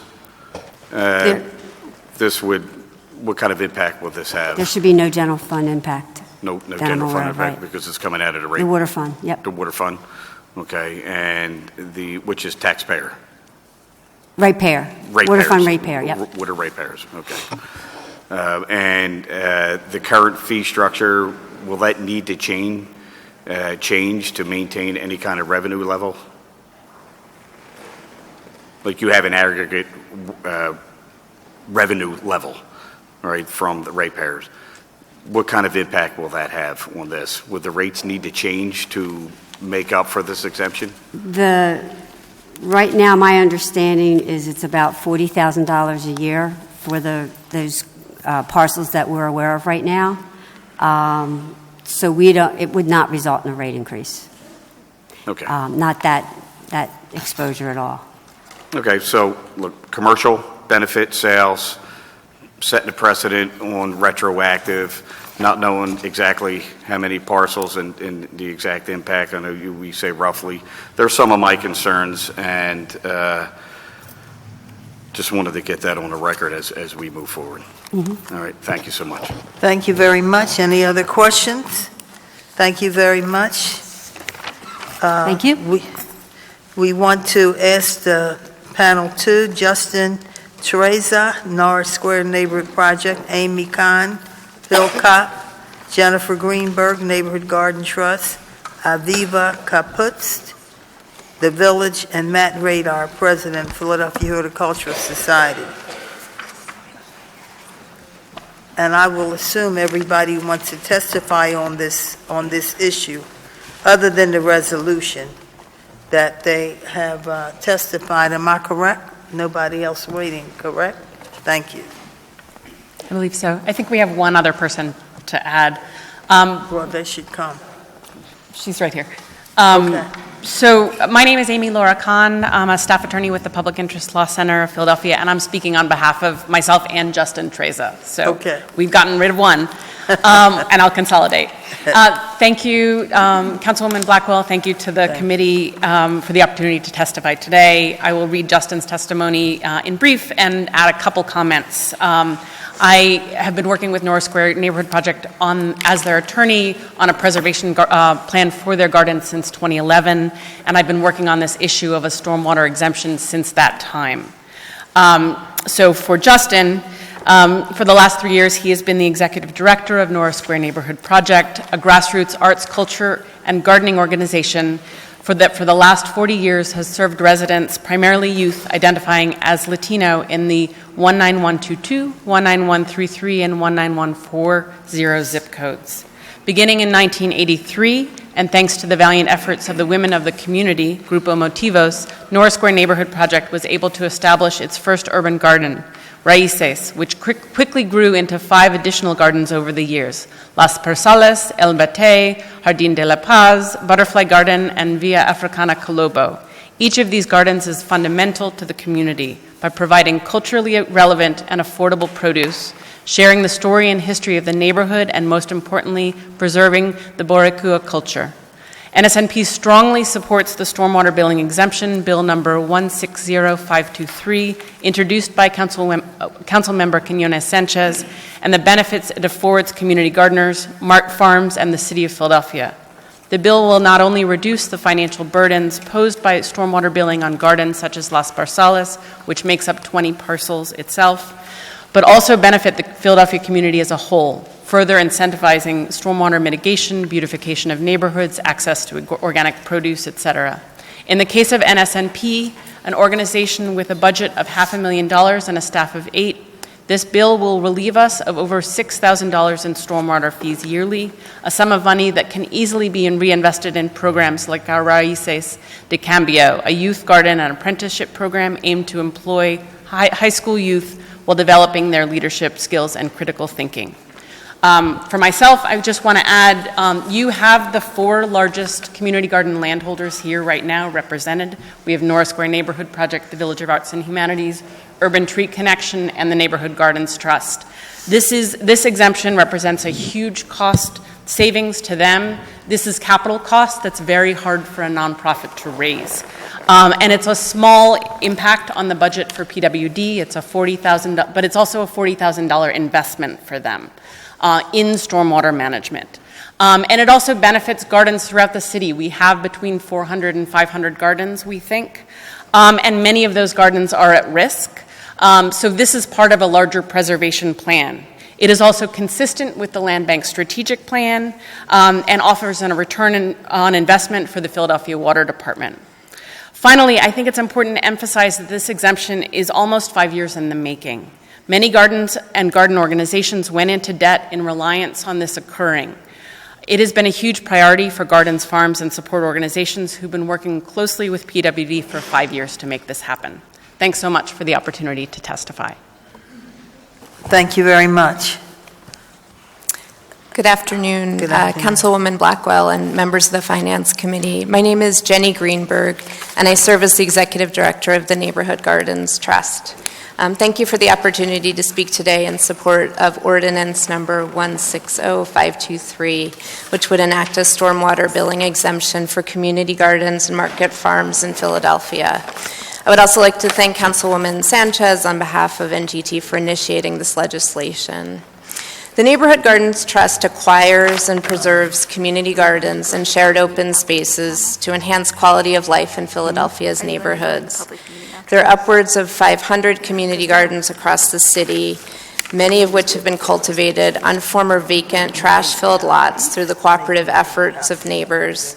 These gardens serve as community anchors, providing safe, green spaces for residents to come together, and a source of community identity and pride. Community gardens provide many important benefits, including access to healthy, affordable food, positive impacts on physical and mental health, and crime reduction.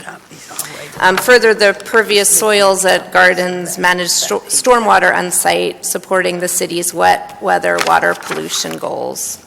Many community gardens in Philadelphia steward land owned by the city or private tax delinquent owners. NGT's role as a land trust is to acquire and protect these community gardens. We currently hold title or leases for 35 gardens and are actively working to preserve 20 additional gardens in the next 3 years. As the largest landholder of community gardens in Philadelphia, the Philadelphia Water Department stormwater fee poses a significant threat to NGT's ability to continue to support and preserve gardens.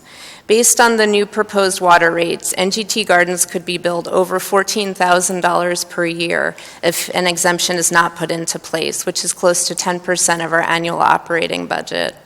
For the past several years, NGT was advised by PWD to put stormwater fees owed into dispute rather than paying them in anticipation of a fee exemption. Based on this advice, there are over $15,000 in unpaid stormwater fees in dispute associated with NGT gardens. It's essential that the city follow through on its commitment, not only to create an exemption, but to make it retroactive. The majority of gardeners which NGT serves live in low and moderate income neighborhoods and cannot afford to shoulder these fees, nor can NGT take on these costs. This is a critical issue for the future viability of our organization and gardens across the city. In closing, I encourage you to support Bill 160523, which recognizes the many benefits that community gardens bring to our city and will enable NGT and our partners to continue to support these important growing spaces. Thank you.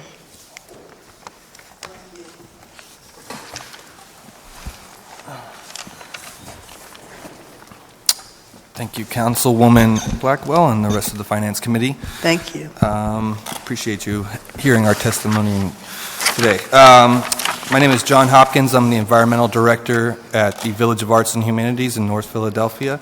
I'm here on behalf of our Executive Director, Aviva Kappas.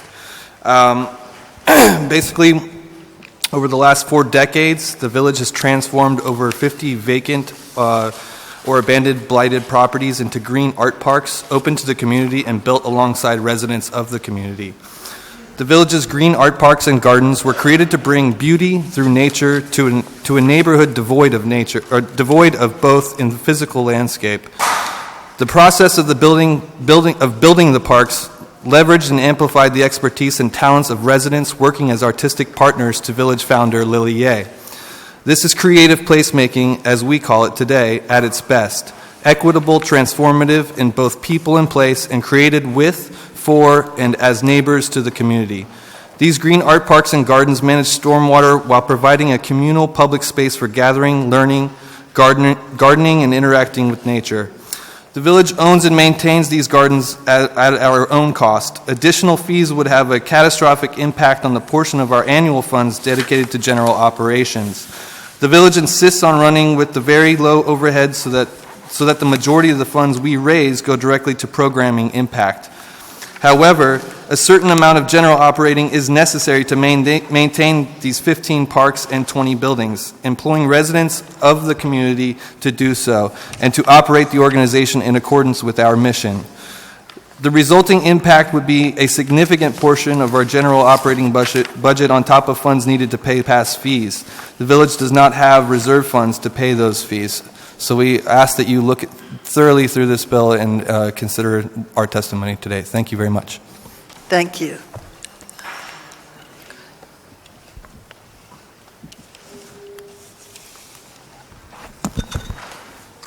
Councilwoman Blackwell and the committee, thank you so much for letting me testify today. I am the volunteer coordinator and site management coordinator for Urban Tree Connection. I'll make this brief. Oh, little closer. Okay. At Urban Tree Connection, in our gardens and at the farms, we have been intrinsically working to manage stormwater runoff for all the time that we've been involved on those spaces. Oh, my name? I'm sorry, Sue Whitty. I'm with Urban Tree Connection.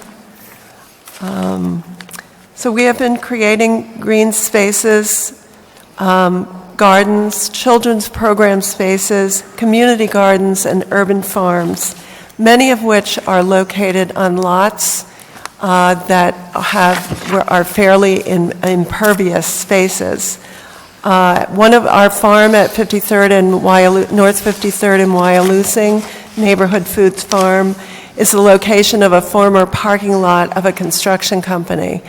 So we've done a lot of remediation in terms of drainage at those sites, including these following things.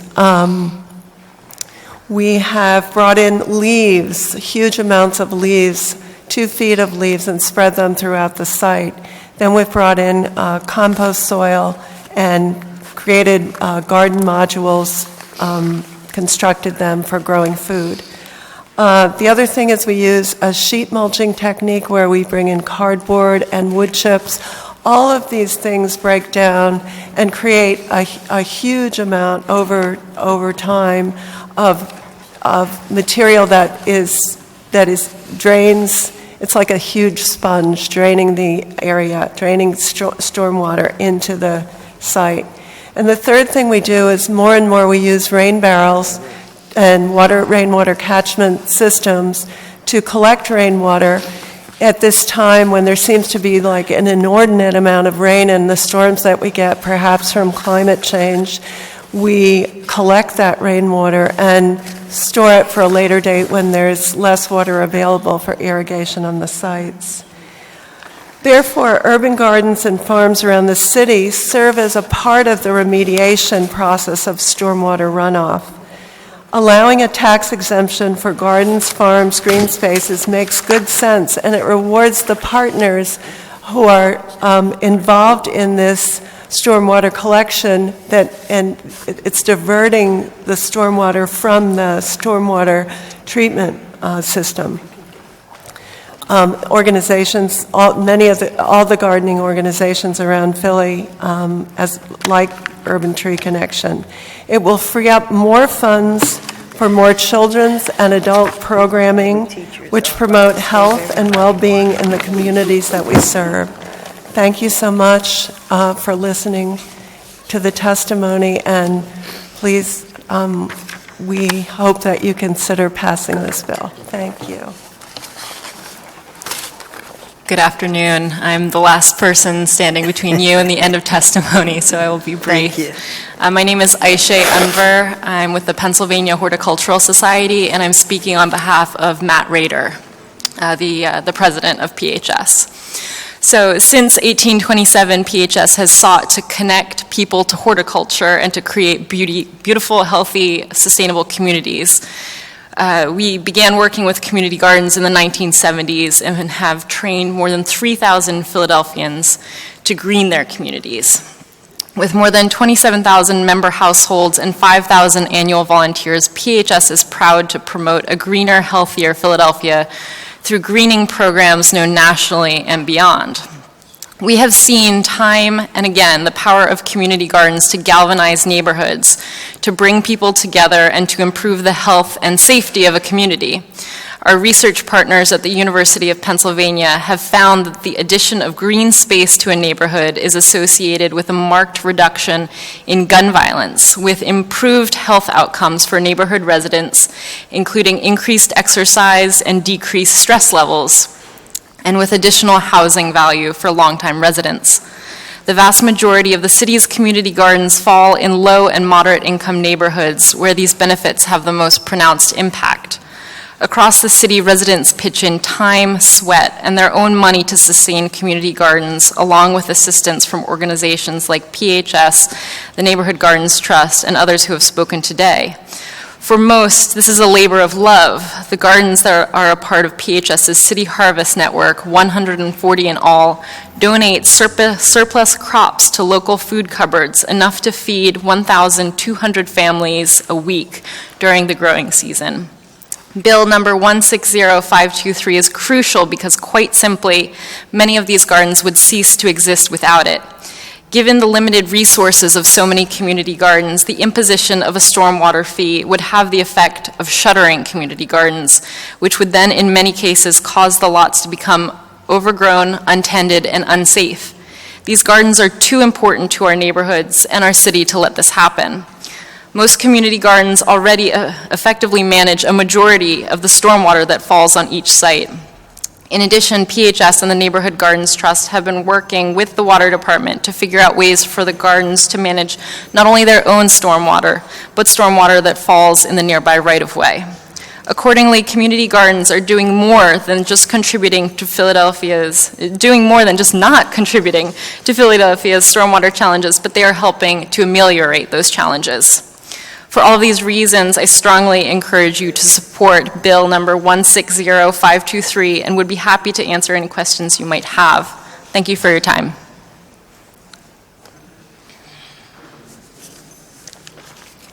Thank you so much.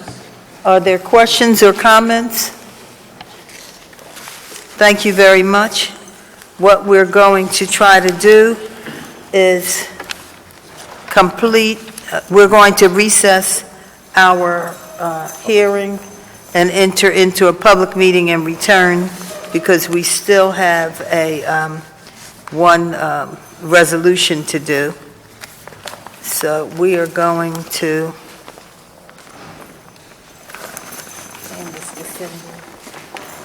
all right, thanks.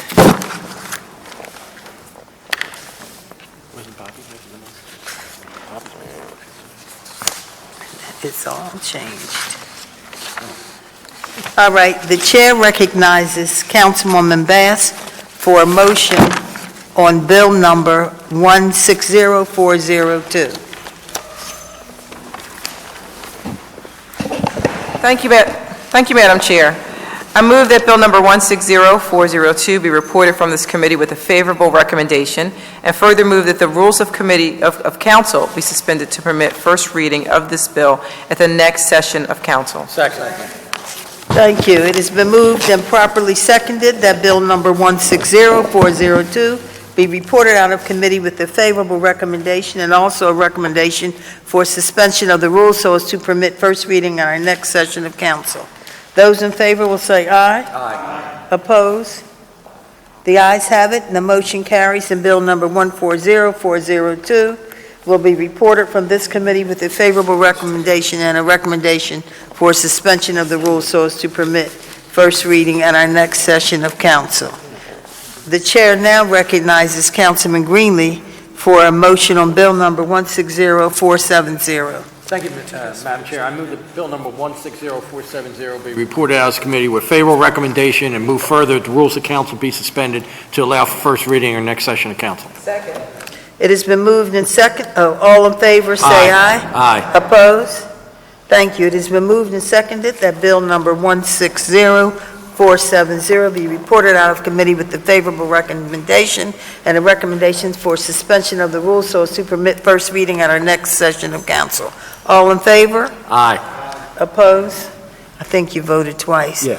Thank you very much. Since we've moved and voted twice, then this bill will be reported out of committee with the favorable recommendation and for recommendation for suspension of the rules.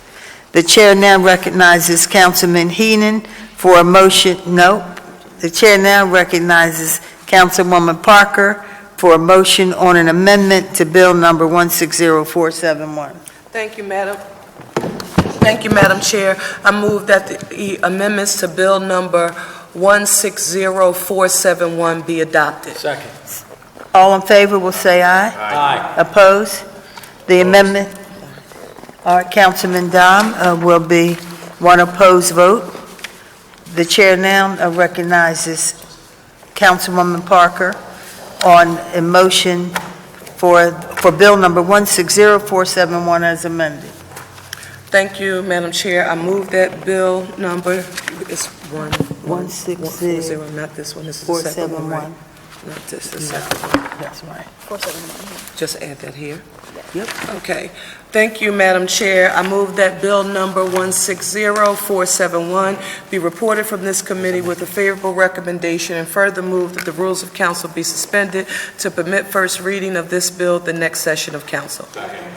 All right, it has been moved and seconded that Bill number 160471 as amended be reported out of committee with a favorable recommendation. We have one no vote, Councilman Dom, and also that the rules of council be suspended so as to permit next reading at our next session of council. All in favor? Aye. Opposed? The ayes have it. No. Yes, and we have two nay votes on 160471, Councilman Dom and Councilman O. Thank you very much. The chair now recognizes. Yes, statement, we will hear a statement on I this. just have a quick bill. statement. I'm in favor of the initiative. I'm just not in favor of raising the transfer tax. I think there's efficiencies in government that can pay for that initiative, especially coming out of OPA. Thank you. Thank you very much. We are grateful for your comments. We will now move forward. We are now up to Bill number 160510. The chair recognizes Councilwoman Parker for a motion on Bill number 160510. Thank you, Madam Chair. I move that Bill number 160510 be reported from this committee with a favorable recommendation and further move that the rules of council be suspended to permit first reading of this bill at the next session of council. Second. It has been moved and properly seconded that Bill number 160510 be reported out of committee with the favorable recommendation and also that the rules of council be suspended so as to permit first reading at our next section. Those in favor say aye. Aye. Opposed? The ayes have it, and so this motion has passed with the suspension of the rules so as to permit first reading at our next session of council. The chair now recognizes Councilman Heenan for Bill number 160523. Thank you, Madam Chair. I'd like to make a motion for an amendment, Bill number 160523. Second. All in favor say aye. Aye. Opposed? So the amendment to Bill number 160523 has been adopted. The chair now recognizes Councilman Heenan for a motion on the bill as amended for number 160523. Thank you, Madam Chair. Motion on Bill Number 160523 as amended be voted out of the committee with a favorable recommendation and suspension of rules at our next council session. Second. It has been moved and seconded that Bill number 160523 as amended be reported out of committee with the favorable recommendation. Also recommendations for suspension of the rules so as to permit first reading at our next session of council. Those in favor will say aye. Aye. Opposed? The ayes have it, and the motion carries, so this bill will be reported out of committee with the favorable recommendation with the suspension of the rules. The chair now recognizes Councilman O for a motion with regard to Bill number 160551. Thank you, Madam Chair. I move that the Bill number 160551 be reported from this committee with a favorable recommendation, and further move that the rules of council be suspended to permit first reading of this bill at the next session of council. May I get a second? Second. Yeah. It has been moved and seconded that Bill number 160551 be reported out of committee with the favorable recommendation. Also recommendation for suspension of the rules so as to permit first reading at our next session of council. Those in favor say aye. Aye. Opposed? There are none, therefore the ayes have it and the motion carries. And Bill number 160551 is reported out of this committee with the favorable recommendation and also recommendations for suspension of the rules so as to permit first reading at our next session of council. Now, what did I not do? We didn't do 511. You didn't move that. All right. Councilman Dom, we will ask you for a motion for Bill number 160551. That this is the 511. What did I say? 551, but it's 511. That 511 counting is the problem. So that we may report the OHCD application out of committee with a favorable recommendation. Councilman Dom? Thank you, Madam Chair. Motion number 160511 Yes. be reported from this committee with a favorable recommendation. And further move that the rules of council be suspended to permit first reading of this bill at the next session of council. Second. It has been moved and properly seconded that Bill number 160511 be reported out of committee with a favorable recommendation, a recommendation for suspension of the rules so as to permit first reading at our next session of council. Those in favor, say aye. Aye. Opposed? Then the ayes have it, and this bill is reported out of committee with the favorable recommendation and with the suspension of the rules. We will now resume our hearing part of this gathering to consider testimony for Resolution 160541. Would the clerk please read the resolution? Thanks for telling me. Messed up last time, messed up this one. It's me. Thanks.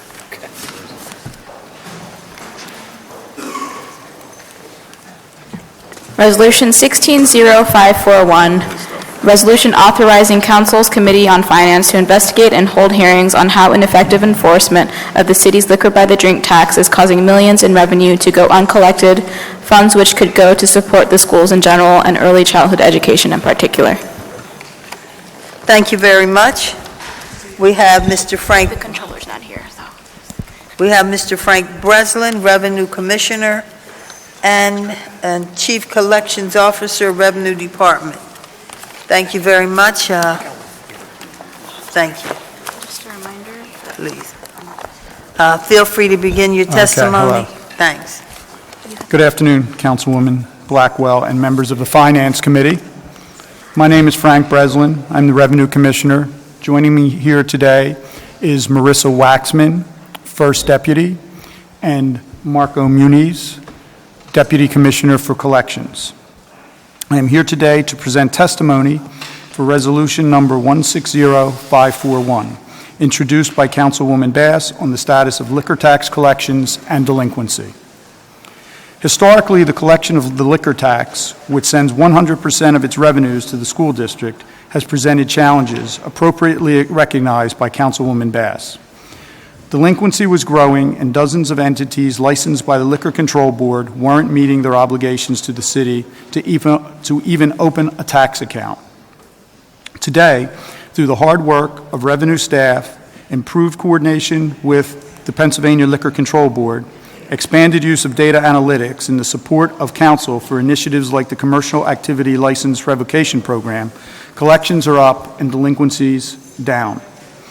While we cannot change the past, which includes non-payment by bars and restaurants that have long since closed and are highly unlikely to ever make payment, we have turned a corner on collections of this tax since 2013. I have circulated a report on liquor tax and would like to share a few key points. First, collections have grown. In 2008, the liquor by the drink tax generated $42 million for the school district. By fiscal year 2015, collections grew by 42% to $60 million. Most taxpayers pay on time. 91% of the liquor tax is collected within the calendar year, and roughly 97% is collected within 2 to 3 years. Delinquency is shrinking. Between 2008 and 2013, delinquency was growing, nearly doubling from 6.9 million to 13 million in tax due from the prior 6 years. Since 2013, delinquency has dropped by 10% each year and was 9.4 million at the close of fiscal year 2015. That figure includes the 5% of accounts that are in payment agreements, under appeal, or otherwise don't warrant enforcement action. Challenges do remain. For example, more than 70% of businesses that owe back liquor taxes are closed. The collection potential for those long-gone businesses are, to be realistic, slim. Of the 538 open accounts with balances due, 50% owe $1,000 or less. The turnaround since 2013 has focused on active accounts, making sure all operating businesses remain current on their obligations. This is possible due to several initiatives. First, we have better data. Information from the Pennsylvania Liquor Control Board about licenses issued now lets us easily identify who needs a liquor tax account. The first time we obtained this information in 2013, we were able to register 40 new accounts. Since then, the match was repeated annually, and we found just 8 unregistered accounts. By regularly monitoring this data, we can stay on top of who needs an account. PLCB purchase data is also making our audits more effective and efficient.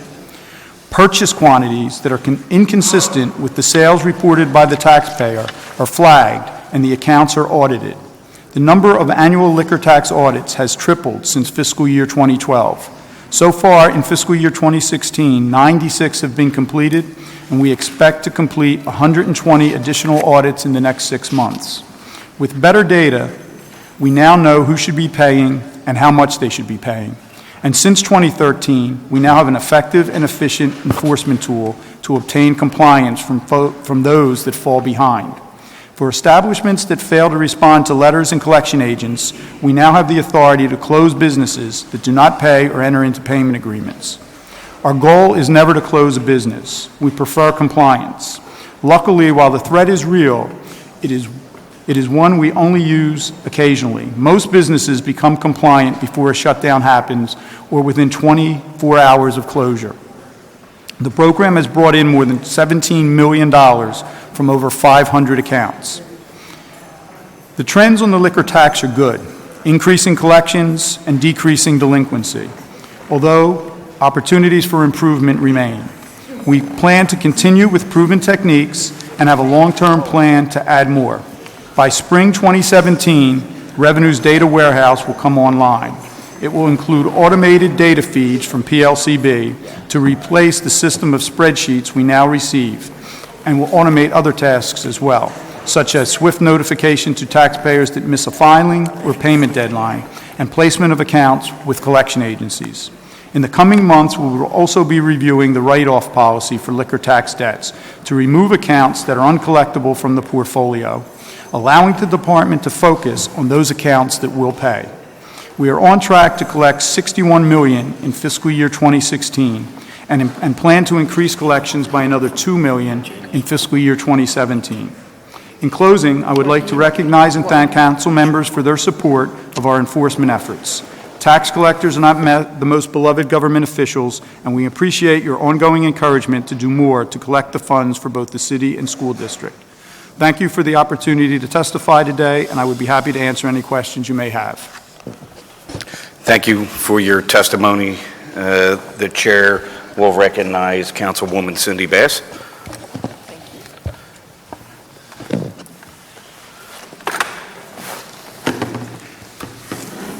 Thank you. Just playing a little musical chairs there. How are you? I'm good. How are you? Good. I'm very well, very well. So I have a few questions, and this was a resolution that we introduced out of concern, obviously, about the liquor by the drink tax, which almost seems to be a system of, like a honor payment system, where, like as if it was a box of candy and you put your dollar in and you take one candy bar out. And that's the kind of way you make a payment, it seems, with the liquor by the drink tax. And so I'd like to clarify some of the assumptions that we have and some of the things that some of the data that we've received that seem to suggest that the practices are not just assumptions, but fact in terms of how we've been operating and how revenue collects. Because as you know, revenue collection in the city of Philadelphia has been a problem for a very long time. We have not done a great job at it. And so when I see you say you have collection figures that say we collected over 90% of the tax, that's questionable to me. And I, with all due respect, I find that number to be, in my opinion, unlikely that we collect that percentage. I have no doubt that over the years we've increased collection and it's gotten better, but I find it extremely hard to believe that we're in the 90s. But let me just ask you a few questions about your testimony, because that would help me a little bit. I was a little bit confused from the testimony because of I guess the layout in terms of how some of the facts were presented. So you stated that as a result of growing delinquency and that there was an obligation to open a tax account which wasn't done, and that there were, it was a pretty, I guess, sloppy process. And I'm trying to get a sense from what you've provided to us over what time period that was, because it seems to suggest from the data that you've given us that there are different time periods. So I can't really tell exactly what time period we're talking about. Are we talking since 1995 up until, 2013 or 14, or what time period are we roughly talking about? Well, I mean, the one time period we're referencing really is prior to 2013 and post-2013. So we're just saying prior to 2013. Is that correct? Yes. 2013 was really a turning point for the department. And that is the point where we were able to get two very important and effective tools. Okay. One being commercial activity license revocation. So we were actually able to close businesses. Prior to 2013, we couldn't do that. So we could use collection agencies, we could dun them, we could send notices, but we couldn't close a business. And businesses for not paying taxes? For not paying their taxes. Wow. And businesses kind of understood that, and that was a significant limitation in our enforcement. In 2013, we were given the authority to be able to close businesses. We started doing it in spring of 2013. I think businesses really thought that was a threat that we were making and we wouldn't do. We started closing businesses, and much to their surprise, and businesses started coming to us trying to avoid that. The word got out among the community. They literally came into the commissioner's office. I was not the commissioner at the time, but came into the commissioner's office, into our law department, said, we don't want to be closed. What do we have to do to come into compliance? Okay. That was significant for us, and that really, I think, was the turning point. The other piece that was really helpful for us was we started getting data sharing. Data sharing is a really big piece of enforcement. When we talk about the honor system, a lot of our taxes, and it's not just the city, it's taxes in general, are self-assessed. So to a degree, we're relying on taxpayers doing the right thing and reporting their business income to us. It's the same with the business income and receipts tax. Businesses report how much their gross income is, how much their expenses are, what their net income, and we have to trust that they're giving us the right information. Of course, we have ways to check, and that's where audit comes in. Well, we weren't getting information prior to 2013 from the Liquor Control Board. In 2013, we got that, and they actually give us the information and tell us, for Philadelphia businesses, how much liquor they purchase through the Liquor Control Board.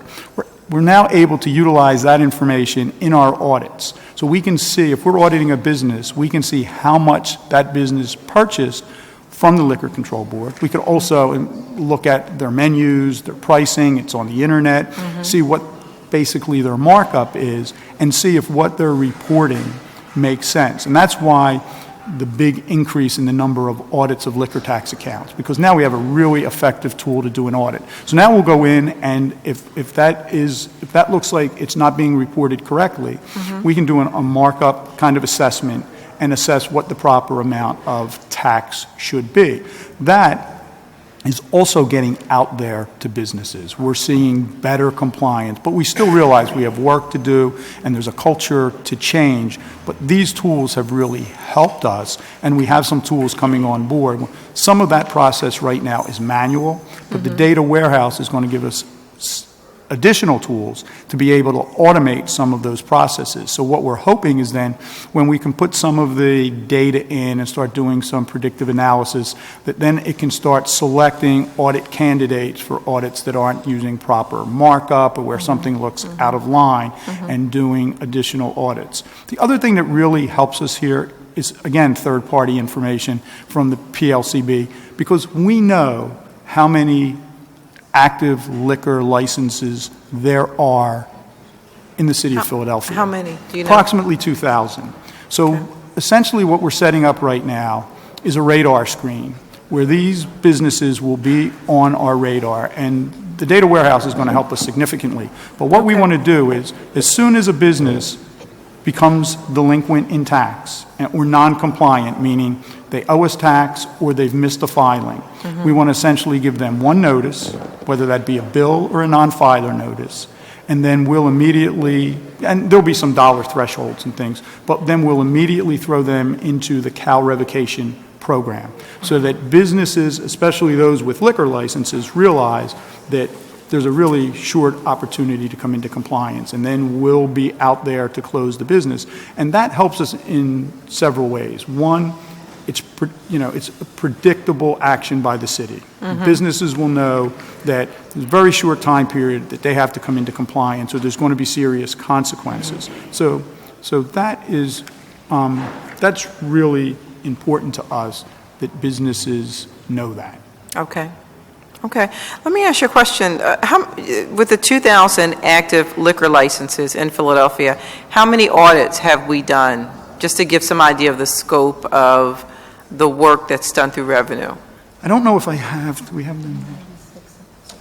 Right, I have this year's numbers. I don't have post numbers, but I can certainly get those to you and give you the numbers from, if you give us a time period that you'd like, we can go back and track those numbers. I guess, as far back as you can go, I'd like to get a sense of, over the years, how much auditing we've done, for the system. We have certainly ramped that up, though, since 13, since we had these additional tools. Do you have any idea of the percentage, or what percentage of accounts have been audited? Well, this year I've given you the numbers that we did. The 96 have been completed, and 120 are in the pipeline. So we have over 200.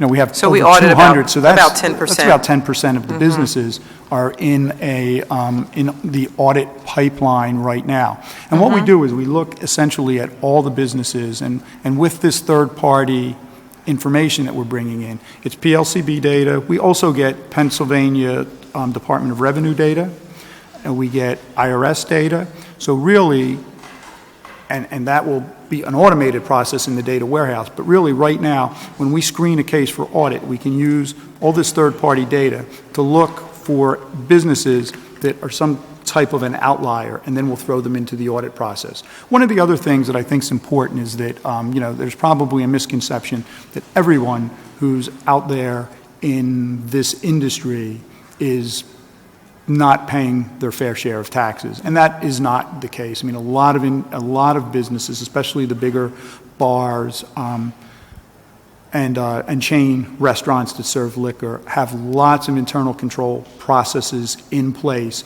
And when we do an audit, they can really, I mean, down to essentially the penny, tie into those numbers. I think the more sophisticated the operator, the more likely it is that you're getting accuracy in terms of what is reported and paid to the city. But I think if, I'll just tell you, I was approached by a bar owner who said he would much rather the city of Philadelphia send him a bill because, he's in his bar, it's a busy bar, it's not it's not computerized, it's an all cash business. And so he's not writing down or taking notes or paying attention to how many drinks or shots he's pouring or beers he's serving. So he'd rather just get a bill. There are some operators who said, just send me a bill.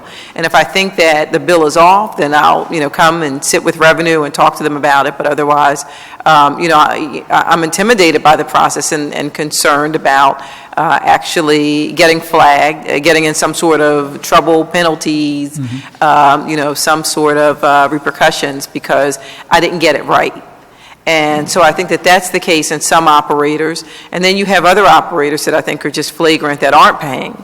And those are, I think, primarily stop-and-go operators that revenue, the way we kind of got this whole conversation started is we asked revenue about collection from stop-and-go establishments for liquor sales.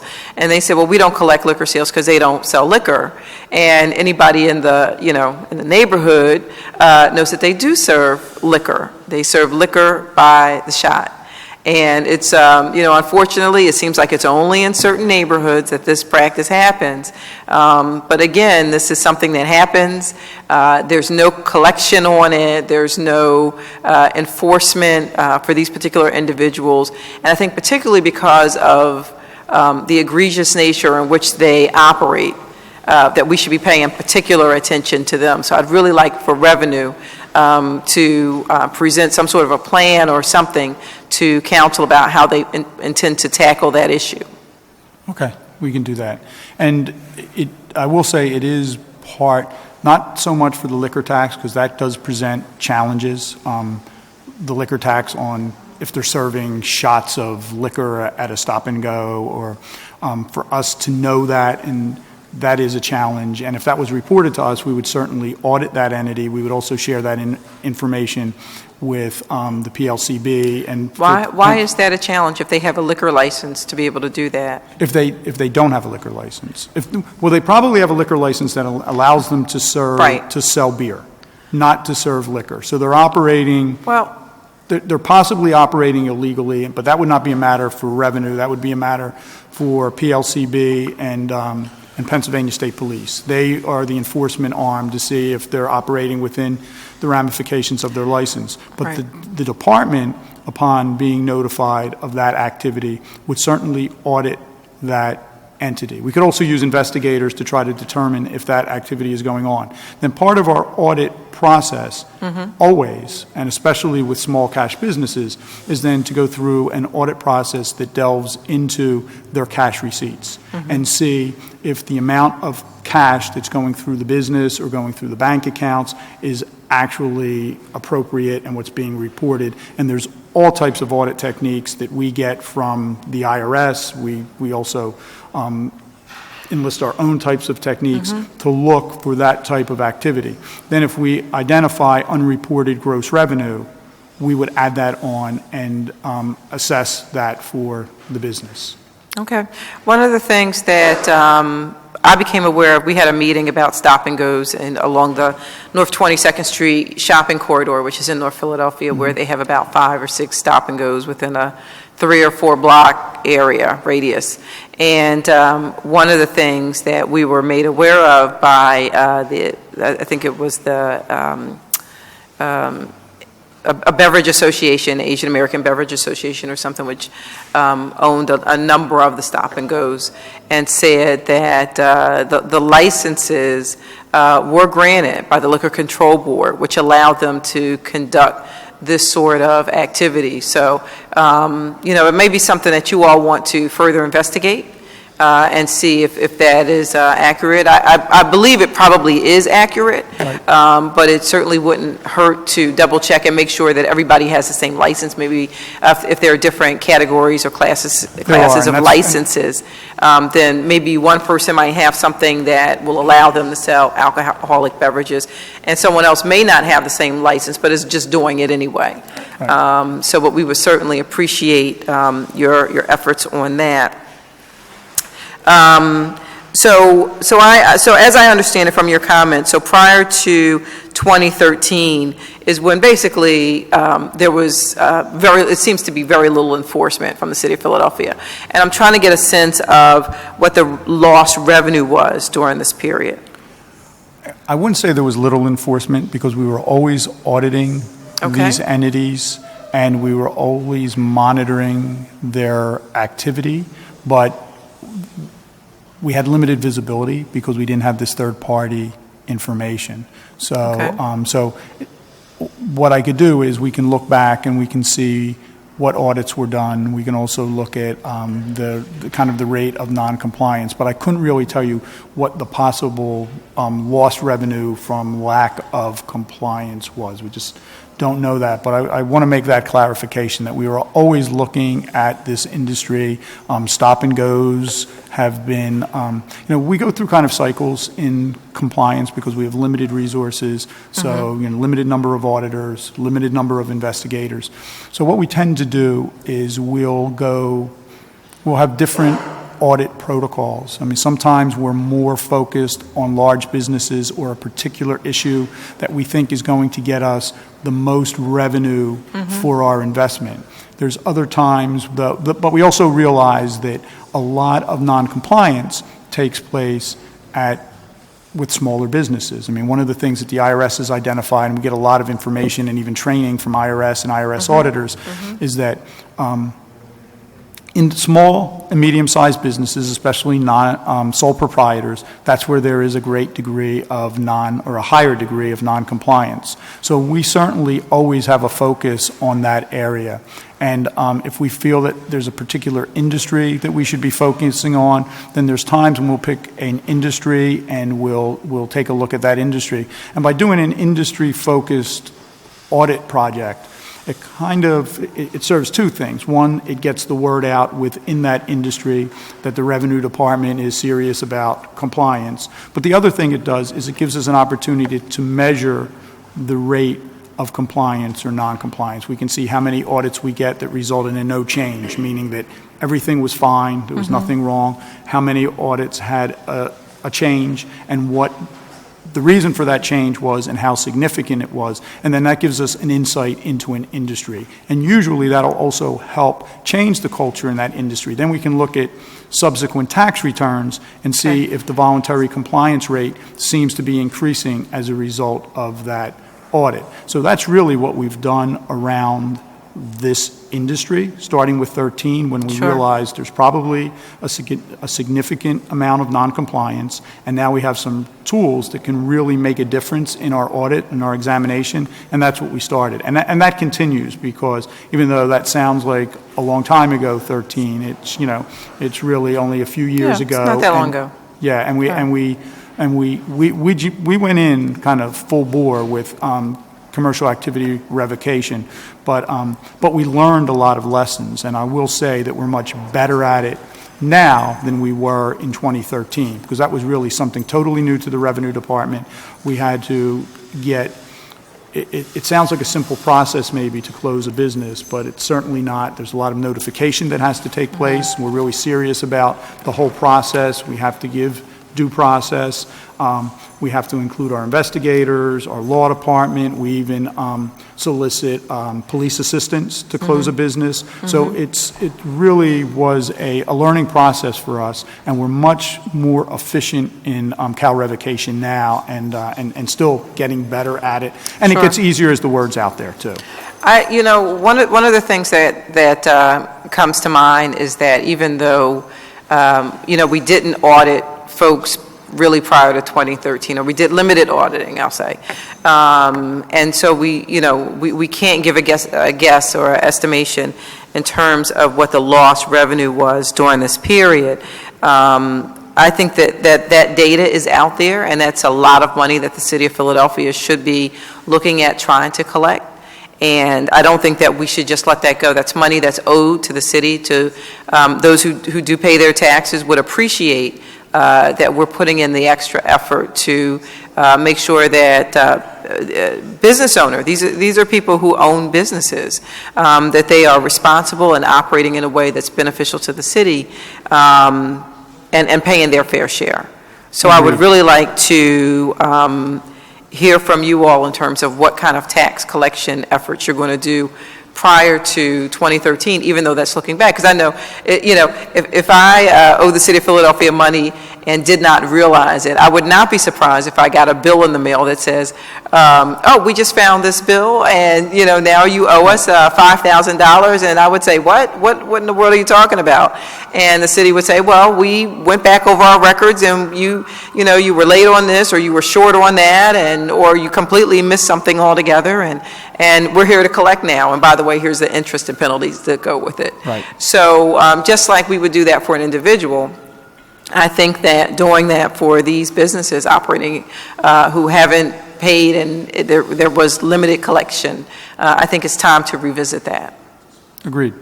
Oh, great. Good.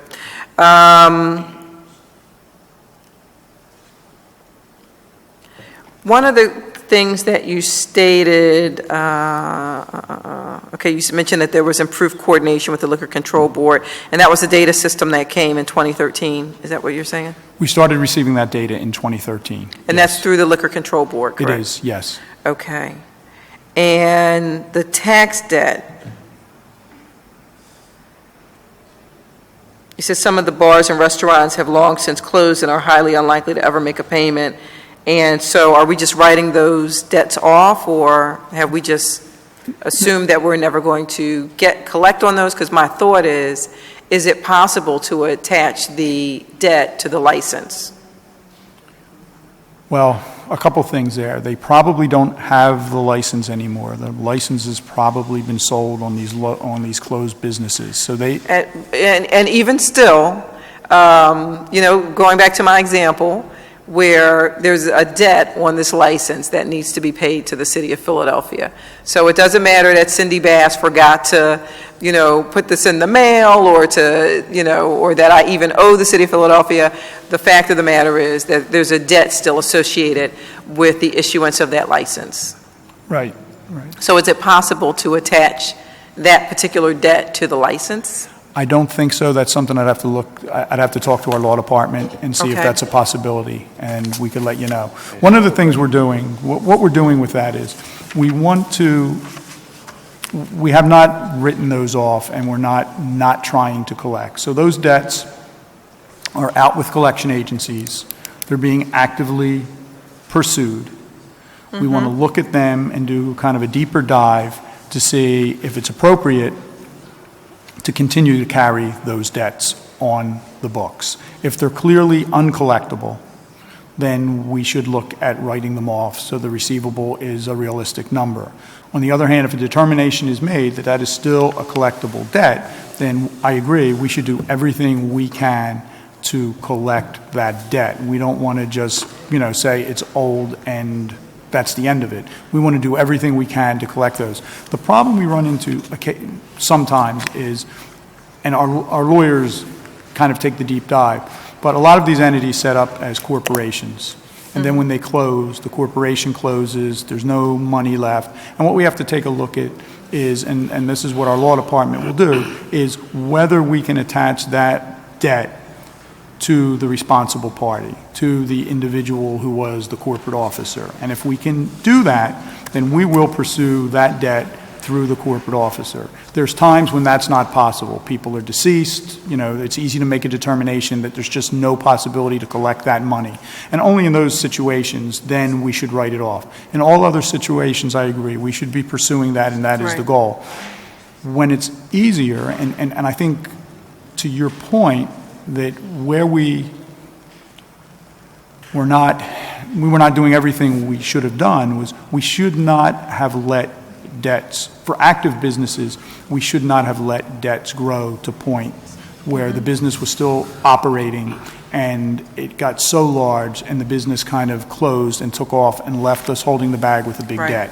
And that's one of the things that we clearly are not going to let happen now. But my thought in that is that there was a number or some sort of, something that identifies that license, and that there was a debt on that license, and that we need to use that information as an attempt to try to collect that debt.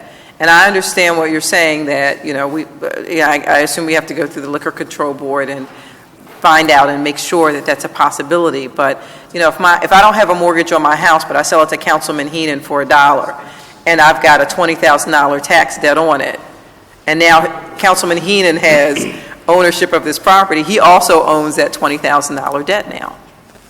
So, Yes, I understand what you're asking, and we'll definitely look into that, and you know, we can get back to you. And one of he the just things, said he's not paying.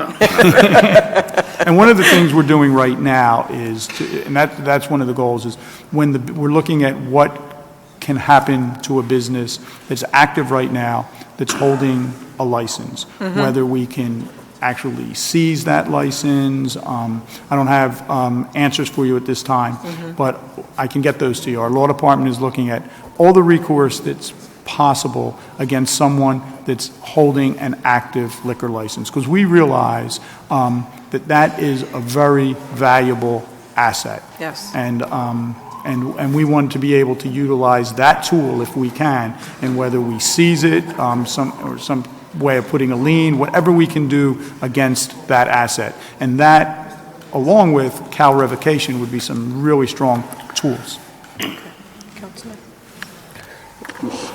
Thank you, Councilwoman. Just a couple quick questions. It's sometime within the last 4 years, you know, we passed a bill here giving the law department the authority to go after personal assets for delinquencies in other municipalities. And I guess the law department will determine whether we can do that. I mean, because they all have shell corporations, right? I mean, you know, especially when investment properties in the city, and maybe real property is different than a liquor license. I'm not sure, but we already have the authorization from a state level. You know, Representative Taylor was a part of that, and we had enabling or companion legislation here in the state to go after other municipalities. And by the way, I mean, I think we actually had that authority anyway. It's just this body made it a priority, you know, with appropriating some additional resources for outside counsel to go ahead and file into particular municipalities for their personal property. So I think if, you know, we're stuck with some debt here or delinquencies that we need to collect, you know, we should take a look at that options, which I think you had stated, right? Right. So I would encourage doing so and continue to do so. Another thing with the with liquor license, I mean, they have, it's more expensive for owner of a liquor license to sell with multiple violations and that's occurred. So if that communication now with the PLB or, you know, Pennsylvania Liquor Board, and now we have that data sharing, or are you sharing the delinquency with them? Because maybe they could put it on as a violation or some sort of delinquency to that liquor license and attach it to that. Yeah. Because when they sell, I mean, they got to clear up their violations, because they're very, very strict with their liquor license on the state level, so. Yeah. Currently, it's a one-way feed right now, and it's actually an annual feed, and that's where the data warehouse is going to help us. That will be an automated feed, so we'll get that daily. We'll get that daily, so we'll get a daily feed and we're working with them right now about the data warehouse. So, and we're also working with Pennsylvania Department of Revenue with data sharing. So we can see what information they would also want from us, and we can make that's great. What is our authority to attach a lien or a judgment for delinquency?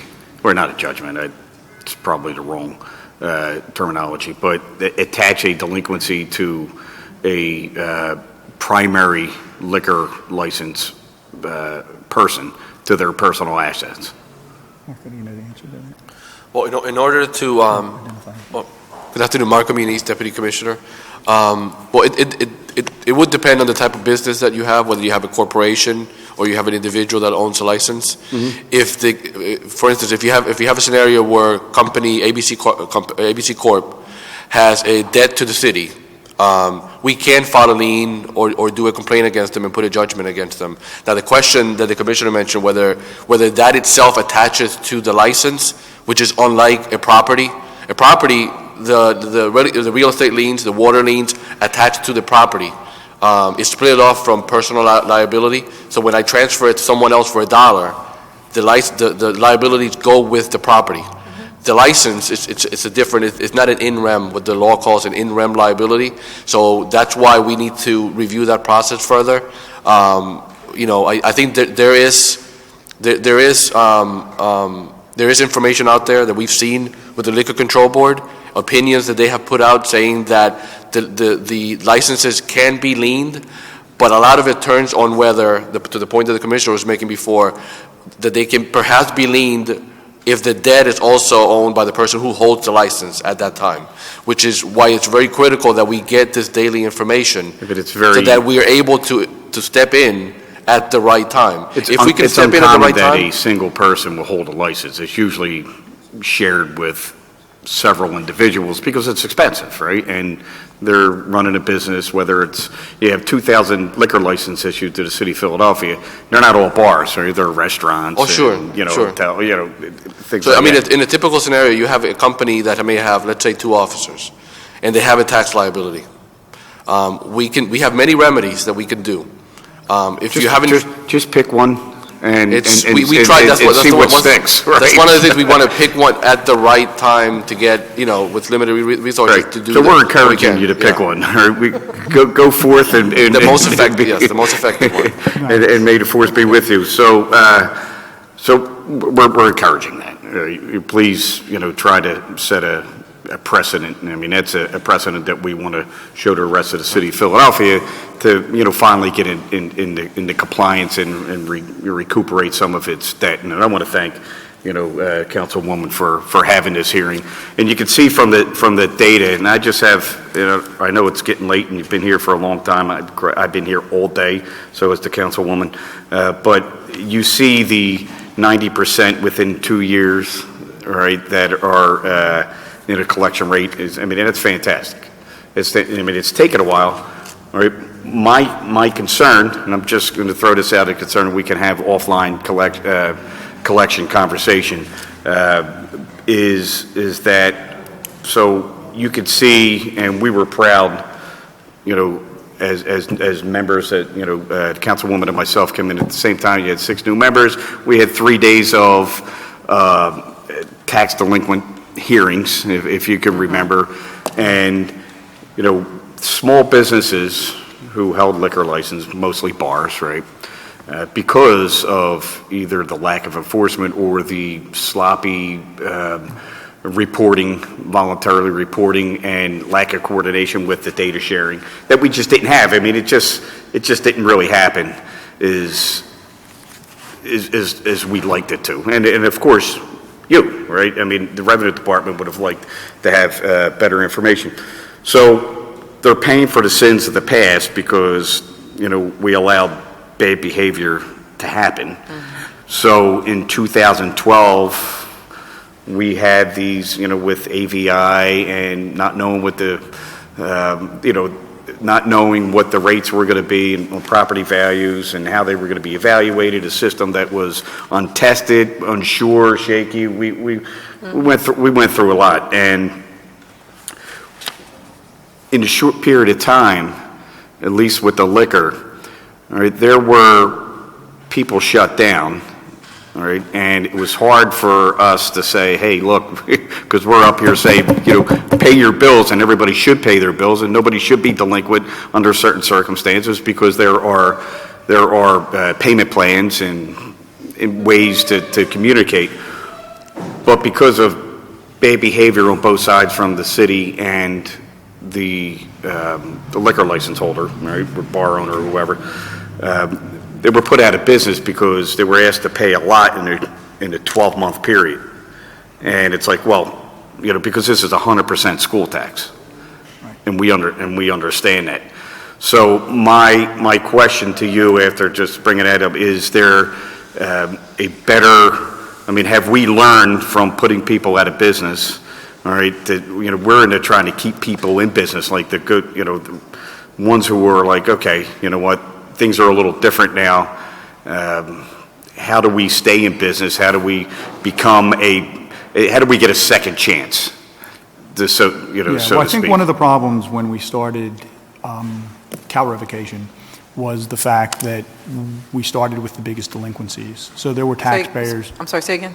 We started with the largest delinquencies. So there were taxpayers who were non-compliant for a long time, had large delinquencies, and then were not in a situation to be able to come into compliance on our terms. Some of the taxpayers got into payment agreements and for whatever reasons, did not stay current on those agreements. But what you can see from the information we've provided is that the average delinquencies are going down. So that helps businesses to be able to come in and get into manageable payment agreements. And we're also being more proactive in contacting businesses earlier. So I think we got past the main part of that hurdle, which was the big business, the businesses that owed large amount of monies and just were not able to right the ship.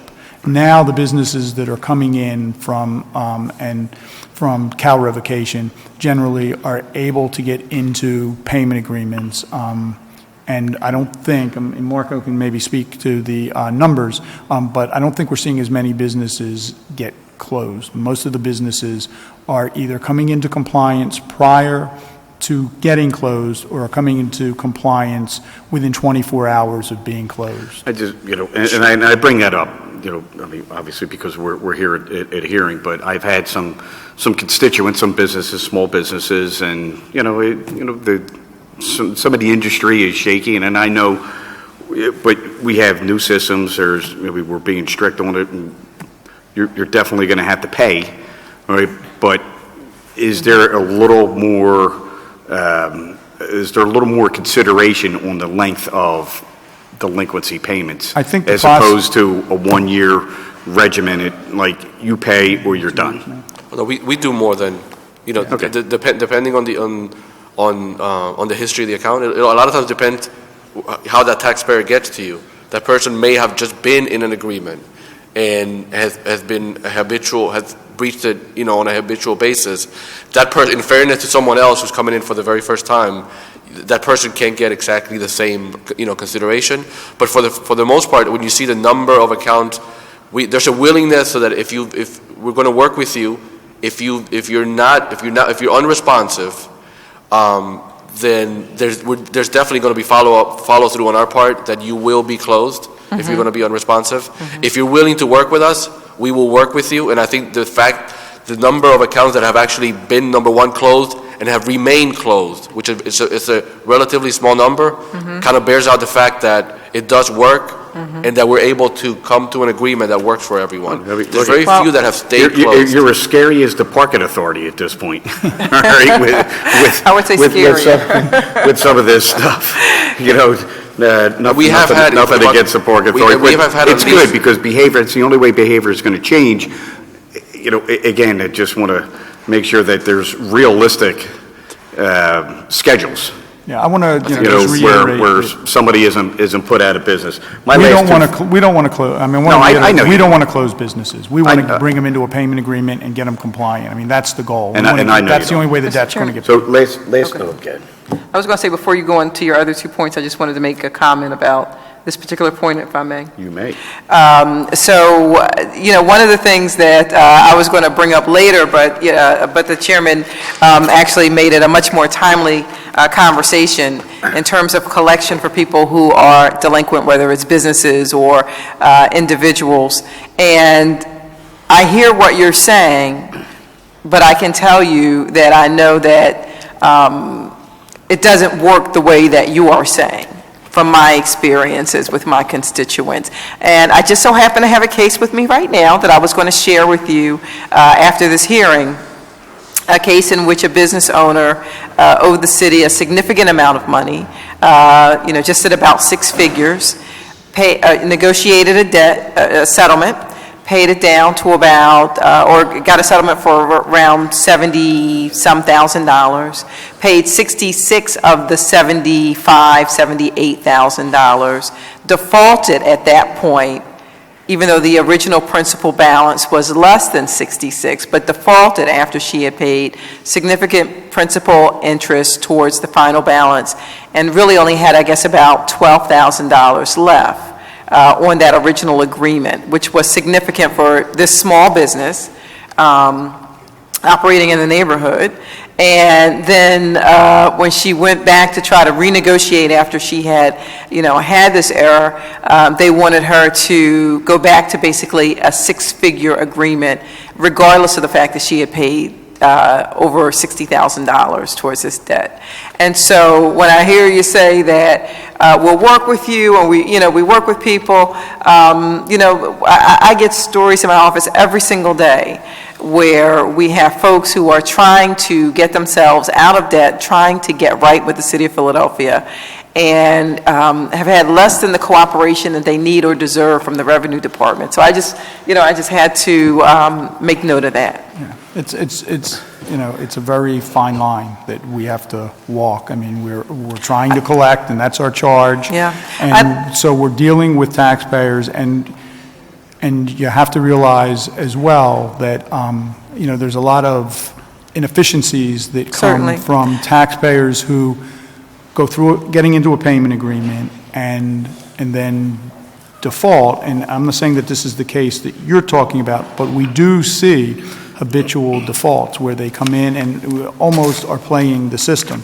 They avoid a CAL revocation by getting into a payment agreement. Shortly thereafter, or sometime thereafter, default, want to start the whole negotiation process. So, and that's not to say that we shouldn't work with taxpayers. We have to, but I'm just trying to shine the light on the fact that it is it's a very fine line that we walk with being cooperative or enabling taxpayers to fall into habitual noncompliance. I'll come back to the questions because I know that the chairman had some more questions, but I did want to say that there has to be some standardization of how we collect money in the city of Philadelphia, and that because it seems as if it's really up to whoever you get in the department on that particular day in terms of what your agreement and arrangements are going to be. And that's completely unacceptable.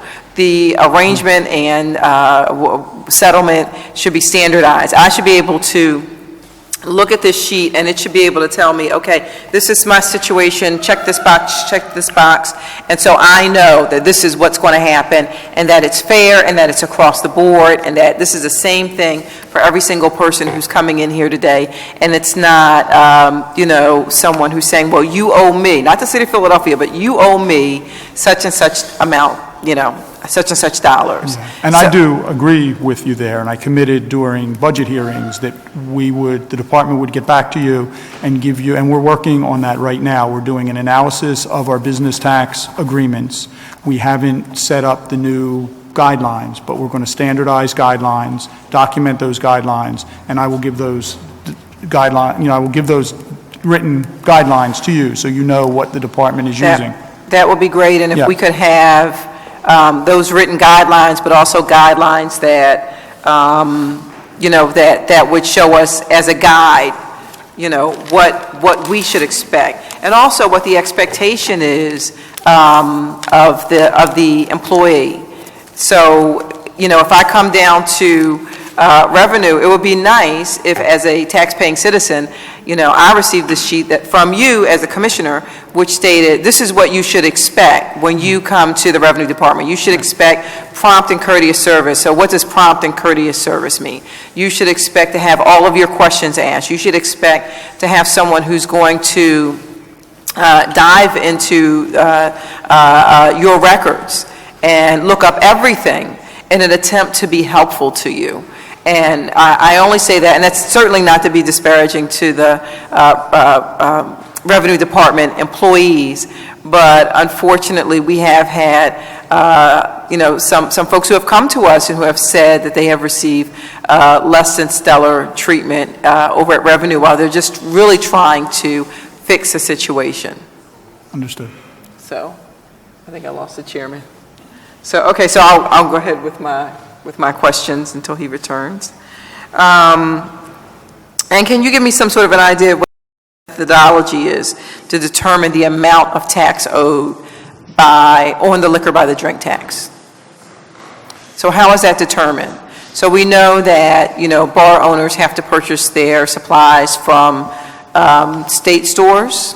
Is that accurate? That's accurate. Well, they buy their liquor through the Yes. state store system. That's They buy their through the beer- state store system? But they buy their beer from distributors. Okay. Yeah. So that's separate, and we don't get that information from the PLCB. Do we check through the Liquor Control Board with the liquor sales to determine, how much was purchased and make some determination from how much was purchased and how much we should get out of every bottle? And is that part of the calculation to determine if someone is accurately paying? Yes, Okay, so that is part of the auditing process now? that is part of the auditing process now. Okay.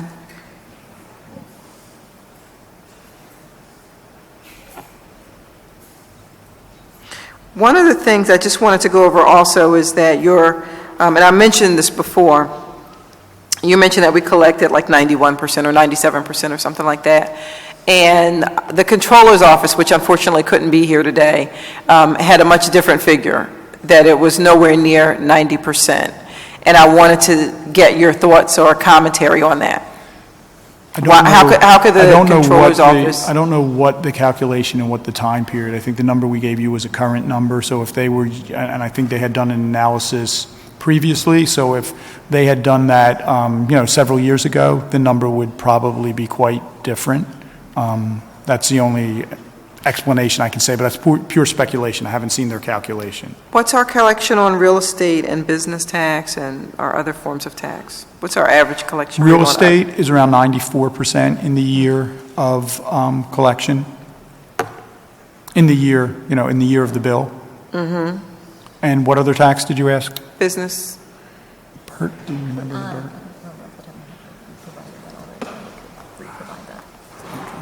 We could provide that to you. I don't have that offhand.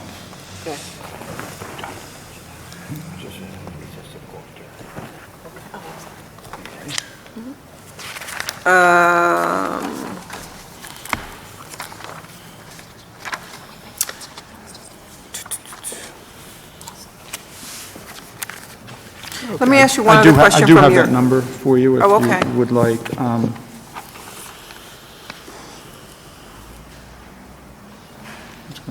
And that's calendar. That's 14. About 90% for Bert. For business? Yes, that was in calendar year. Last year I had numbers for was calendar year 2014. Okay.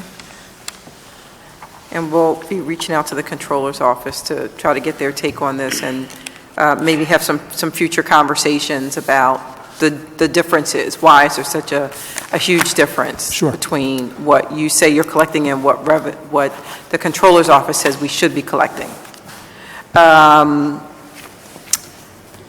So one of the things listed in your report here is that you said 71% of delinquent accounts are closed. And I wanted to get a sense of, did we close them? Why are they closed? Or they just people went out of business? Is that what it was? They're just businesses that closed on their own initiative. And so I think, if I have the numbers correctly, we have 1,937 delinquent accounts, of which 1,399 are closed. That's the 71%. We have 538 open accounts. That's where our real focus is, and that's 29%. But as I said in my testimony, 50% of those owe $1,000 or less.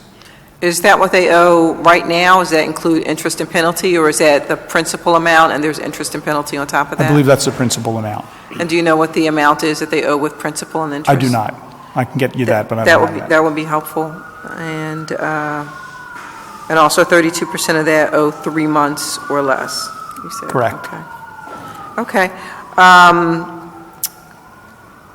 And again, we were going to go into some detail about some of our constituent issues that are somewhat related, not related to the resolution, but related to the operation of the Revenue Department and how we can just be a little more efficient and helpful. But we can certainly talk about these items offline, and we would like to have your personal involvement to get these matters resolved, because some of the things that we've been advised of by our constituent have really just been outrageous. Yeah, I'd be happy to sit down and go The over. idea that someone would pay down a debt that started at 6 figures, negotiated to, say, 75, 78,000, pay it down to 66, and then unfortunately default, and then try to come back and still resolve that situation owing $12,000 on that settlement, and then be told, well, now you owe, that $12,000 has ballooned to $100,000, so we're tacking on, another $78,000, or $88,000 in interest and penalties. It's completely unacceptable and outrageous, and I just don't understand Right, how no, that and could ever have happened. But I've got the paperwork here to show you. Good, no, I'm curious to see. I mean, it's helpful for me to see those kind of circumstances, so I know some of the things that are going on, and we can take some action, and we can discuss We'll get you a them. copy of everything. Very good. Okay. Thank you. And with that, I think the only other thing I just wanted to mention is that because we have issues in collection in the city of Philadelphia, that I think and would really press that there should be some sort of a revenue collection task force in the city of Philadelphia, which would provide some guidance and some ideas, suggestions, and best practices. And that could be a task force that's comprised of people inside of city government like yourself, members of city council, but also people in the private sector who, routinely have to collect debts and things of that nature. And I think that we don't tap our resources on the outside enough to see what is it that we're doing, how can we do it better, and let's look at other practices. And I'd like to do that, and we'll be having conversations and pressing for something like that to happen in the future. So I just wanted to mention that as well, and hope to have your cooperation. Okay. Okay, great. Thank you. Thank you, Thank you, Mr. Chairman. Thank you, Councilwoman. And I think, there are a lot of things that we were, discussing here today, and wish to continue the conversation to come up with some either more collaborative conversations and practices. But, I appreciate you being in here. I think to the Councilwoman's point on what are they stop and goes or the shot and goes? Yeah, call them shot and goes. Shot and goes. I mean, it's an underground economy that's not fair. It's destroying the quality of life for our neighborhoods, and it just, it's not fair, right, for legitimate businesses. So we hope we can, maybe do a little undercover investigation in there. I mean, it sounds like fun. I think maybe we'll have undercover council members join you in that efforts. But thank you for coming in, and this will conclude. Well, let me ask, is there anyone here that wishes to speak or have any comments on resolution number 160451? If not, being none, this Committee of Finance will hold this resolution in its public hearing at the call of the chair, and I thank you for your time. Thank you. Thank you. Thank you.